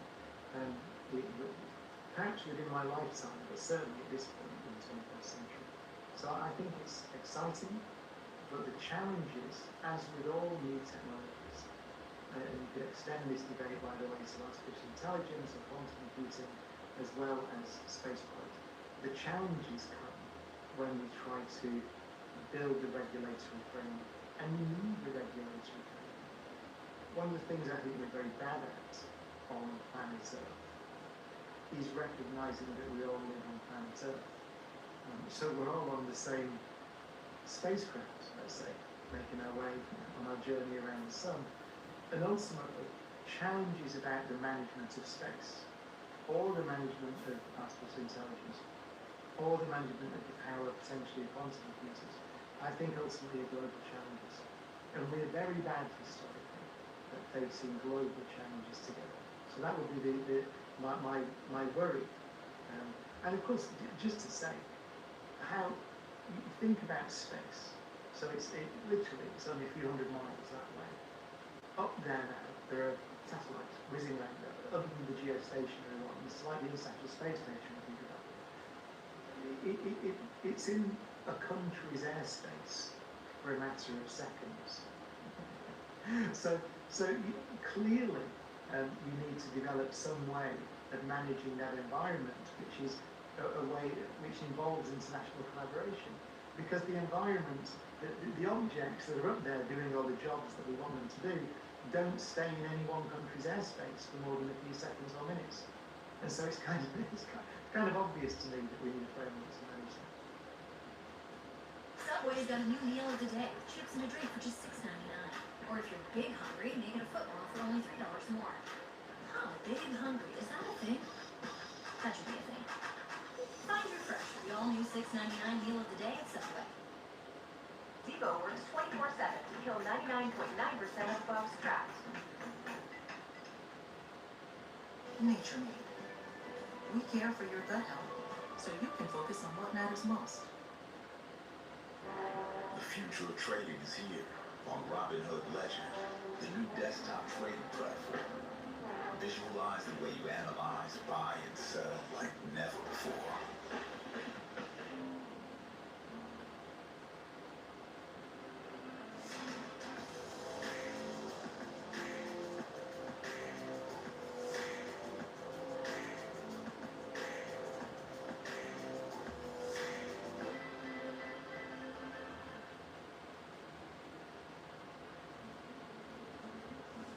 How can humanity influence the universe? When we contemplate the size and the scale of the universe and our place within it, which you're forced to do when you think about the distance scales and the sheer size and age of the universe, then I think it's very natural for us to tend to come to the conclusion that we don't matter at all. And it's true in some sense, just physically. What are we? We're little specks of just a collection of atoms on one mote of dust orbiting around one little star in 400 billion stars in one galaxy amongst 2 trillion galaxies in a small patch of potentially infinite universe. So clearly it is true that we are physically insignificant. So I tended in the past to focus arguments, or think about arguments of our value in the context of what does it mean to live these finite, fragile lives in this infinite universe. And I can make a strong argument, and have many times, that notwithstanding our physical insignificance, we may be remarkably valuable. Because the number of civilizations on the average in a particular galaxy, any given galaxy, might be less than one on the average. Many galaxies may not even have civilizations in them. If that is the case, and that it's speculative, but if it's the case, then we would be remarkably valuable, notwithstanding our physical insignificance, because we would be perhaps the only place in the Milky Way galaxy where collections of atoms have come together that can think and do science and have conversations like this in a very real sense bring meaning to an otherwise meaningless galaxy. So that has been my position for some time. I think it's a good working hypothesis, by the way, as an aside. If you think that, I think Carl Sagan said it many years ago, in some sense, if that's the case, we have a responsibility to the cosmos itself. Because we're a product of 13.8 billion years of cosmic evolution, but we might be a very rare and special product. But we might only be here for a small amount of time. The sun will only be here for a small amount of time, and cosmic timescales and so on. So I tended to make that argument. But one of the great joys about reading other people's views about essentially being a scientist is that you can come across a point of view and you think, I haven't thought of that. I might change my mind given that wonderful piece of thought. And I found it happened to me recently. I was reading a book, it's a very old book now, by David Deutsch, who is one of the greats, one of the founders of quantum computing. So he's really is a physicist and a thinker worth paying attention to. And he made a point, which I had heard before actually, in a book called The Anthropic Cosmological Principle by John Barrow and Etiquette, which was a huge influence on me when I was an undergraduate physicist, so I couldn't believe I'd forgotten this point. But David Deutsch and Barrow in particular points out that it's not necessarily the case that life will always be a speck, like something that's very valuable and local in the universe, but doesn't make much difference on a cosmic scale. It's not necessarily the case, because you can imagine, so let's take the Earth as an example. So you might say, well, a planet is a very big thing, and living things are very small, so they don't make much difference to a planet. That's wrong, because if you look at the Earth, its atmosphere is the product of life. It's got oxygen in it and high concentration. It would not have that without photosynthesis. So obviously now, our civilization has sculpted the surface of the Earth. You see it. If you look at the Earth from space, you don't just see oceans, you don't just see a kind of common organum planet. On the night side of the planet, you see our civilization. So we have now transformed the Earth as a civilization, but life has been transformed in billions of years. So you could say, well, okay, so what happens if we stay here? We become a spacefaring civilization. We don't destroy ourselves, or we aren't destroyed by some impact from space. Then could you conceive of technology that could start to affect the solar system? And the answer must be yes. We could imagine building cities on Mars. We could imagine, in physics, pure physics terms, terraforming Mars, turning it into a habitable world. We could imagine those the moons of Jupiter or Saturn. We could imagine going to the edge of the solar system. You could even imagine, could you imagine technology in a... Hey guys, we grabbed some treats for movie night. Cool? Be movie night heroes with Hershey's and Reese's chocolates. Great, Flex helps my mom check off haircuts faster. She loves checking stuff off. New? No, I use Persil, so my sweater's vibrant for big day. Wash with Persil. Olive Garden's never-ending pasta bowl is back. So first round, get your go-to. Second, have what she's having. What he's having. Go on, try that new spicy green meat sauce. Starting at $13.99 and back for a limited time.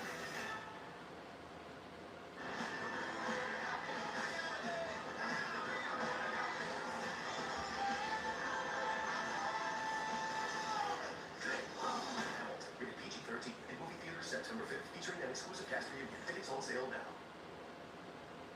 a million years, let's say, that would allow us to begin to affect the lifetime of the sun.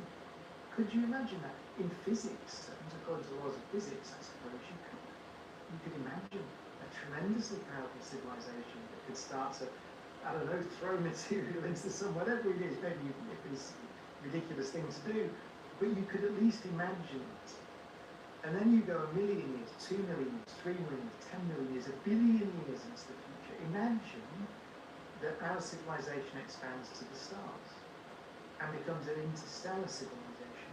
Imagine our civilization populates the entire galaxy. There's nothing in the laws of physics that prevent that. And imagine we start to understand the quantum theory of gravity, we start to understand how space-time works. Imagine if we start to glimpse some underlying structure in reality that gives us power that we've not yet dreamed of. Who knows in 1 billion years? And so is it really true that in the far future of the universe, then life will play no role? Or could it be that life could play a central role in the far future of the universe? And the reason that it reminded me of Barrow and Tickler's magnificent book, The Anthropic Cosmological Principle, which I strongly recommend, is that in there they consider a cosmology, which is, it sounds like science fiction, but you can conceive of it given the known laws of nature. It's a cosmology called the omega point cosmology. So they consider a recollapsing universe. Now, at the moment, our universe is accelerating in its expansion, or whether it continues to do that forever, we don't know. But at the moment, there it is. But in a recollapsing universe, you can at least consider a situation where life in the far future is so powerful that it can begin to control the collapse of the universe and try to configure it, presumably by moving matter and energy around in some inconceivable way. You can just about construct this thing such that the ability of life to process information increases faster than the rate of collapse of the universe. And so what that means, what does it mean? It means that what's the appropriate measure of time for intelligent being? It's really, I think, fundamentally should be considered. You should think of it as the time it takes to process one bit of information. And it turns out that you can at least write the equations there for a universe in which the ability to process information diverges to infinity before the universe collapses. So in that case, you almost say that life manipulates the universe such that it becomes immortal in the far future. Now, I emphasize, this is complete, it's beyond speculative. So I'm not advocating for this, for this position that that's the way that nature is. But it's really interesting. It was really interesting to me to just think about it. The point, I think, the key point, which is interesting, is that it's not necessarily the case that life remains insignificant on a cosmic scale. You shouldn't assume that, because if life persists sufficiently long and becomes sufficiently knowledgeable and powerful, then it may be able to influence larger structures, not just planets, and not just solar systems, perhaps not just even galaxies. And it's a very beautiful idea. Want to support the channel? Join the Big Think Members community where you get access to videos early, ad-free. With Z-Bar, adventure always awaits. Made with organic oats and the taste kids love. Z-Bar. Where regular brushes miss, Oral-B Electric hits for 100% clean teeth.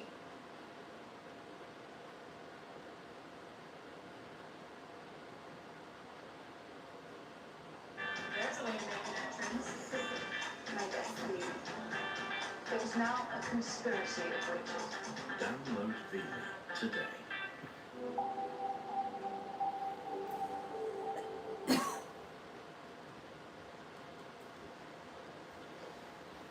Beneath the complexities of everyday life, the rules of our universe seem reassuringly simple. This solid bridge supports my weight. The water flowing underneath always goes downhill. And when I throw this stone, it always flies through the air following a predictable path.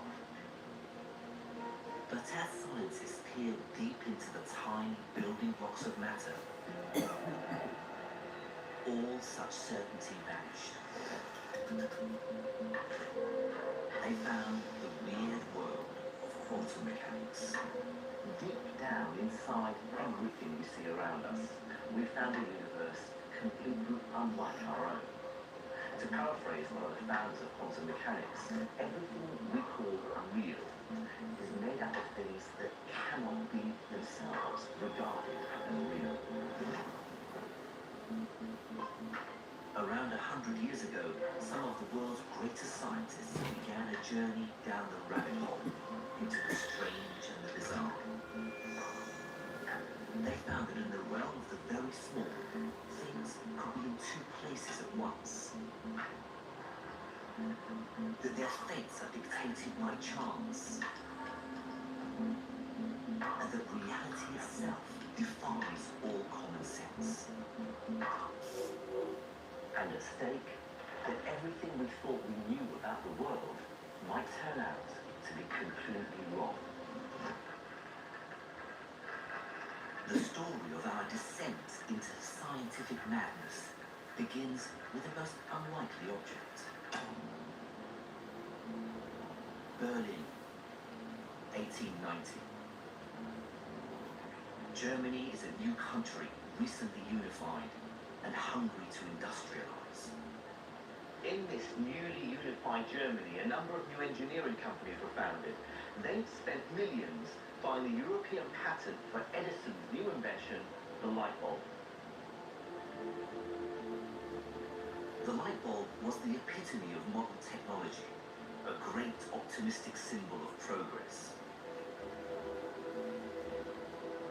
Engineering companies quickly realized there were fortunes to be made building streetlights for the new German Empire. But what they didn't realize was that they would also unleash a scientific revolution. Strangely enough, this humble object is responsible for the birth of the most important theory in the whole of science, quantum mechanics, a theory that I've spent my life studying. And that's because back in 1900, the light bulb presented a rather strange problem. Engineers knew that if you heated the filament with electricity, it glowed. The physics that underpinned this, though, was completely unknown. But something as basic as the relationship between the temperature of the filament and the colour of light it produces was still a complete mystery. A mystery they were obviously keen to solve. And with the help of the new German state, they saw how to steal a march on their competitors.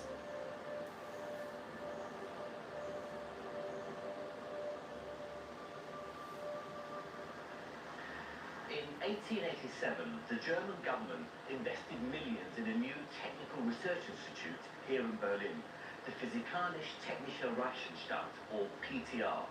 Then, in 1900, they enlisted a bright, if somewhat straight-laced scientist to help work here. His name was Max Planck.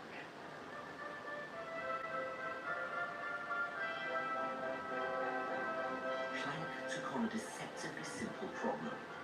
Why the colour of the light changes as the filament gets hotter. To get a sense of the puzzle facing Planck, I'm going to ride this bicycle with an old-fashioned lamp powered by an old-fashioned dynamo.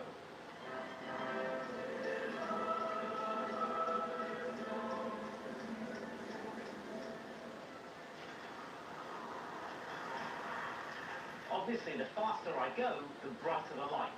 The more I pedal, the more electricity the dynamo produces, the hotter the filaments in the lamp, and the brighter the light.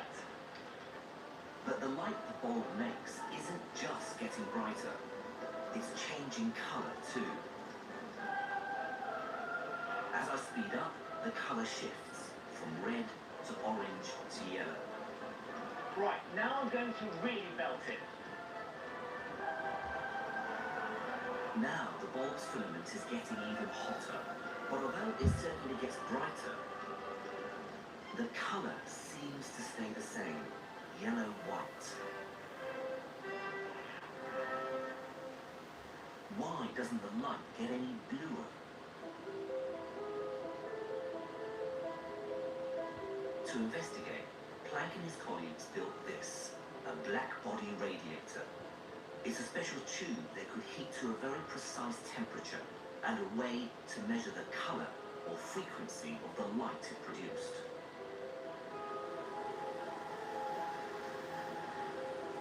Nowadays, over 100 years later, the PTR still do exactly this kind of measurement, just much more accurately. The temperature inside here is 841 degrees centigrade. I can feel the heat coming off, and it's glowing with a lovely orangey red colour. It's about the same colour as my bike light when I'm cycling slowly. But I want to see something hotter still. The temperature inside here is about 2000 degrees centigrade.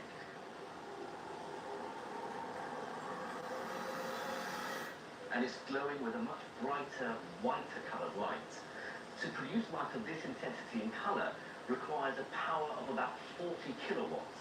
Now, that's equivalent to about 400 me's on a bike cycling very fast, or the combined output of the entire Tour de France. Although the light is whiter, it's red-white. There's very little blue. Why is blue so much harder to make than red?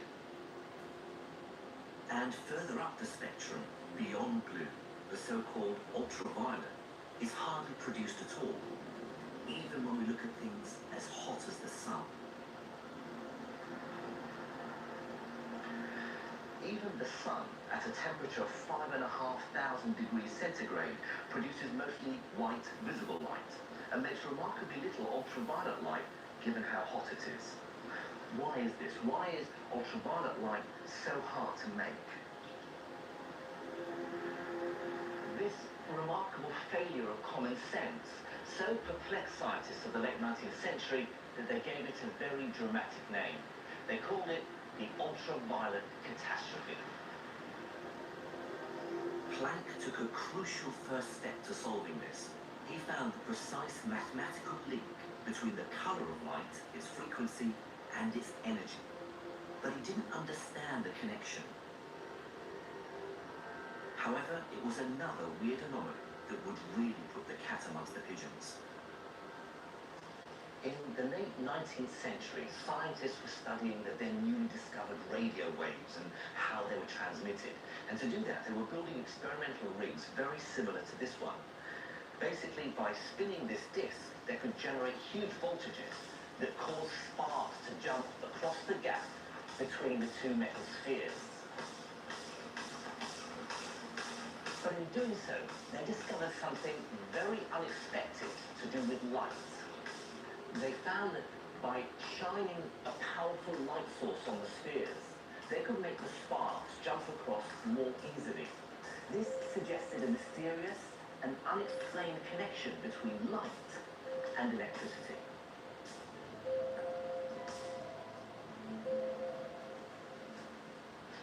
To understand what was happening, scientists used this. It's called a gold leaf electroscope. It's basically a more sensitive version of the spark gap apparatus. Now, first of all, I have to charge it up. What I'm doing is adding an excess of electrons that are pushing the two gold leaves apart. Now, first I take red light and shine it on the metal surface, and nothing happens. Even if I increase the brightness of the light, still the gold leaves aren't affected.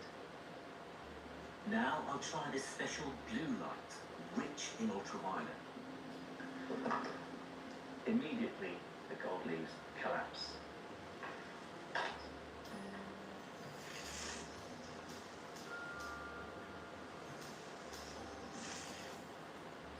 Light can clearly remove static electric charge from the leaves. It can somehow knock out the electrons I added to them. But why is ultraviolet light so much better at doing this than red light?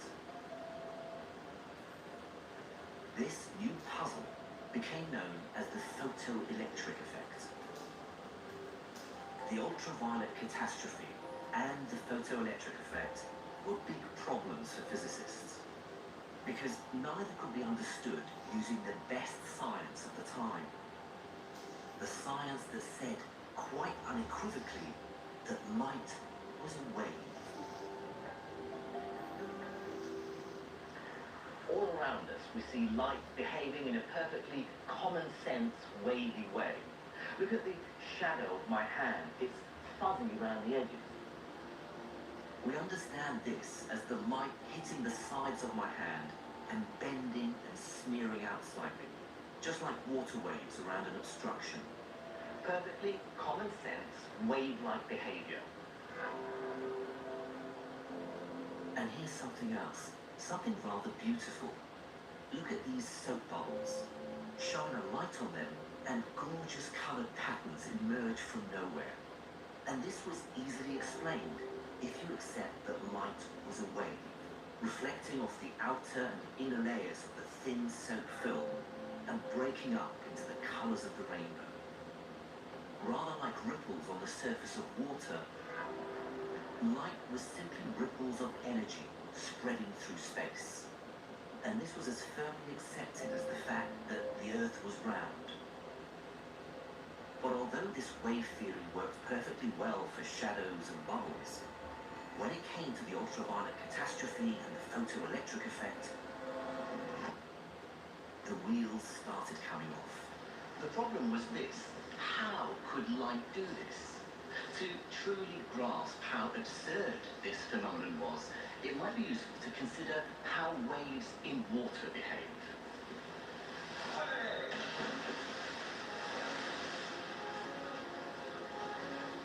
This is the wave tank at the RNLI's headquarters in Dorset.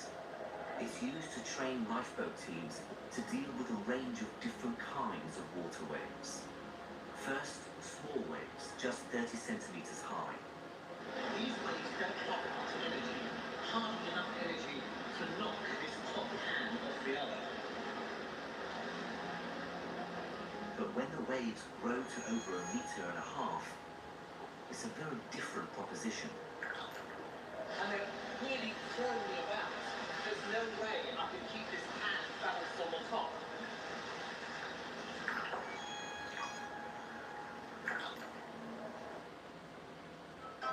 Protein never tasted this good. Like, ever. Thank goodness back to school is almost here. So get a free 5G phone on us. So you can order some last-minute school supplies while the kids enjoy the last moments of summer. Get a free 5G phone on us, on America's most reliable 5G network. Find us at straighttalk.com and Walmart. I'll show you love, show you love. I'll show you love. All the colors you need at prices you love. eBay. Things people love. Welcome to the new school year, parents. The list has a back? Good thing you can order it all in one tap, Dave. And don't forget about the stuff not on the list. Walmart's got it all. Who knew? I knew. You find something that works, you stick with it. Aveeno Baby has products that are safe from day one through every milestone. As they grow and explore, Aveeno Kids care for their developing skin. Aveeno Baby and Kids, recommended by pediatricians and dermatologists.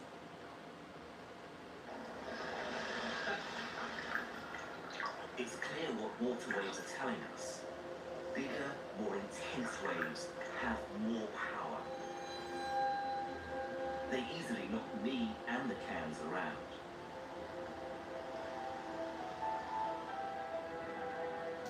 So if light was a wave, more intensity should knock out more electrons.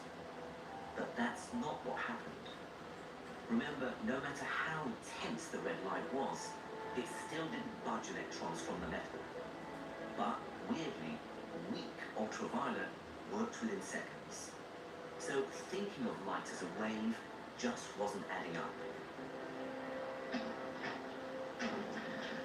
To resolve this, someone needed to think the unthinkable. And in 1905, someone did.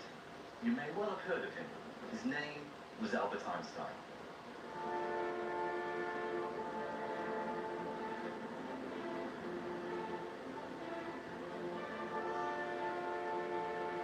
This is the Sternbach Observatory in Berlin. Perched on top is a strange, huge iron and steel construction. But it's not a gun. It's actually a telescope. Built in 1896, the telescope was one of the largest of its kind in the world and made the observatory the go-to place to engage and astound the public in new science. Albert Einstein gave a very famous public lecture here on his theory of relativity, which is of course what he's most famous for, but it's not the work that won him the Nobel Prize.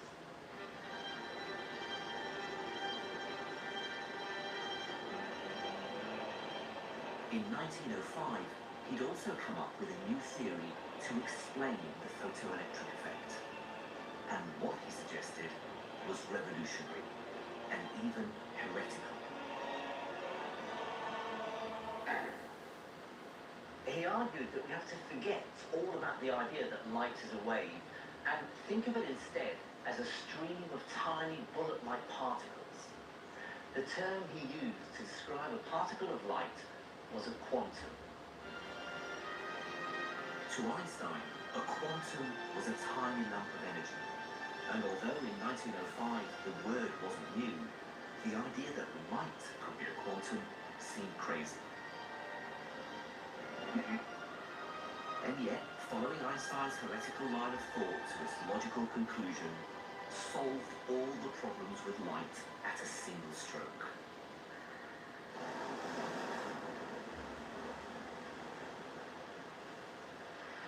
I'll try to explain how this helps using a rough analogy. Of course, like all analogies, it's far from perfect, but hopefully it'll give you a sense of the physics to help you understand why thinking of light as a stream of particles solves the mystery of the photoelectric effect.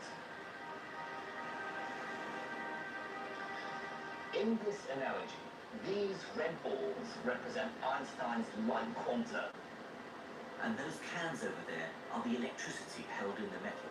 Now, in the original experiment, they made electricity flow from the surface of the metal by shining light on it. In my analogy, I'm going to try and knock those tin cans over using these red balls.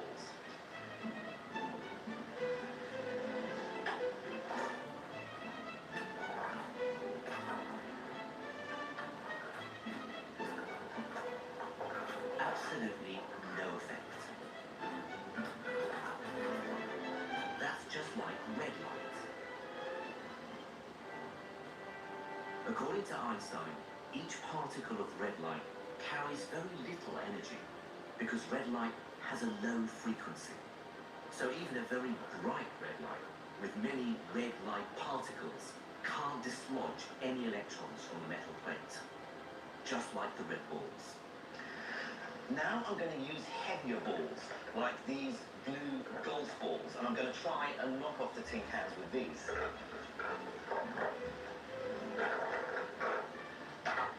They're like the ultraviolet light in the experiment.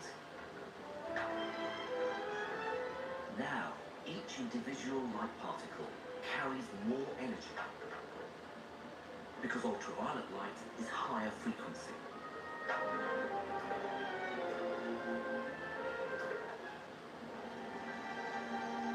Just a few of them, like a dim ultraviolet light, are enough to knock the electrons out of the metal plate and collapse the gold leaf. So Einstein's idea that light is made up of tiny particles or quanta is a wonderful explanation of the photoelectric effect. I remember when I first learnt about this, being blown away by sheer elegance and simplicity. But what's more, Einstein's nifty idea also helped solve Planck's mystery of the light bulb. There was more red than ultraviolet because ultraviolet quanta took so much more energy to make, about 100 times more energy. No wonder there are so few of them. That moment at the beginning of the 20th century signaled a genuine revolution because it demonstrated that the kind of physical science people were doing right back to Newton and Laplace and people like that, that you needed a completely new approach. Physics has never recovered from that moment in the sense that it's built on that moment. That's where modern physics really began. But Einstein's theory also left physicists with a dizzying paradox, defying all common sense. Light was definitely a wave, which explained shadows and bubbles. And now it was definitely a particle too, Einstein's quanta, explaining the photoelectric effect and the ultraviolet catastrophe. Then, just a few years after Einstein's brilliant, crazy idea, the paradox got a lot deeper and a whole lot weirder. Because what seemed to be a curious mystery about light was about to become a battleground about the nature of reality itself.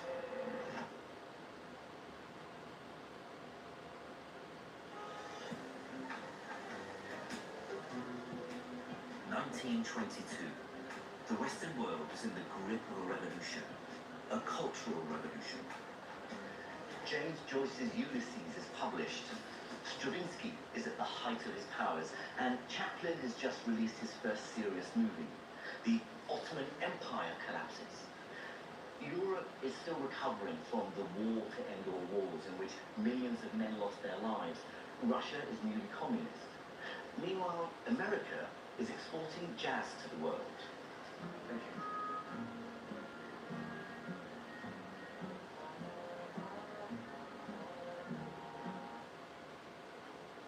Whatever you do it for less at Harbor Freight. Cheez-It made it chip. Baked with 100% real cheese. Cheez-It snapped.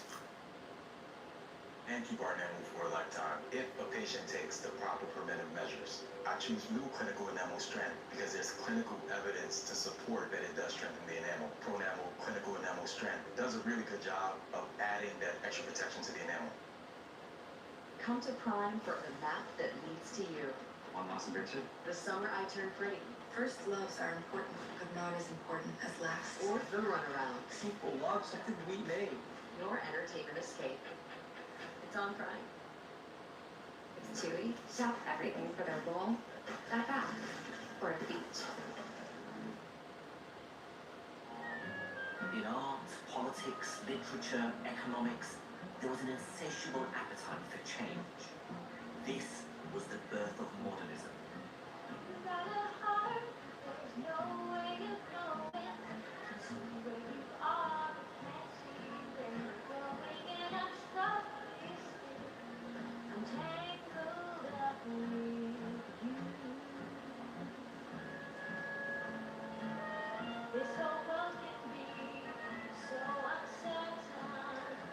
But, and I might get in trouble for saying this, I would argue that the upheaval that took place in physics at this time would eclipse them all and have far longer lasting consequences. It had begun with the discovery of the weird and contradictory wave-particle nature of light. It ended up as an epic battle fought between the greatest minds in science for the highest possible stakes, the nature of reality itself.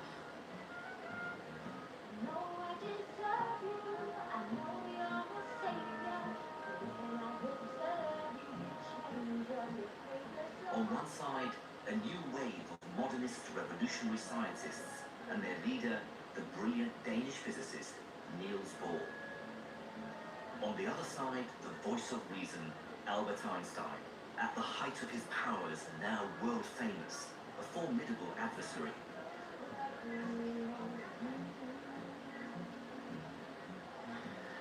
The battle raged for decades. Actually, in some ways, it still does. It was fought across the world in universities and conferences, in bars and cafes. It would reduce grown men to tears. And it began with a deceptively simple experiment.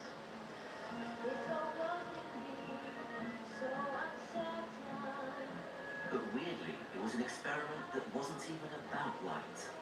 It was about the particles that make electricity.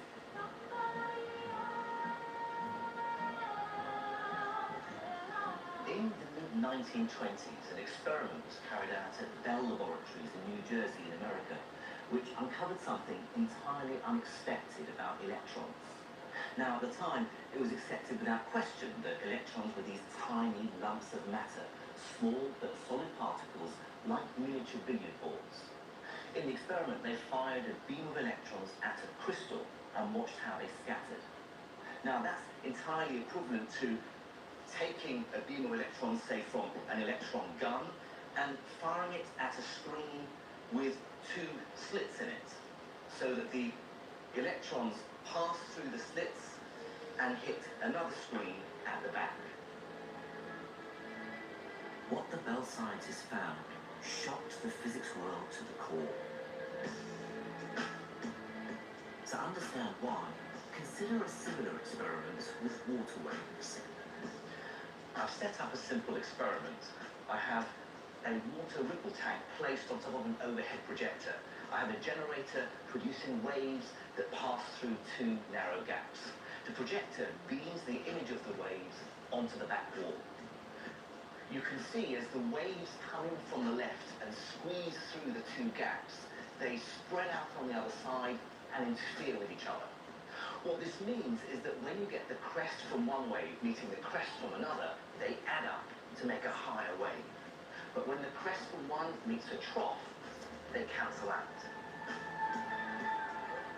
This gives rise to these characteristic lines leading to the signature wave pattern.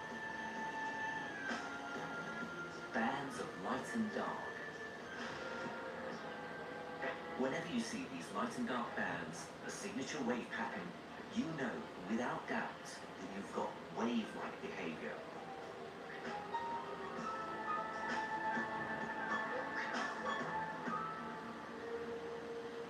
So, guess what they saw in New Jersey?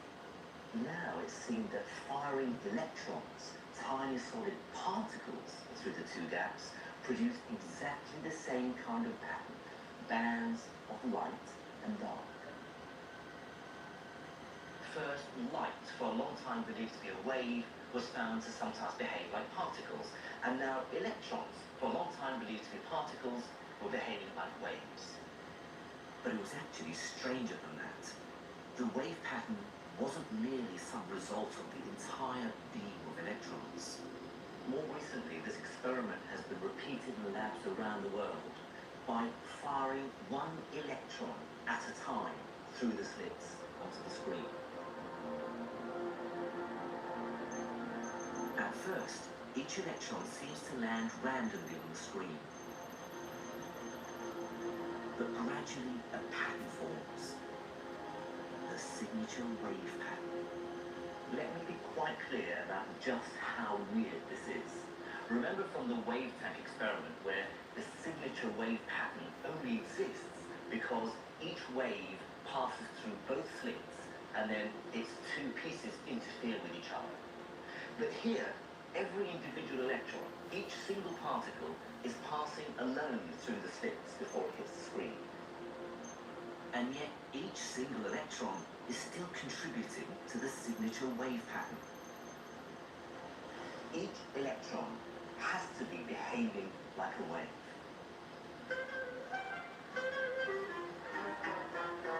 To explain this strange result, Niels Bohr and his colleagues created quantum mechanics, a crazy theory of light and matter that embraced contradiction and didn't care that it was almost impossible to understand.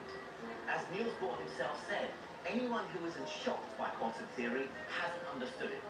So, viewers, I'm going to take our tiny electron and use it to delve deep into the heart of reality.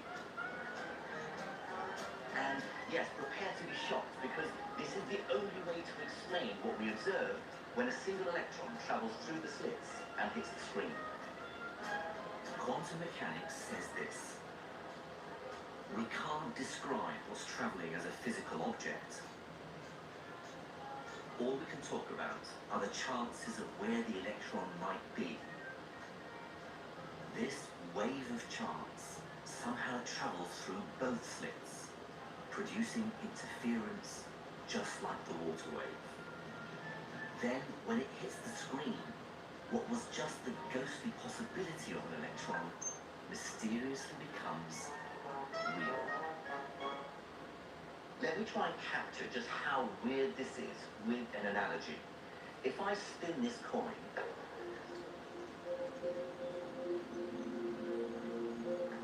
then all the time it's spinning, it's a blur. I can't tell if it's heads or tails.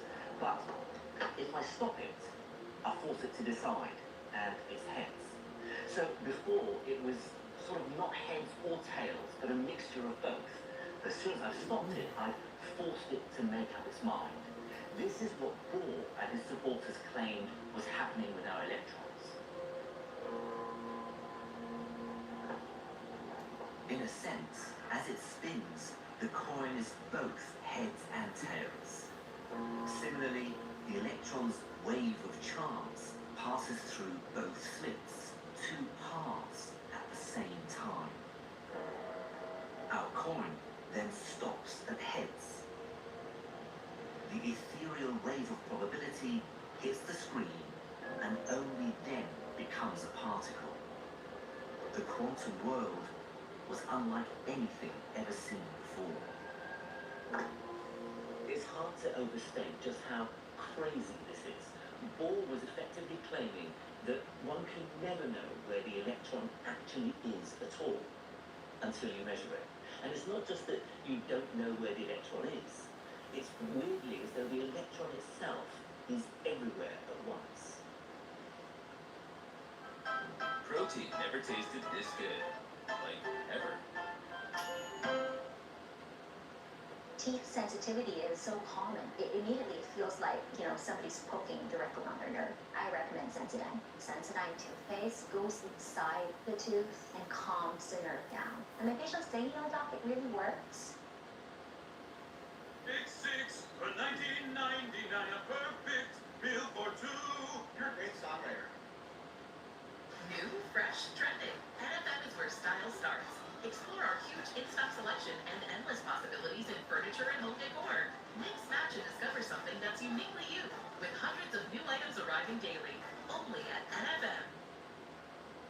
The long walk is the answer. To inspire everyday people. Nasura, we will be number one in the world again. Rated R. Bear in mind that electrons are among the commonest and most basic building blocks of reality. And yet, here's Bohr saying that only by looking do we actually conjure their position into existence.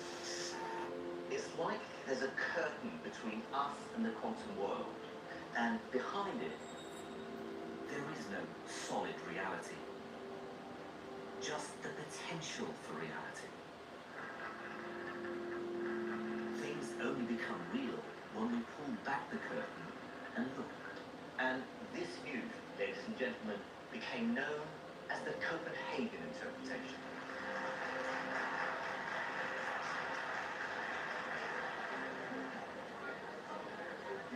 Persuasive as it might seem, many people couldn't stomach Niels Bohr's outlandish ideas, and they found a natural leader in the most powerful man in science. Albert Einstein hated this interpretation with every fiber of his being. He famously said, "Does the moon cease to exist when I don't look at it?" He was very unhappy because it gave limits to knowledge that he didn't think should be final. He thought there should be a better underlying theory. Over the next 10 years, Einstein and Bohr would argue passionately about whether quantum mechanics meant giving up on reality or not. Then, with two other scientists, Nathan Rosen and Boris Podolsky, Einstein thought they'd found a way to win the argument. He was convinced he'd found a fatal flaw in the Copenhagen interpretation, and its claim that reality was summoned into existence by the act of looking at it. At the heart of Einstein's argument was an aspect of quantum mechanics called entanglement. Now, entanglement is this special, incredibly close relationship between a pair of quantum particles whose fates are intertwined. For example, if they were created in the same event.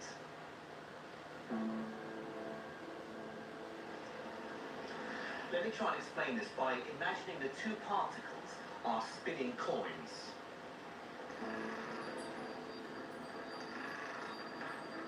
Imagine these coins are two electrons, created from the same event, and then moved apart from each other. Quantum mechanics says that because they're created together, they're entangled. And now, many of their properties are forever linked, wherever they are. Remember, the Copenhagen interpretation says that until you measure one of the coins, neither of them is heads or tails. In fact, heads and tails don't even exist. And here's where entanglement makes this weird situation even weirder. When we stop the first coin and it becomes heads,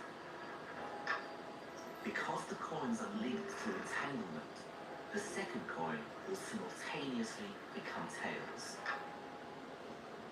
And here's the crucial thing. I can't predict what the outcome of my measurement will be, only that they would always be opposite.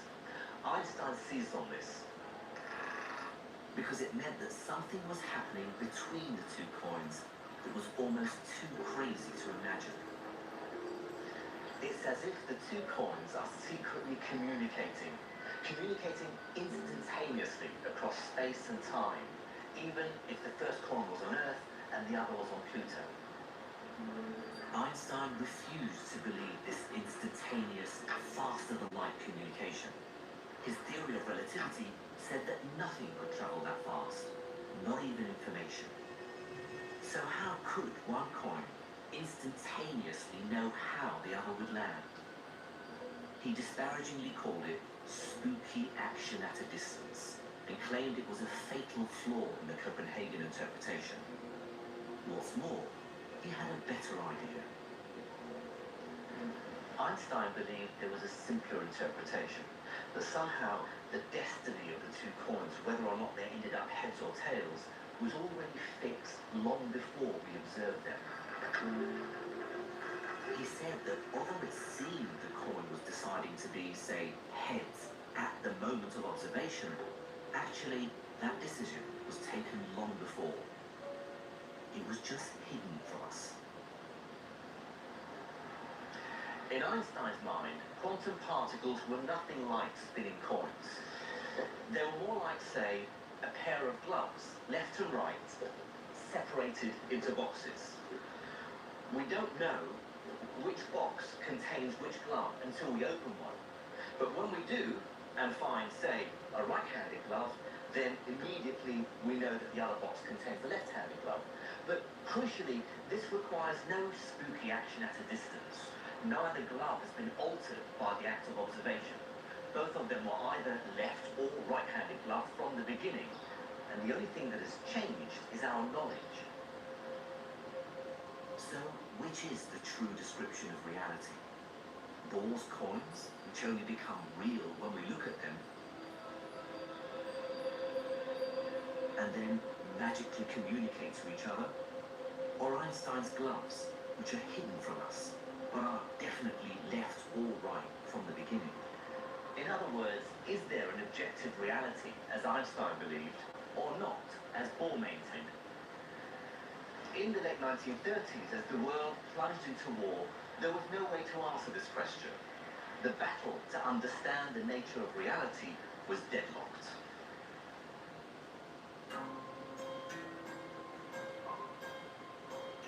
The war rolled across Europe, and many of the leading scientists fled to the United States.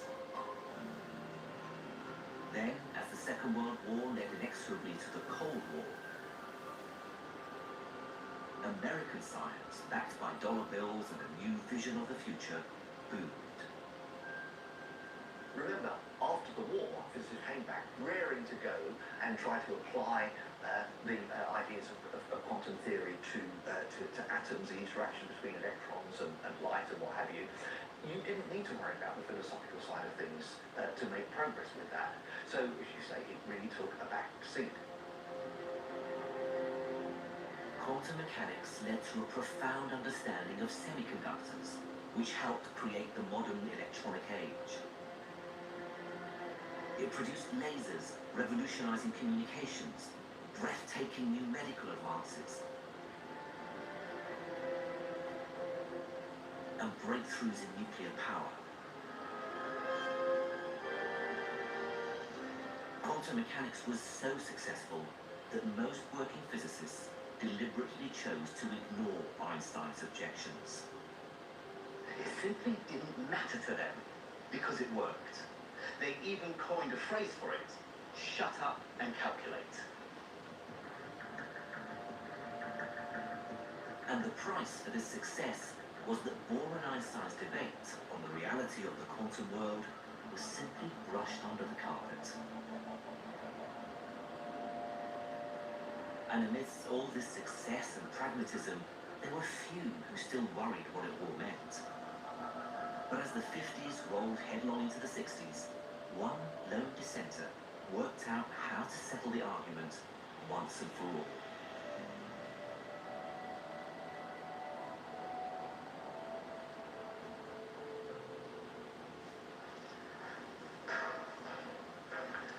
John Bell, I think it's fair to say, isn't well known to the general public. But to physicists like me, he's, well, a hero. He was an original thinker with real courage in his convictions, and the story of his rise to become one of the greats of physics is made even more remarkable when you consider how he started. He was born in Belfast in the 1920s into a poor working-class family.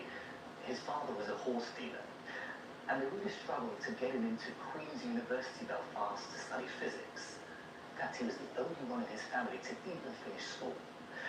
This, I believe, made him insatiably curious, fiery, and stubborn.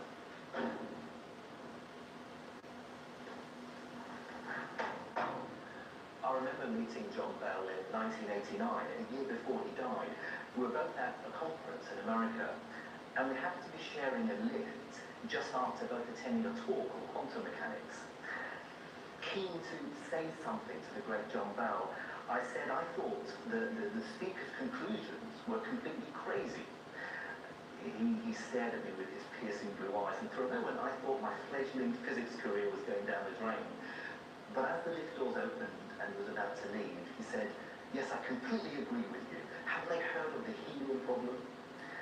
To this day, I'm not quite sure what the helium problem is, but I was just so relieved that John Bell and I agreed.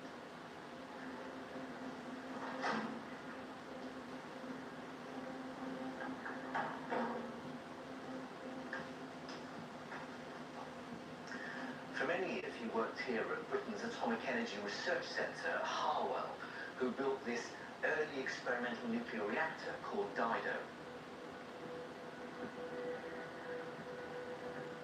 It was here that he started pondering the deep and worrying questions that quantum mechanics raised. Did the quantum world only exist when it was observed? Or was there a deeper truth out there waiting to be discovered? In fact, he was so troubled, he began to wonder if there was a problem at the heart of quantum mechanics. He famously said, "I hesitate to think it might be wrong, but I know it is rotten." And so, in the early 1960s, Bell decided to try and resolve the crisis at the heart of quantum physics. It was an epic challenge. After all, how do you check if something is real, if something is or isn't there, all without looking? How do you look behind the curtain without pulling it open? But John Bell came up with a brilliant way of doing exactly that. I think this is one of the most ingenious ideas in the whole of physics. It's certainly one of the most difficult to understand and explain. But I'm going to try and have a go, and yes, I'm afraid I'm going to use another analogy. This time, I'm going to play a game of cards, but it's one for the highest possible stakes, the nature of reality itself. The card game is against a mysterious quantum dealer. The cards he deals represent any subatomic particles, or even quanta of light, photons. And the game we'll play will ultimately tell us whether Einstein or Bohr was right. Now, the rules of the game are deceptively simple. The dealer is going to deal 2 cards face down. If they're the same colour, I win. If they're different colours, I lose.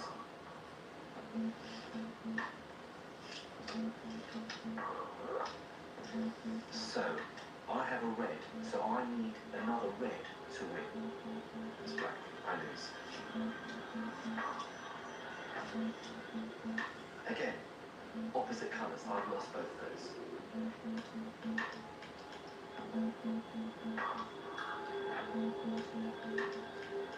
That's 4 in a row.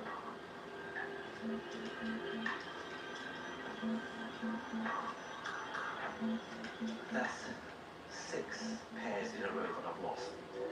Okay, I think I know what the dealer's doing here. Clearly, the deck has been rigged in advance so that every pair come out as opposite colours. But there's a simple way to catch the dealer out. So what we can do now is change the rules of the game.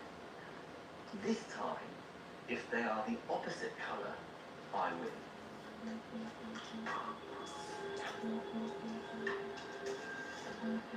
But once again, every time, my evil quantum opponent beats me.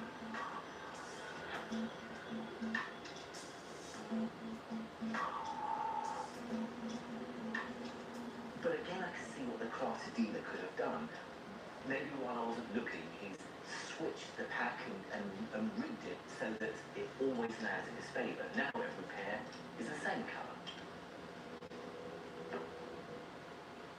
Made up her mind, live pretty smart, learn to budget responsibly right from the start. She spends a little less and puts more into savings, keeps the blood pressure low and credit score raises. Skirting debt right out of her life. She tracks her cash flow on a spreadsheet at night. Boring money moves make kind of lame songs, but they sound pretty sweet to your wallet. PNC Bank, brilliantly boring since 1865. Rigged decks, remember, were what Einstein thought was really happening in the entanglement experiment. He said that just like the gloves were already placed in the box, so the evil dealer stacked the cards before we played. But Niels Bohr's idea was very different. He said red and black don't even exist until you turn them over. Bell's genius was that he came up with a way of deciding once and for all who was right, Einstein or Bohr. This is how he did it. I'm now not going to tell the dealer which game I want to play, same colour wins or different colour wins, until after he's dealt the cards. Now, because he can never predict which rules I'm going to play by, he can never stack the deck correctly. Now, he can't. Or can he? So now the rules are different wins. Same, okay? Same colour wins. This gets to the very heart of Bell's idea. If we now start playing and I win as many as I lose, then Einstein was right. The dealer is just a trickster with a gift for sleight of hand. Reality may be tricky, but it does have an objective existence. But what if I lose? Well, then I'm forced to admit that there is no sensible explanation. Each card must be sending secret signals to the other across space and time in defiance of everything we know. I'm forced to accept that at the fundamental quantum level, reality is truly unknowable.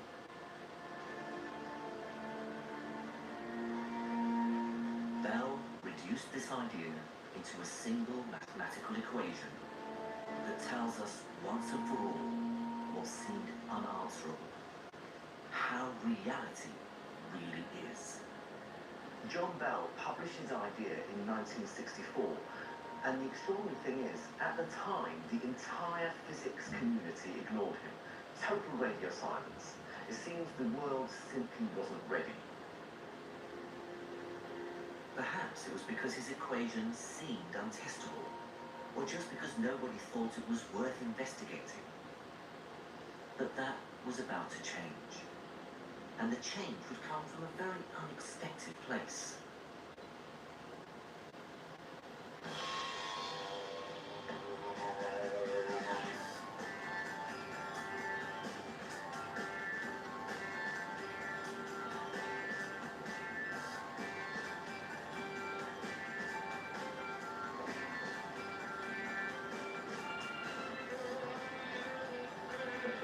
America was in crisis over Vietnam, Watergate, feminism, the Black Panthers. And while all this was going on, a small group of hippie physicists were working at the University of Berkeley in California. They did all the hippie things. They smoked dope, they popped LSD, they debated things like Buddhism and telepathy.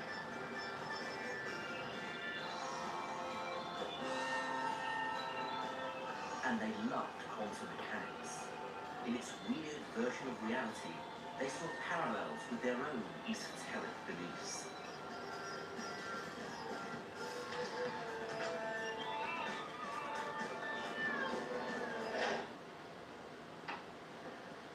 Their hippie New Age style physics also got the attention of the public, who read their crazy hippie books that mixed quantum mechanics with Eastern mysticism.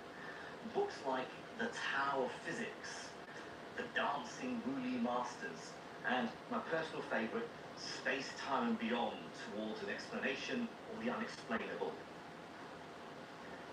But more importantly for our story, the story of quantum mechanics, these hippie physicists also turned their attention to Einstein's now famous thought experiment and what it told us about the nature of reality.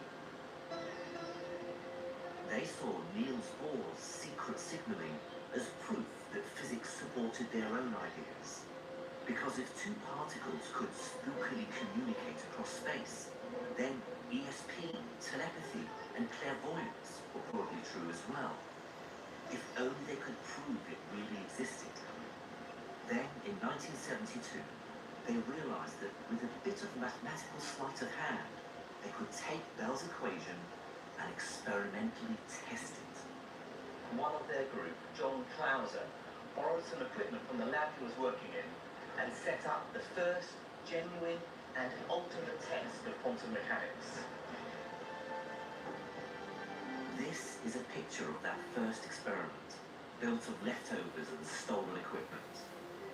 Over the next few years, it was improved by a team led by Alan Aspect in Paris, making its results more reliable. Over 10 years after Bell first proposed his equation, finally it could be put to the test. This is a modern version of the experiment first carried out by John Clauser and then Alan Aspect. Here, a crystal converts laser light into pairs of entangled light quanta, photons, making two very precise beams.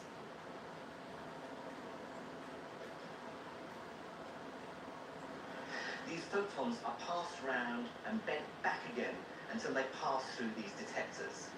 The two photons are like the two cards the evil dealer places in front of me. We'll measure a property of the photons called polarization, which is equivalent to the color of the playing cards in my game. So, for instance, winning with two matching red cards might be the same as two photons with matching polarization. But because this is quantum mechanics, it's more complicated than my simple card game. And these dials here allow me to measure a second property of the photons as well. Now that's equivalent to me not only trying to guess the color of the face of the cards, but also trying to guess the color of the back of the cards. Okay, so we now need to switch on the laser and start the experiment.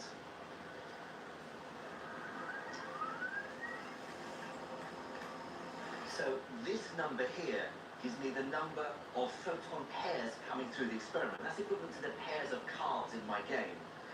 The graph here dropping down gives me the probability that I can win, that I'm guessing right.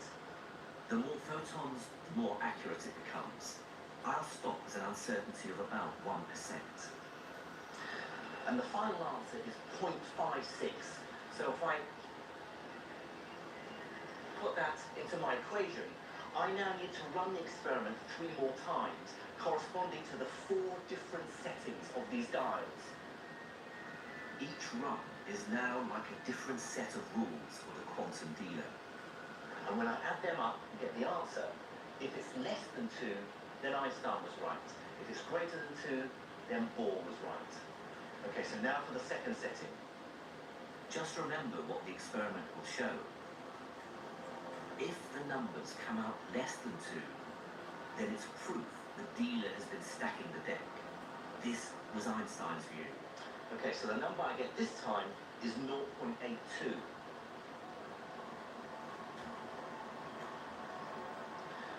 Now reset for run 3. But if the result is greater than 2, then the deck cannot be stacked, and something else is at work. Okay, so the run 3 result is minus 0.59. And finally, run 4. This last number will finally reveal if the world follows common sense or something much more bizarre. Okay, so our final result is in, and it's 0.56. So if we turn the laser off, right, I better just work out the answer.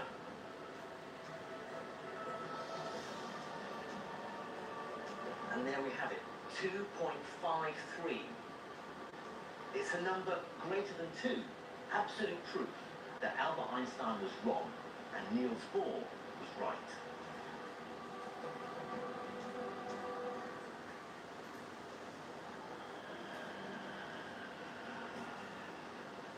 The significance of this result is simply enormous. Just remember what it means. Einstein's version of reality cannot be true.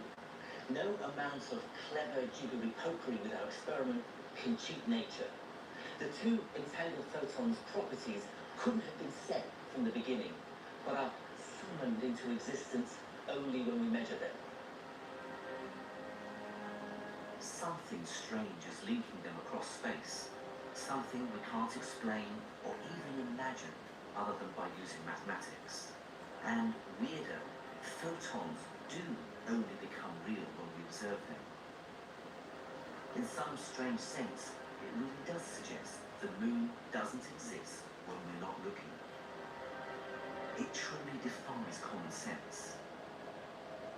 No wonder towards the end of his life, Einstein wrote, "All these 50 years of conscious brooding have brought me no nearer to the question, what are like quanta? Every Tom, Dick and Harry thinks he knows it, but he is mistaken." The experiment only confirms this.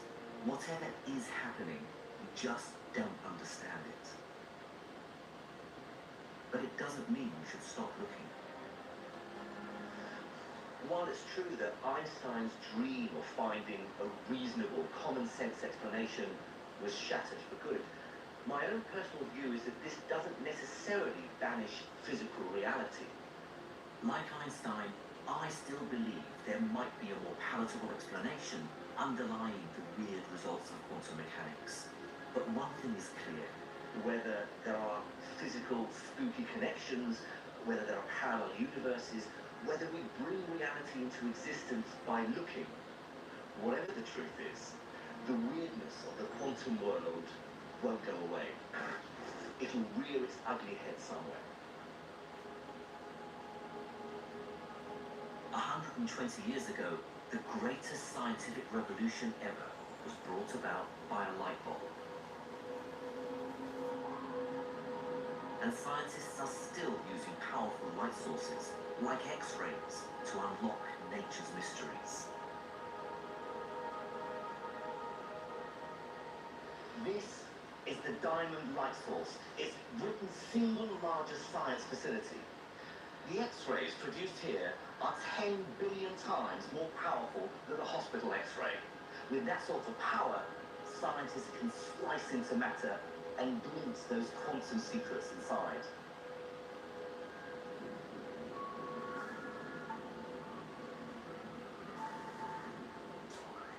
Researchers here are using this powerful light beam to investigate new materials, which may have the potential to bring about an electronics breakthrough as great as any before. Just as the quantum pioneers of the 20s and 30s ended up bringing about a scientific and technological revolution, so this generation of physicists are set to usher in a new quantum era. An era where Einstein's hated quantum entanglement now produces unbreakable computer security, new kinds of communication systems, super-fast computers, and other advances we can't yet even imagine.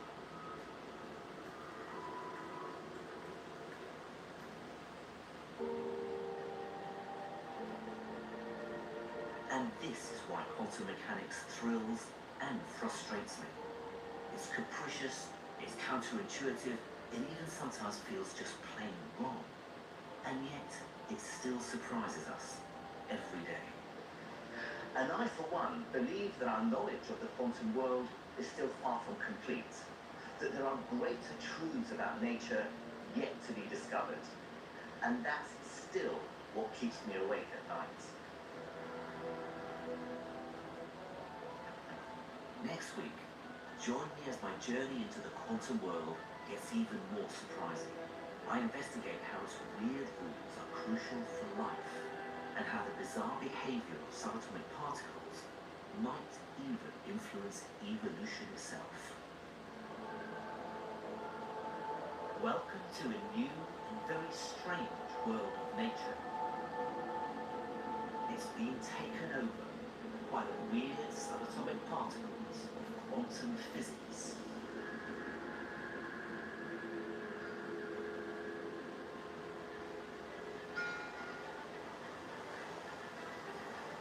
As a physicist, I've spent my working life studying how these particles behave in the laboratory. But now I'm heading out into the natural world. I'm on a mission to prove that quantum physics can solve the greatest mysteries in biology. This is a real adventure for me. I'm very much out of my comfort zone, trying to apply the very careful ideas I'm familiar with in a physics laboratory to the messy world of living things. I believe that quantum physics could hold many of life's secrets. That deep in the cells of animals, particles glide through walls like ghosts. That when plants capture sunlight, their cells are invaded by shimmering waves that can be everywhere at the same time. And that even our human senses are tuning in to strange quantum vibrations. In the fantastic world of quantum biology, life is a game of chance, played by quantum rules. This is what I hope to convince you of, to show you that quantum mechanics is essential in explaining many of the important processes in life, and potentially that quantum mechanics may even underpin the very existence of life itself.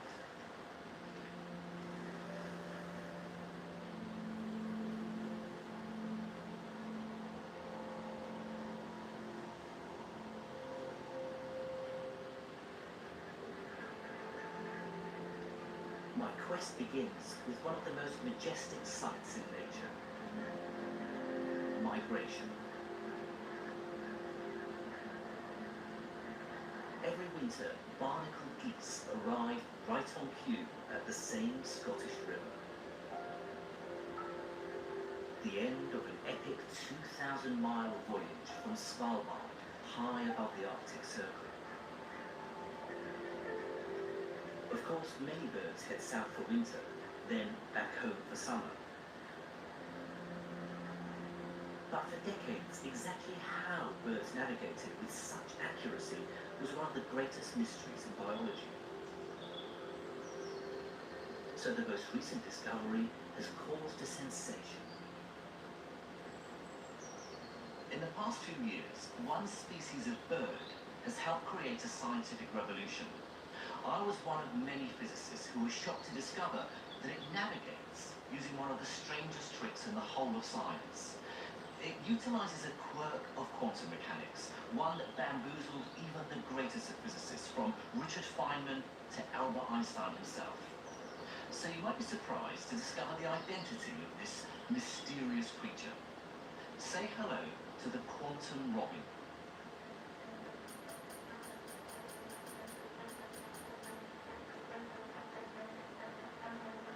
This is the European robin. Every year she migrates from northern Europe to the tip of Spain and back.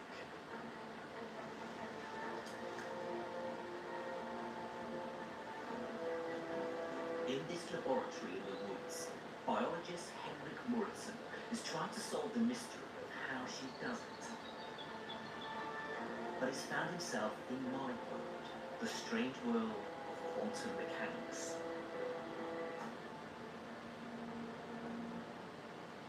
Quantum mechanics describes the very weird behavior of subatomic particles. Down in this realm of the very small, we have to abandon common sense and intuition. Instead, this is a world where objects can spread out like waves. Quantum particles can be in many places at once and send each other mysterious communications. I set out to understand how the bird finds its way, but it just turned out that the data more and more pointed towards this as the only explanation that could bring all the different results together.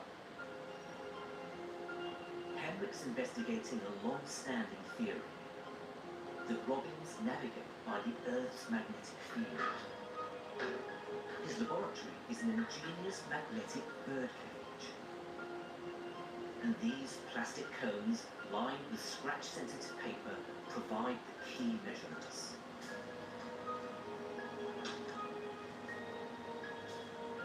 Henrik's His artificial magnetic field is like the Earth's, except that he can point it in any direction he likes. Inside their cones, the robins always respond to the field, leaving scratches in a single direction. The big mystery is how.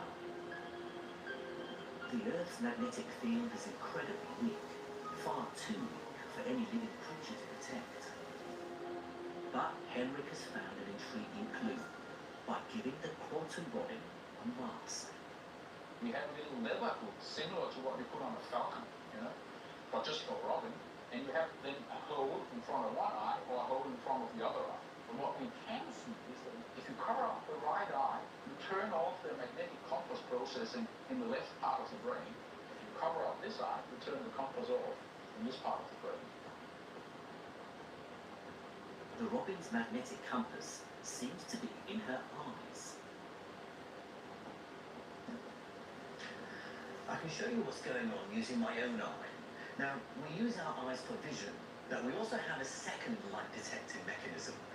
If I shine this torch into my eye, you can see that my pupil closes down. It's basically a defense mechanism to protect my eyes. My eye is responding to particles of light, or photons. And the energy provided by the photons is clearly enough to activate chemical reactions. After all, that's what controls my eye muscles. Light must be causing similar chemical reactions in the robin's eyes.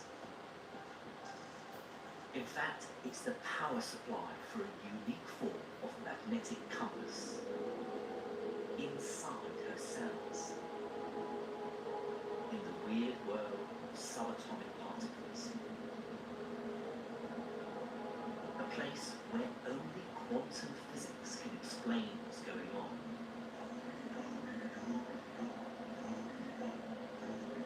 To see why, imagine the chemical reactions in the robin's eye taking place in mountains and valleys of energy. To get a reaction to start, you have to push molecules to the top of the mountain. Thanks to Henrik's experiments, we now know that light does most of the hard work.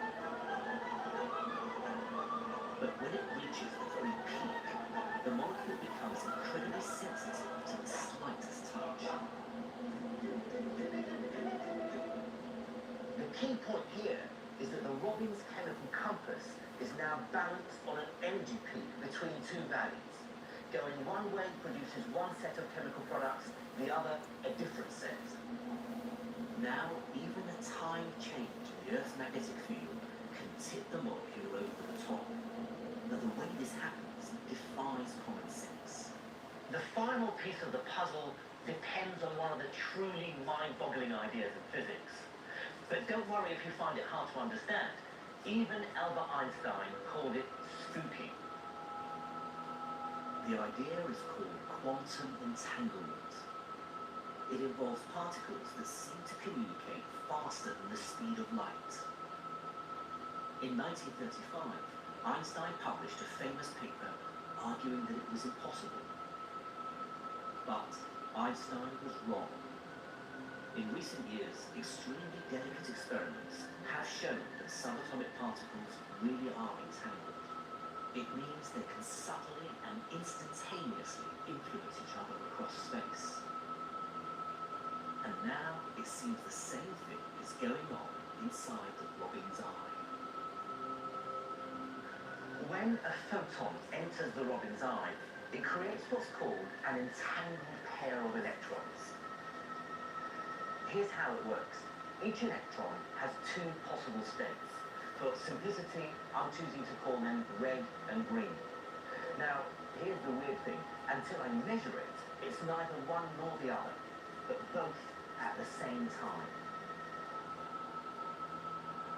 Think of the electrons like spinning discs. They're simultaneously red and green.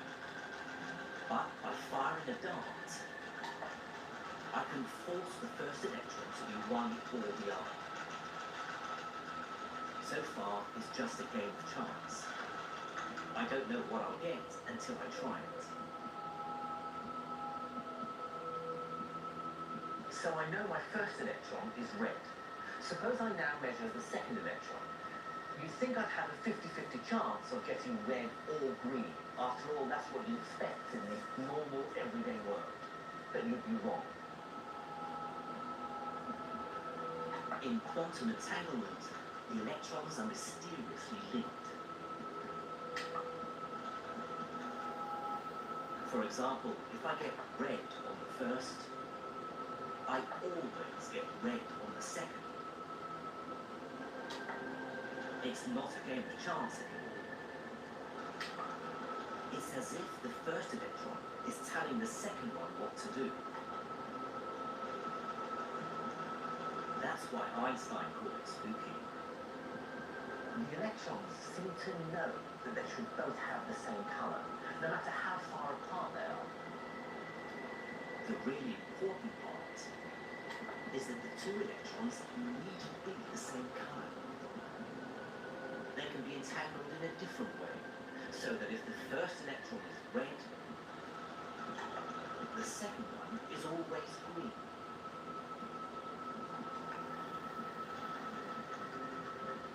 It seems that this mysterious connection is the ultimate secret of the quantum Robbins compass.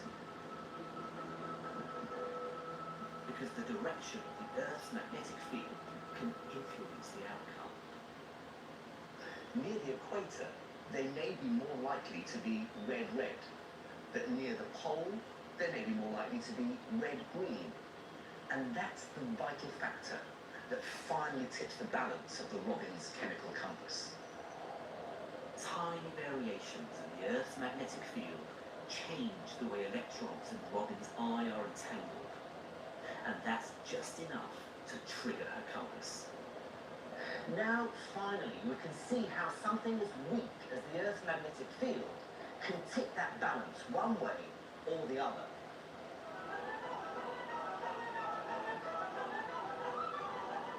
If the message changes, the chemical reaction tips a different way,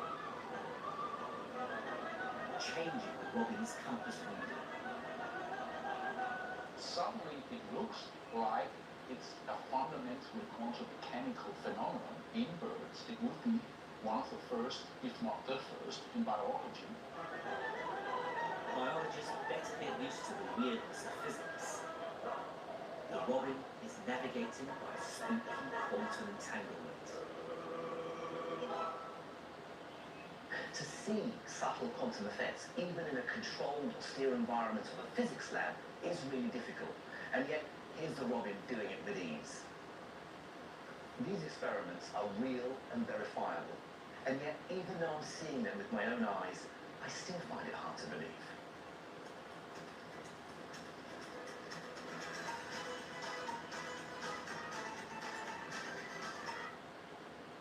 You probably know Vistaprint for business cards, but did you know we print everything you need to get your brand in front of your fans? We print banners and signs that help your business stand out. We print postcards and flyers that get people talking. And we print must-have merch like tote bags, t-shirts, and water bottles. Whether you want a few or a few thousand, we print on everything so that customers can go from noticing your brand to falling in love with it. Right now, new customers can get 20% off with code NEW20.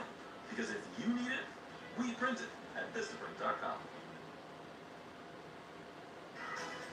Bird navigation has brought physics and nature together as the science of quantum biology. There's a whole new world to explore. But its pioneers have found that it doesn't just affect birds. It affects every single one of us. Because the latest experiments say you're doing quantum physics right now. And believe it or not, you're doing it with your nose.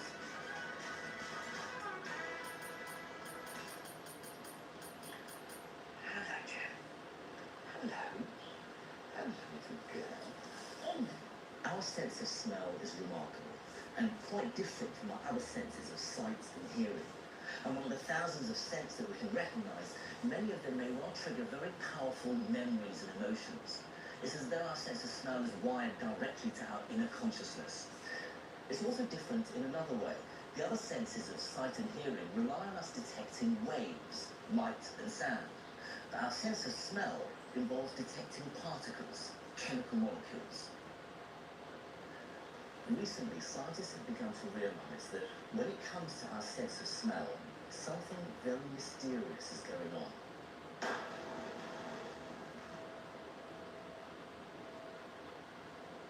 For decades, biologists thought they knew exactly how our noses sniffed out different chemicals. But physicists like Jenny Brooks think there could be a new ingredient in the mix. And it smells like quantum mechanics. A lot of people think of the sense of smell and olfaction and the science of olfaction as being a problem that's been solved and we know all about it. And we do know a lot about it. We know about the ingredients, we know about the equipment that we use to smell. But I would argue that there's a little bit more to understand. To understand more, I need someone to help me with a smell test. And Jen is going to sniff him out.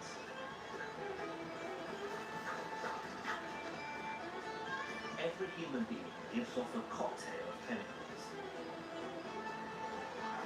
Jen's nose could detect a single gram of it dissolve over an entire city. So she has no trouble finding the man we're looking for.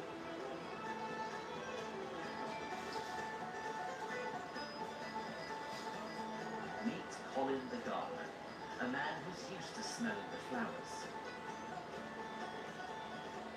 Right then, Colin, I'm going to put your sniffing skills to the test. Cool. I've got a selection of chemicals here, and I want you to tell me what they remind you of. Okay.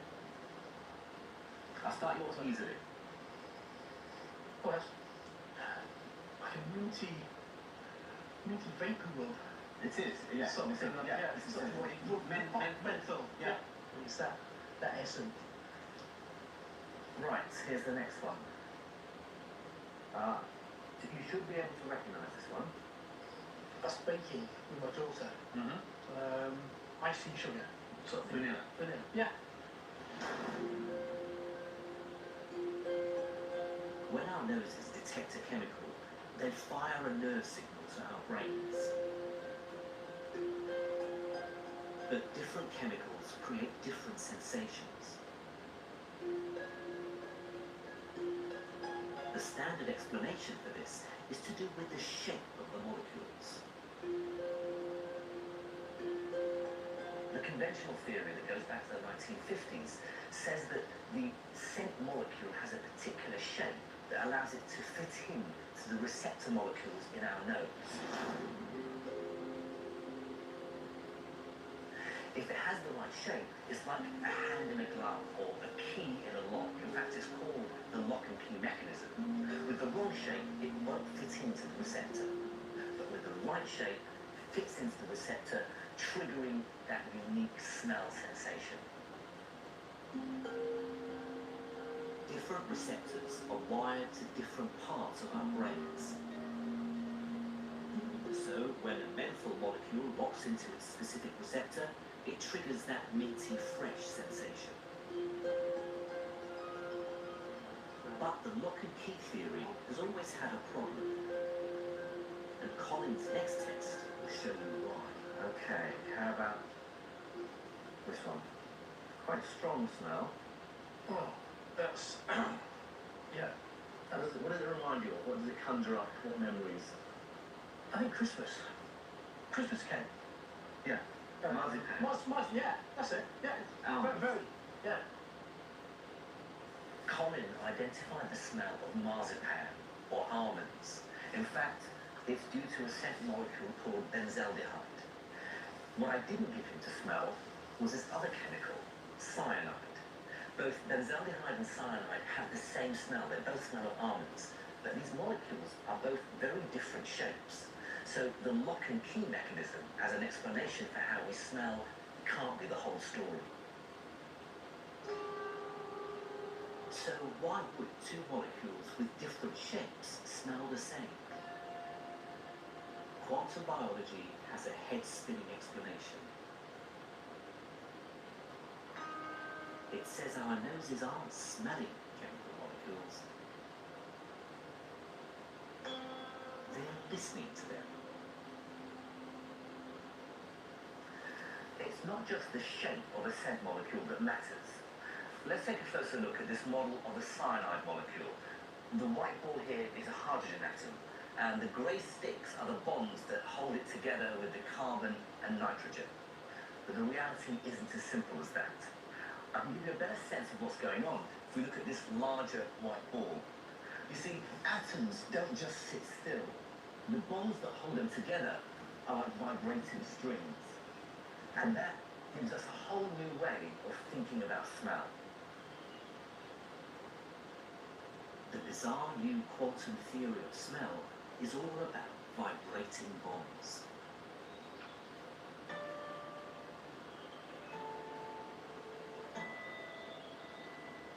Chemical molecules are playing music for our noses. Imagine a receptor molecule in my nose is like my guitar. Before it can make a sound, a scent molecule has to enter my nose. And when that scent molecule is in place, its chemical bonds provide the strings. And it's ready to be played. The receptor molecules contain quantum particles, electrons. As they leap from one atom to another, they vibrate the bonds of the scent molecule, like my fingers plucking a guitar string. What's remarkable about this theory is that it tells us our sense of smell is about the vibrations of molecules, or wave-like behavior, and not so much about the shape of a particular scent molecule. Our sense of smell may be much more like our sense of feeling. A particular molecule, say that of grass, will vibrate at a particular frequency.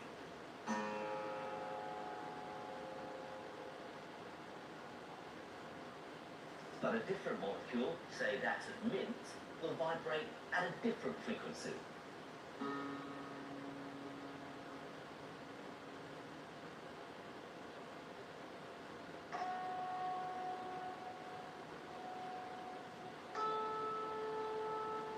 This would explain why cyanide smells like almonds.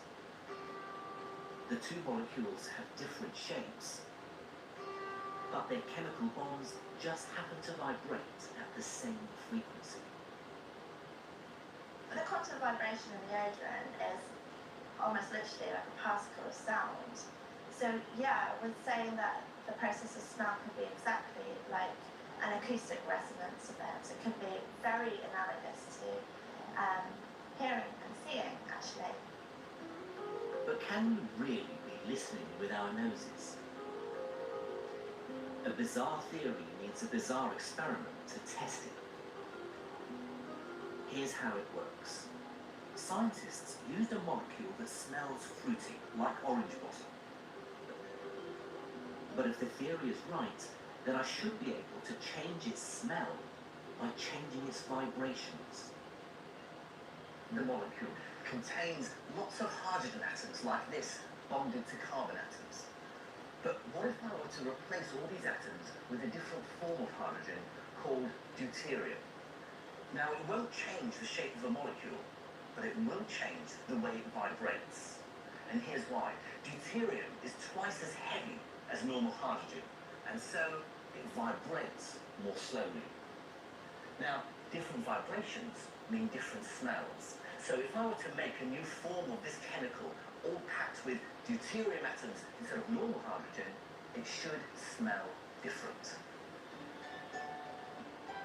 Quantum biologists found a unique way to carry out this experiment. A smell comparison, using the real experts in fruity aromas. Fruit flies. First, the flies were trained to avoid the modified version of the fruity molecule. To be honest, I haven't got a clue how you go about training a fruit fly, but apparently you can. In the laboratory, the flies had to pass through a kind of maze. They were then given a choice. Go right for the nice fruity smell, or left for the nasty modified version.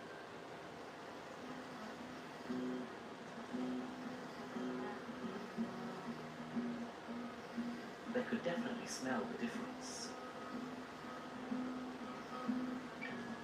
They always preferred the original and turned right.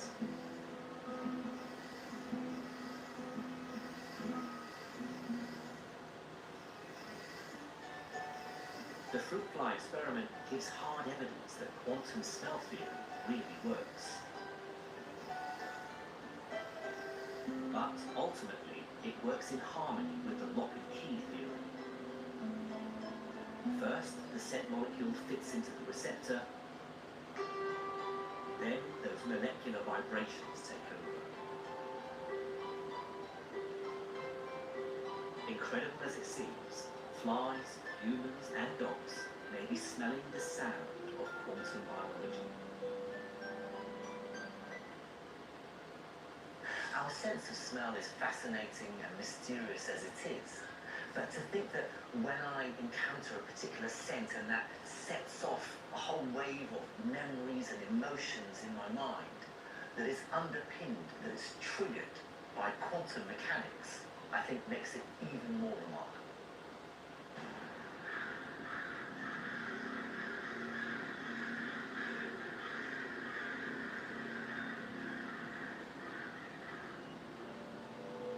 The mysterious influence of quantum physics reaches into every corner of the natural world. In fact, it inhabits the walls of every living cell on Earth. Because the latest experiments suggest a magical solution to one of the greatest mysteries of nature.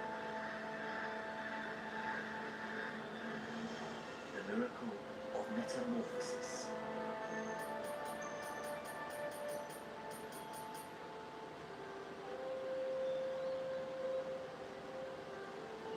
The transformation of a tadpole into a frog has never been fully explained. In little more than 6 weeks, the tadpole breaks down, then reassembles in its adult form. But the big mystery is how it happens so fast. When you think about it, there's nothing more extraordinary than a tadpole turning into a frog. Take its tail, for example. Over a period of several weeks, it gets reabsorbed into the body, and the proteins and fibers that make up the flesh get recycled to form the frog's new limbs. But for this to happen, trillions and trillions of chemical reactions work together, breaking molecules, forming new ones in a carefully orchestrated dance. But the fibers that hold flesh together are very, very strong. They're a bit like these ropes holding my raft together. In order to dismantle the raft, I'd have to undo these very tight knots. You can think of it like this. A tadpole is held together by long ropes of proteins, knotted together by chemical bonds. The bonds are so strong that they should last for years, much longer than the tadpole's entire lifespan. So how can it turn into a frog in just a few weeks? The explanation involves one of the most important molecules of life. Tiny widgets in all our cells called enzymes. The enzymes are the actual machinery of the cell. They're actually the little machines inside cells that do the chemical transformations that are involved in everyday life. They're absolutely crucial. And the reason they're so crucial is because what they're able to do is to accelerate chemical reactions by enormous amounts. Let me show you just how quickly enzymes get to work. Inside this bottle is a substance called hydrogen peroxide. You're probably most familiar with it as the chemical used to bleach hair. In fact, I obtained this sample from my local hairdressers. Hydrogen peroxide is also produced in the body, and it's the job of the liver to get rid of it. Now, the way it does that is using an enzyme which breaks down hydrogen peroxide into water and oxygen. Now, to show you just how quickly this enzyme works, I'm going to do a quick demonstration. I've got some liver here which I've chopped up in order to release the enzyme. Now, watch what happens when I add this liver mixture containing the enzyme to the hydrogen peroxide. Watch how quickly the oxygen is released.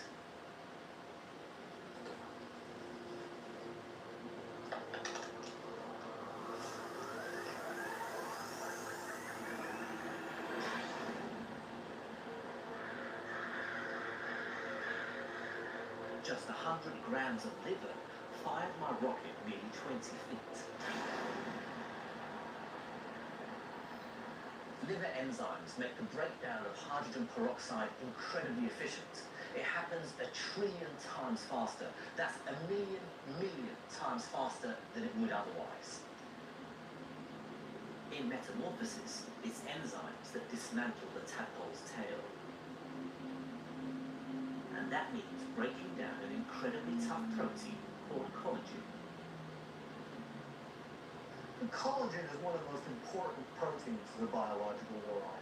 It's the protein which actually gives that resilience, that elasticity to tendons, to cartilage, and of course to our skin as well. And in the tail of the tadpole, it provides the kind of scaffold, right, that supports that structure. Now, when the tadpole is transformed into a frog, what you need to do is to essentially have an enzyme, collagenase, which will literally snip the collagen down into small pieces and thereby take that scaffold apart.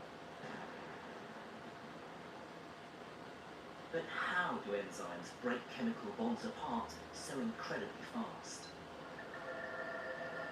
Let me show you why it's a problem only quantum biology can solve. Think of it this way. All these different parts of the knot are like subatomic particles, electrons, protons, that hold the different parts of the molecule together. Now, to untie the knot, enzymes have to move protons about. But as you can see, this takes quite a bit of effort and a lot of time if there are many knots to unpick. Physicists have a fancy way of saying putting effort to get something done. They say you have to overcome an energy barrier.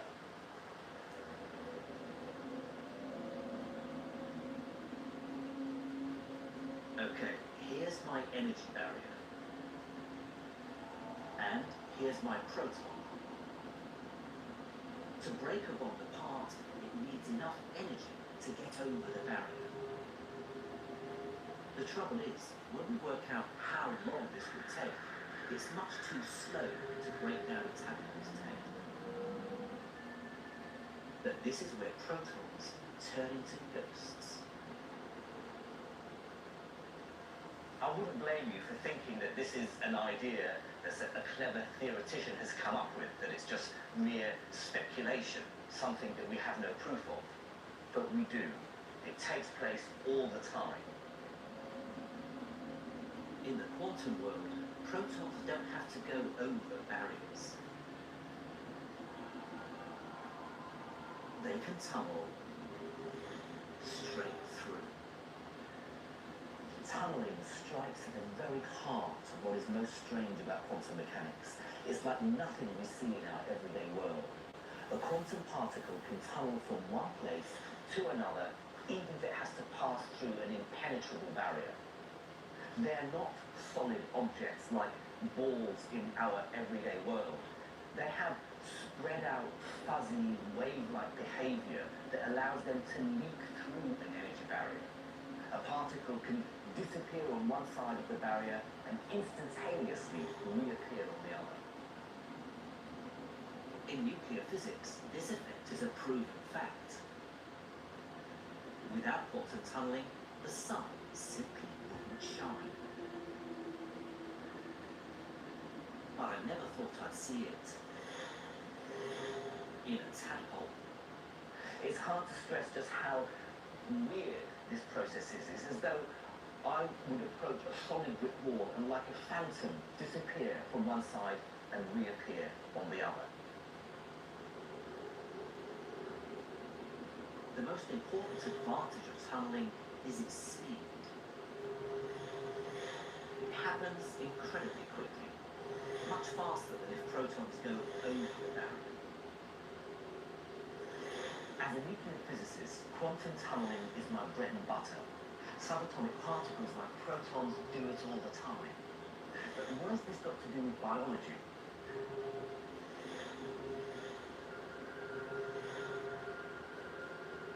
The answer is that without quantum ghosts, the metamorphosis of a tadpole would be impossible.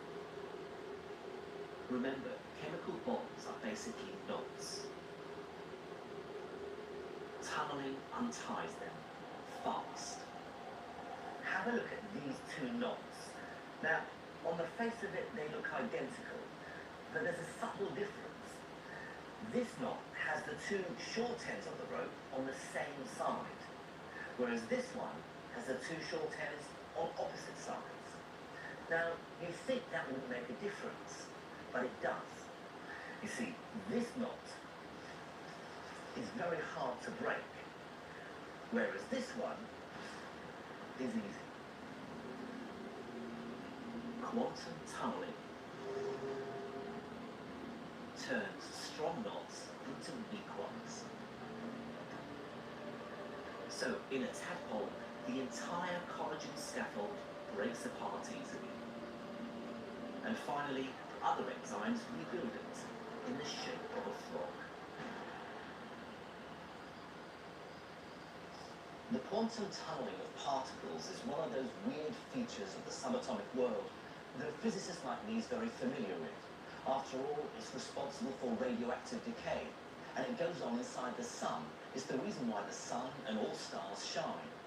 But to discover that it's going on inside every cell of every living organism on the planet, because every cell contains enzymes, now that I find truly amazing. Quantum biology casts its spell over every living creature. We've seen that birds, mammals, insects, and amphibians are governed by the strangest laws and science. But the most dramatic recent breakthrough concerns the single vital process on which all these forms of life depend: the conversion of air and sunlight into plants.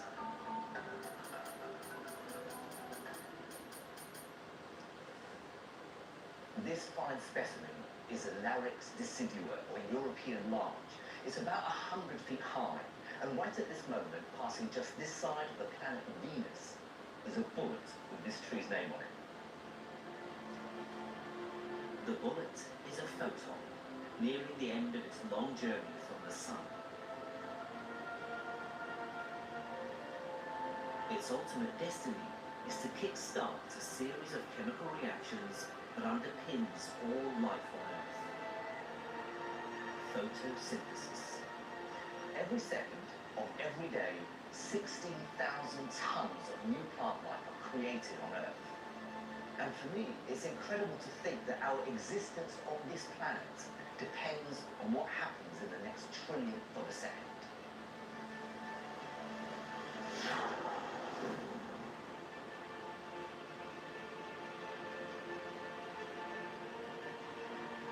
The crucial first stage of photosynthesis is the capture of energy from the sun.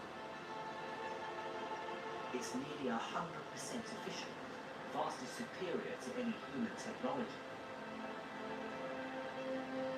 But the way that every plant on Earth achieves this is one of the great puzzles in biology. When it turned out that quantum wielders might hold the answer, physicists could hardly believe it. It was like a revelation. It was very exciting because I was used to work on problems that were quite abstract. Experiments,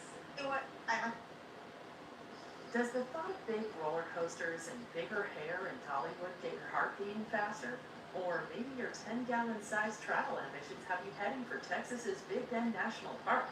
Or some small town and small state charming Little Compton, Rhode Island might be more your speed. For adventures of all sizes, choose Allianz Travel Insurance to protect you, your trip, and your peace of mind.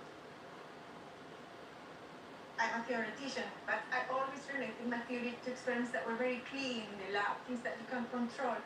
But now finding out that the things that I knew can help me to understand better how nature works, really, I don't know, scientifically it was like an inspiration to my life as a scientist. So I really, as I would say, I fell in love with this field. Textbook biology says the colour of green plants comes from chlorophyll molecules. Inside the living cells, they absorb light from the sun. This energy is then transferred incredibly quickly to the food making factory at the heart of the cell. The entire event takes just a millionth of a millionth of a second. When the photon hits the cell, it knocks an electron out of the middle of a chlorophyll molecule. This creates a tiny packet of energy called an exciton. The exciton then bounces its way through a forest of chlorophyll molecules until it reaches what's called the reaction center.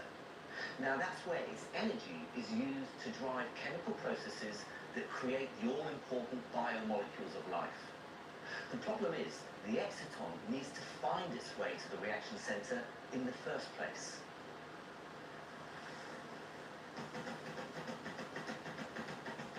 Textbook biology can't explain how the exciton does this.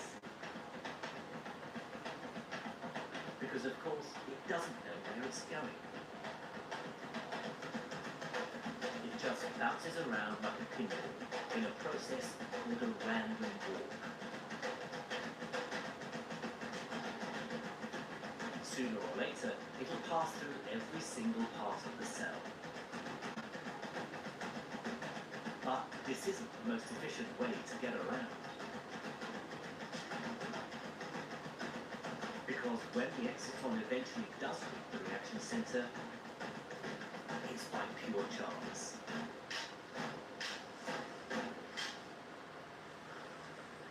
If the exciton just blindly and randomly hops between the chlorophyll molecules, it would take too long to reach the reaction center and would have lost its energy as waste heat. But it doesn't. Something very different must be going on. The vital clue comes from recent experiments that stunned the world of science. Chemists fired lasers at plant cells to simulate the capture of light from the sun. They confirmed the exciton wasn't bouncing along a haphazard route through the cell. This original understanding didn't explain what we were observing in the lab. So the mystery lies in, okay, so then what is the explanation for what we are observing in the lab? The solution is that plants obey the most famous law in all of quantum mechanics. The uncertainty principle. It says you can never be certain that the exciton is in one specific place. Instead, it behaves like a quantum wave, smearing itself out across the cell. The exciton doesn't simply move from A to B. In a bizarre but very real sense, it's heading in every direction at the same time. It's spreading itself out as a wave so that it can explore all possible routes simultaneously.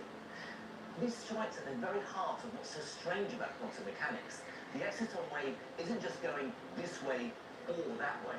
It's following all paths at the same time. That's what gives it such incredible efficiency.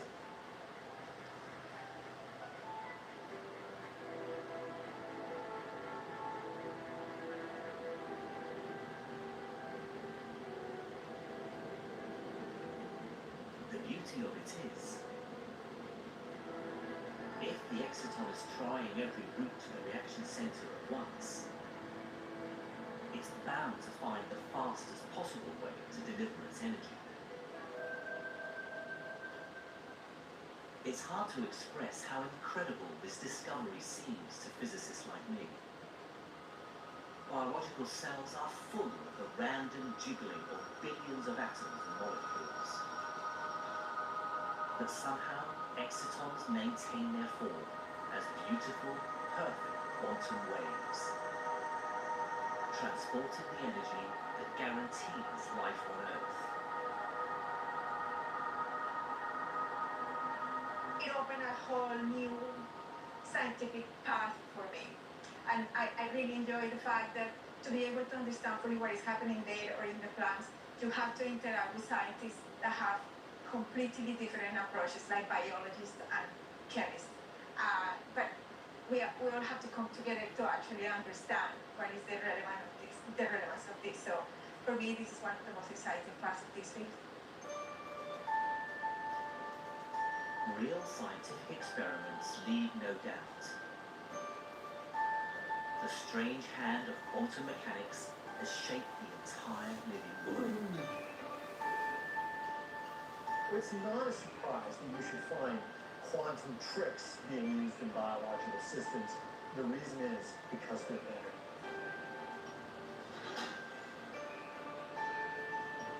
Quantum entanglement is normally seen in the tightly controlled conditions of the physics lab. But now we know that Robbins use it to navigate with extraordinary precision.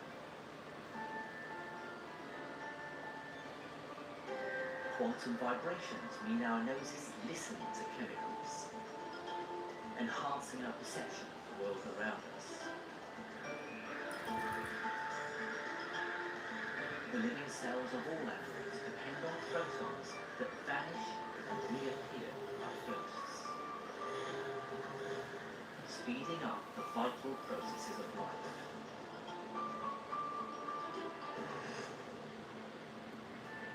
And photosynthesis reveals the big picture. A shimmering world where quantum waves capture the sun's energy in instants. Sometimes people say, but physicists have been looking for this for decades. Well, biology has had millions of years. The ultra-modern science of quantum mechanics is an ancient fact of life. For the end of my journey, I want to take these ideas to their logical conclusion. Of course, as a scientist, any speculations I have to be backed up by careful experiments.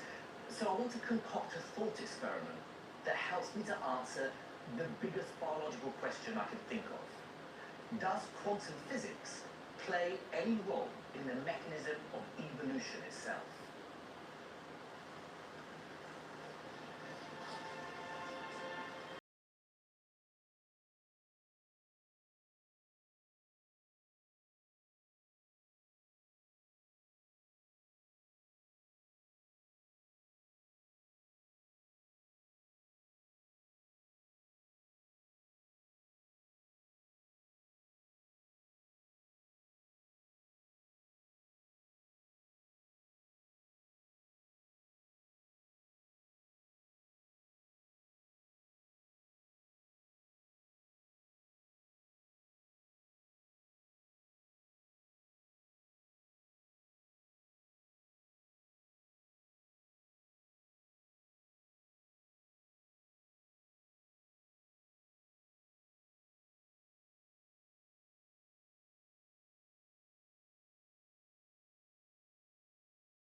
The lines on the stem.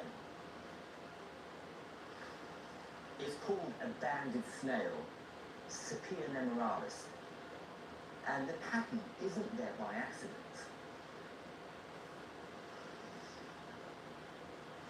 Come and have a look at this. Less well-adapted snails are more likely to be found here. This stone is called a thrush's anvil, The song thrush is the snail's main predator. It catches the snail and smashes its shell against the stone to get to the snail.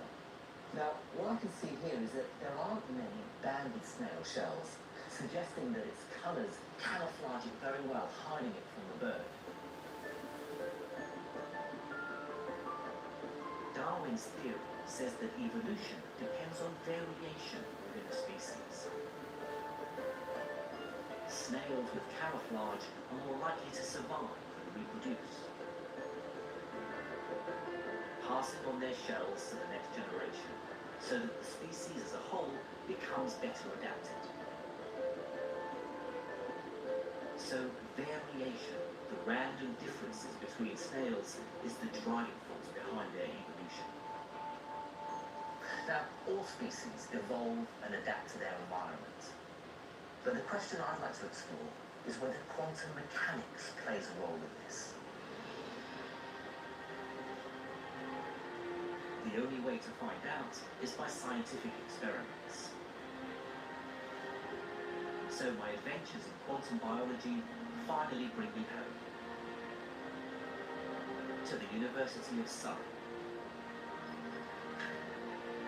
Here in the laboratories, I'm planning a new analysis of the most celebrated molecule in science. Deoxyribonucleic acid, or DNA. Its double helix holds the genetic code for every living organism. It's a remarkable fact that Darwin himself had no idea what created variation in the species. The structure of DNA wasn't discovered until 1953 by Francis Crick and James Watson. The most famous feature of DNA is, of course, its beautiful double helix structure. But that's just scaffolding. The real genetic secret lies in between. The 4 different coloured molecules are called bases. The colour code on one side, say blue, red, blue, forms a gene that parents pass on to their offspring. A gene is a bit like a jigsaw puzzle. It fits together like this. A full strand of the double helix forms a coloured pattern. But the other strand always pairs up the same way.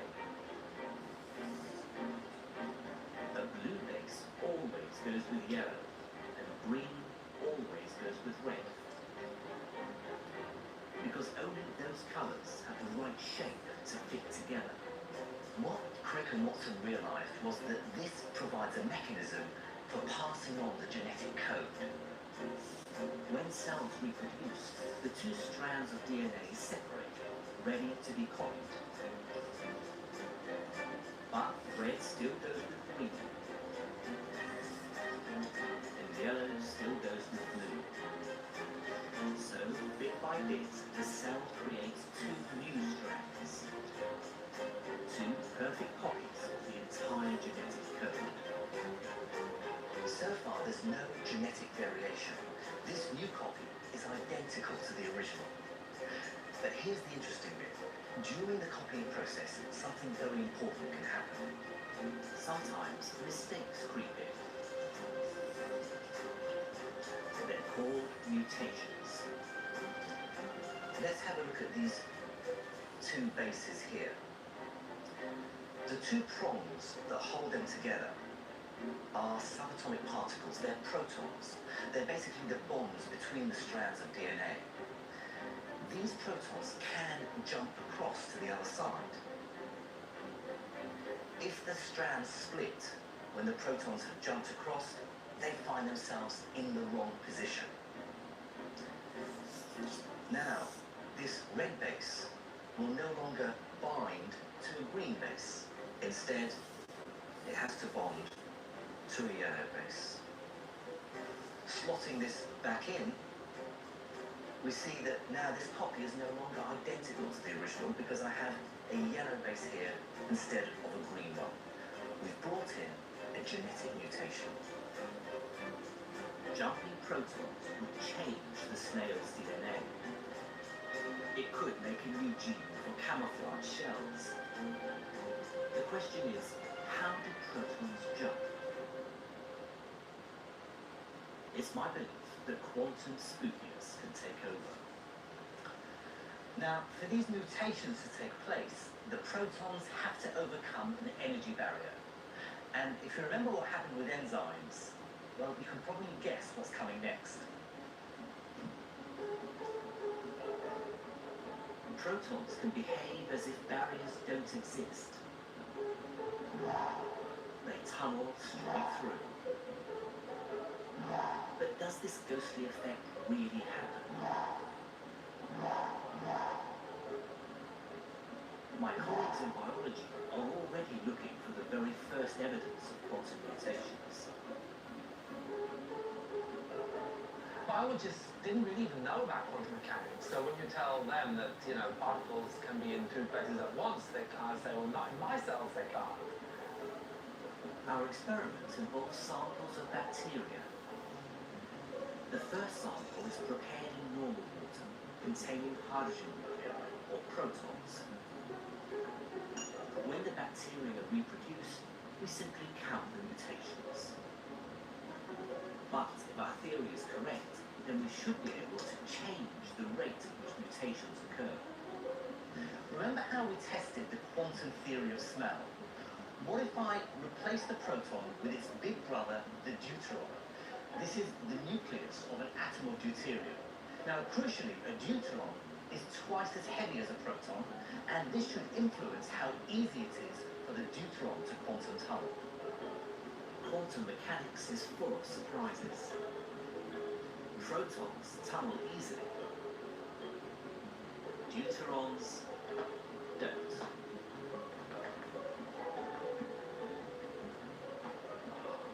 These heavier particles are much more likely to bounce straight back. So the second sample of bacteria is prepared in heavy water, which is full of deuterons. Our theory says you should get far fewer mutations. And so far, the results are extremely encouraging. The preliminary experiments that we've done gives us a hint that the mutation rate is indeed depressed in deuterated water. We find that it is lower. So my hunch is that we're right, but we'll have to wait a little while before we're sure. Final proof lies in the future.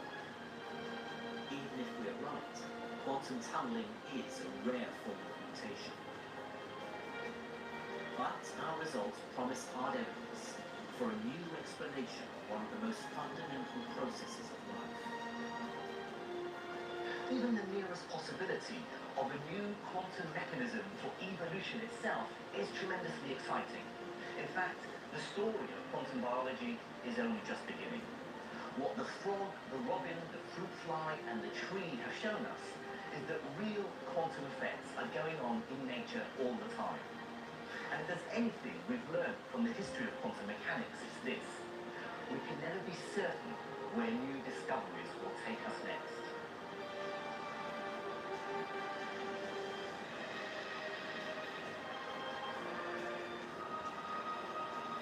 Quantum biology is a revolution in science. But it's time I got back to the physics department.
dark in here.